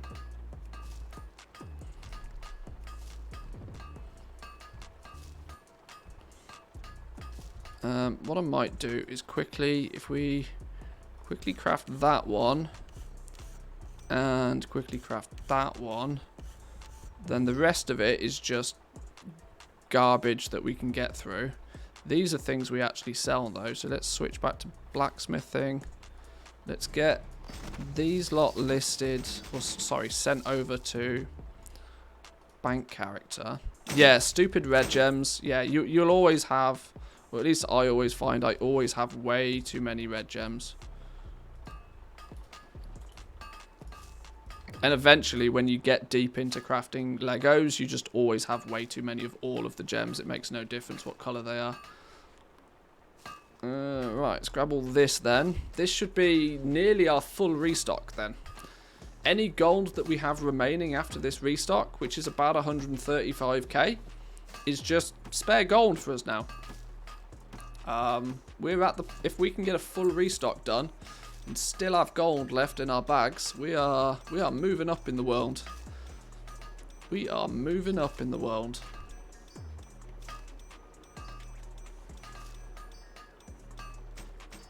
We need to probably then over the next few days, you know, sort of bank a bunch of this gold. Maybe then start to take a look at what the damage is going to be to start bumping up. I think jewel crafting is going to be our first adventure. It's only 2 items. We know that rings sell like hotcakes, and I can probably do bits to shift a bunch of the necks as well. Hopefully we can turn enough of a profit with jewel crafting to begin with to help bankroll some of the others. I really would like to get into a strong position by the time patch 9.2 rolls around for Draenor. I would like to have at least unlocked rank 4 from, you know, at least what I consider to be very, very strong performing slots. But we've got some work to do to get there. We've definitely got some work to do. Especially if I plan to do it without doing any farming for gold or silly things like that. Why did we stop? I don't know why we stopped. Let's keep going.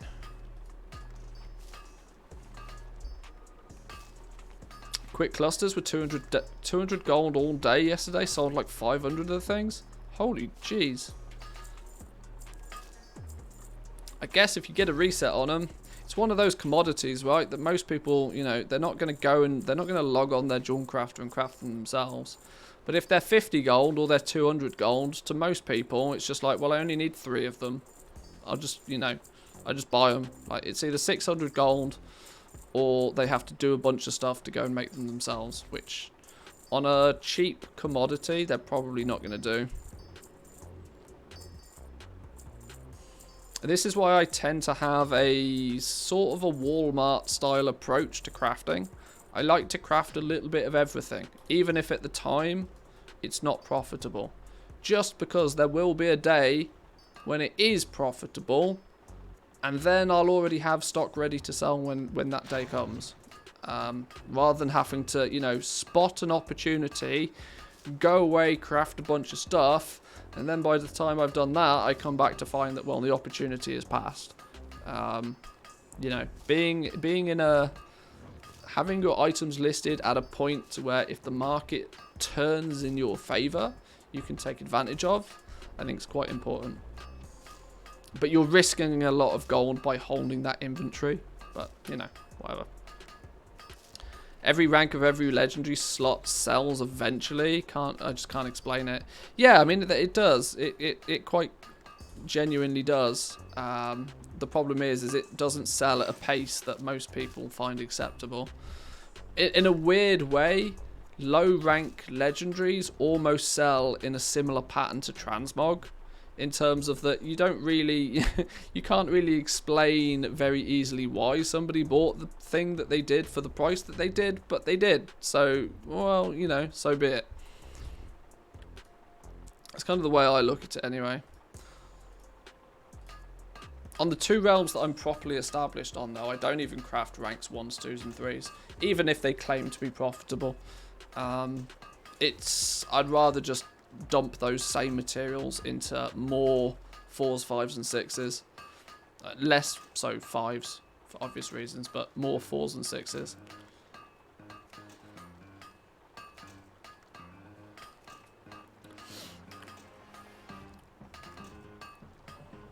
If I do have any crafted 1s, 2s, and 3s, I list them and forget about them. If they sell, they sell. If they don't, they don't. The once a week sale of a 300k rank 5 warrants me posting 1 of each slot. Yeah, exactly. Those lottery ticket wins occasionally make it worthwhile, but they don't come around all too often. But like you said, often enough to, you know, for you to decide to do it.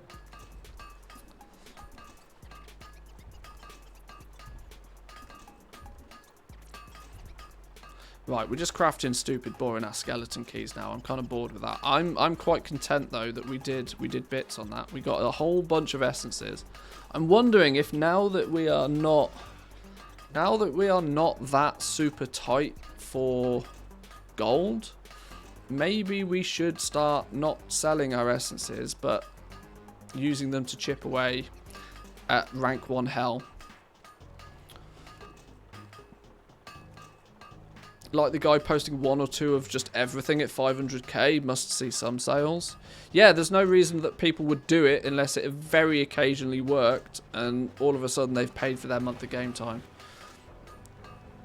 I looked at this from a purely statistical perspective once, that you could quite easily post 200 items on 4 or 5 different realms, all of them at 400k a piece, meaning that you are statistically likely to sell 1 every week if you were to do that. Just by a 0.001 chance of you selling something. My max pop server, I do that. Post them at 500% crafting. 140 to 180k, get 3 to 5 sales a week. Yeah.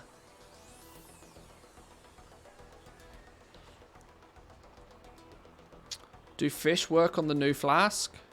I assume you mean feast. Yeah, it's fish or meat. Just 5 of the current ones.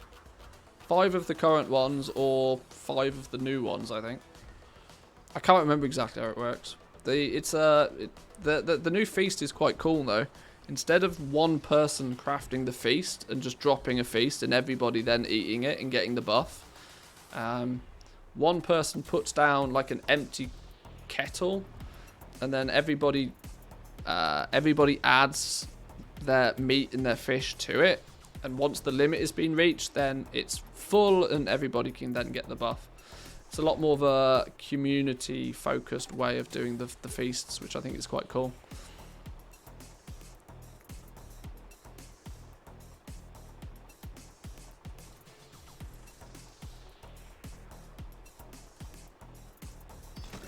Right, let's get these last few items sent over.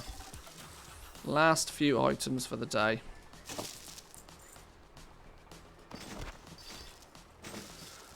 How many essences are needed for rank 1s? It's 10, right?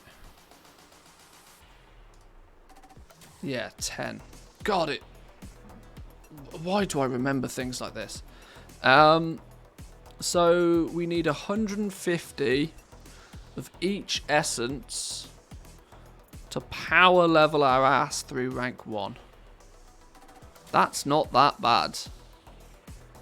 That's not that bad. We can facilitate that quite comfortably. I'm wondering if I just do it. Shall I check the scary low prices of Shadowgast rings and necks on Draenor? Shadowgast 750 gold a piece. Ah! Okay. I knew this was going to be the case. Rank 2s though look almost profitable. 750 a piece, and there's bajillions of the things. Okay, cool. What about Shadowgast neck? 790 a piece. Then there's bajillions of the things. Okay, we're gonna craft them, and we're gonna just bang them out there. Craft it and bang it out. Gee, what is this? 15k. 15k for a rank 2 Shadowgast necklace. Is the world gone mad? That's profitable, yo. What's a rank 2 necklace doing being profitable? 27. Wow, okay. Rank 4's not so much. But in fact, that's not far off all the same. Oh my god, there's so much money to be made here. 262s at 60k. We can bang them out for that all day long. Oh, yeah, I'm absolutely going Dawn crafting first. This is ridiculous. How are people not creaming the crop here? 64k for Shadowgast ring. Those motherfuckers probably sell all day. All day. And rank 1 prices are always dumb. What's surprising me greatly is that 2s, 3s, and 4s are actually not broken either. I mean, they're not. These aren't profitable, mind, but they're not. You know, they're not trash level prices. They're enough to recuperate the cost and feel good about it. Right. Okay.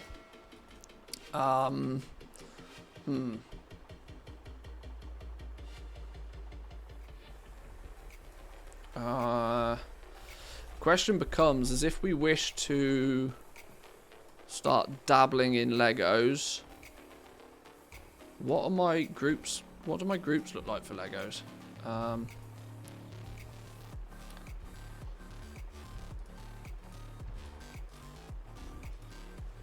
So by default, they're just in the regular group. Okay. And what's the operation on them? As and when profitable.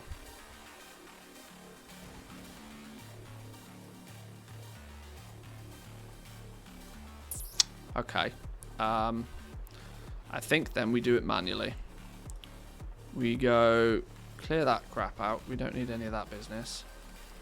Let's just go 3Q ring 3Q.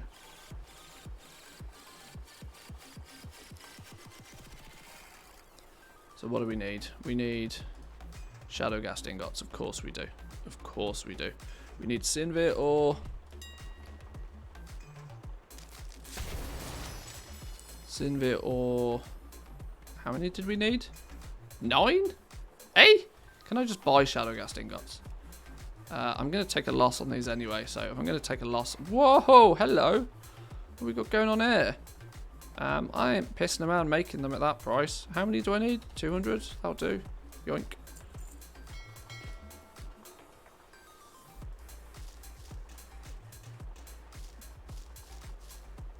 On Max Pot, we just scare competition away with small margins.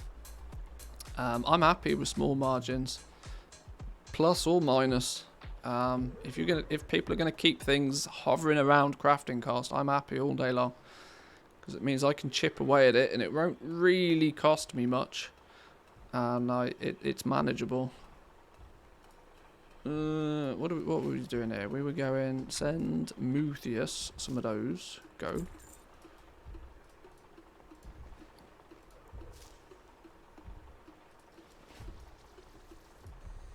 Do I legit have what I need for these? Why have I got so many arboreal shards all of a sudden?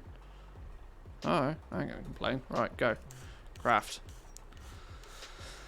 Our first venture, boys and girls, into legendaries on Draenor. Here we go. 24,000 gold cost. Negative profit. Negative profit. Now what we do is we take these and we go, right. We go send.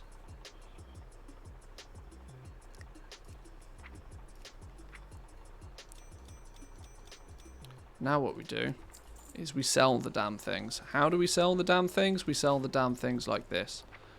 We go open all.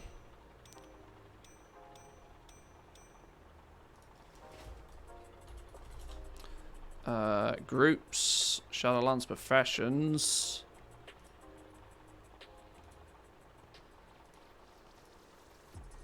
Base Legos, jewelry. What have we got set up here by default? Okay.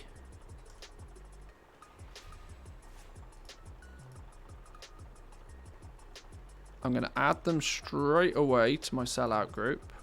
Oh, they already are in the sellout group. Okay.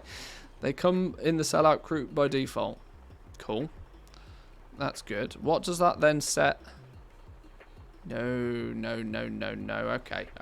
I'm going to go against my own suggestions on this. And I'm going to go... we're going to make a new...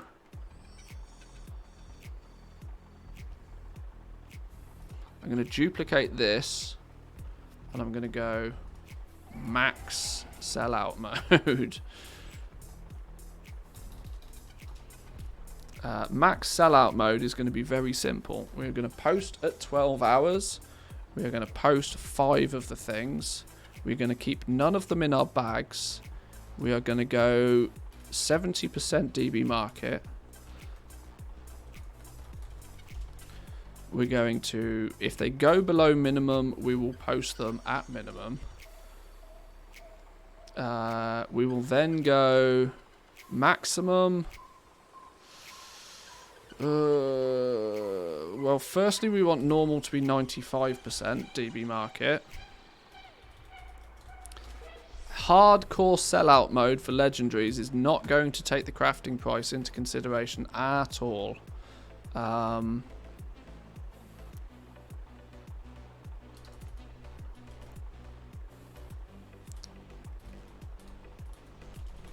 This is, when it goes above there, we post there. This is purely to do everything in our power to sell them and sell them fast. Because what's most important to us now is getting our gold back rather than getting back all our gold. Maybe at this point we post them at normal though. Or do we just go hardcore ignore auctions below min?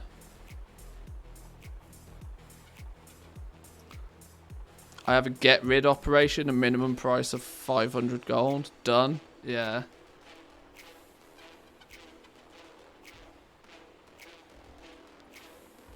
If it goes below 70% DB market price, what do I want to do? Just post them there.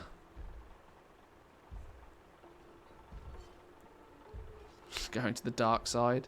Sometimes you have to. We are also...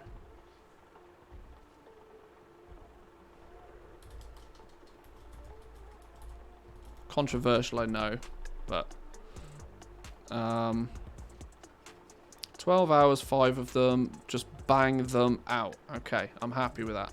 Right, rank 1, sell out. The operation, we're going to override that to be max sellout mode.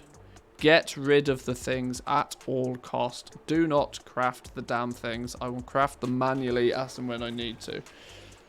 Right. That'll do.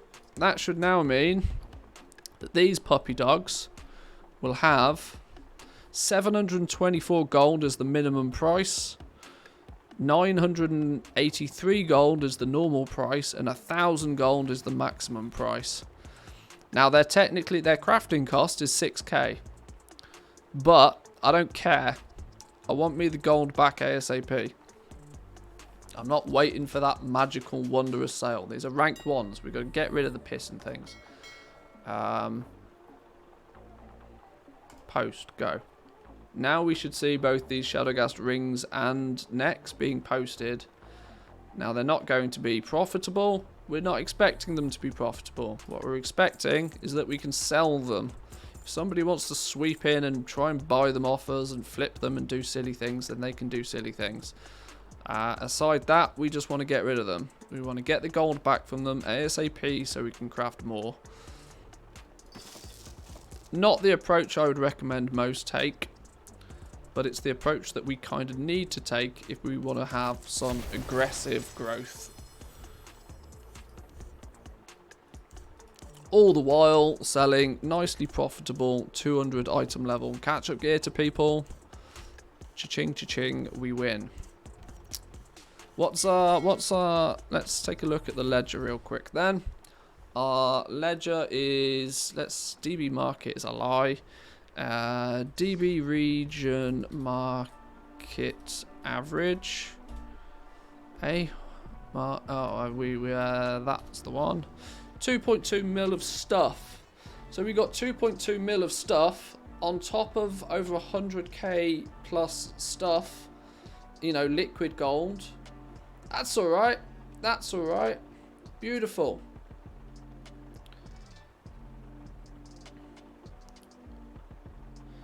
Can you just make cancel 4, 5, and 6 items and add it to favorites? Yes. Yes. Don't accidentally put that one on a rank 6 group. You could arguably put that on a rank 6 group and still make a ton of profit, because the market price for rank 6 items is usually going to be above crafting cost. But equally, yeah, I would agree. You probably want to be really careful not to do that. Yeah, you can make a cancel 4, 5, and 6. You just select the groups, do the cancel once, and then favorite it and rename it something.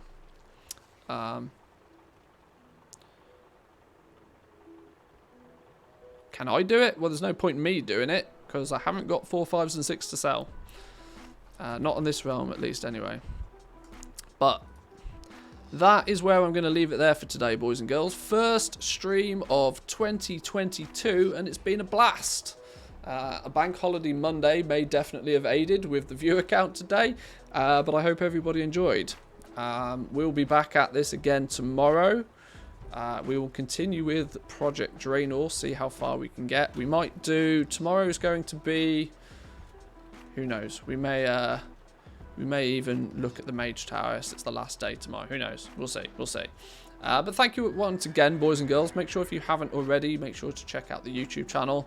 It's where I post all of the highlights, the curated content, the gold making hints and tips, for you to catch up with when we are not live, because we're only live a few hours a day.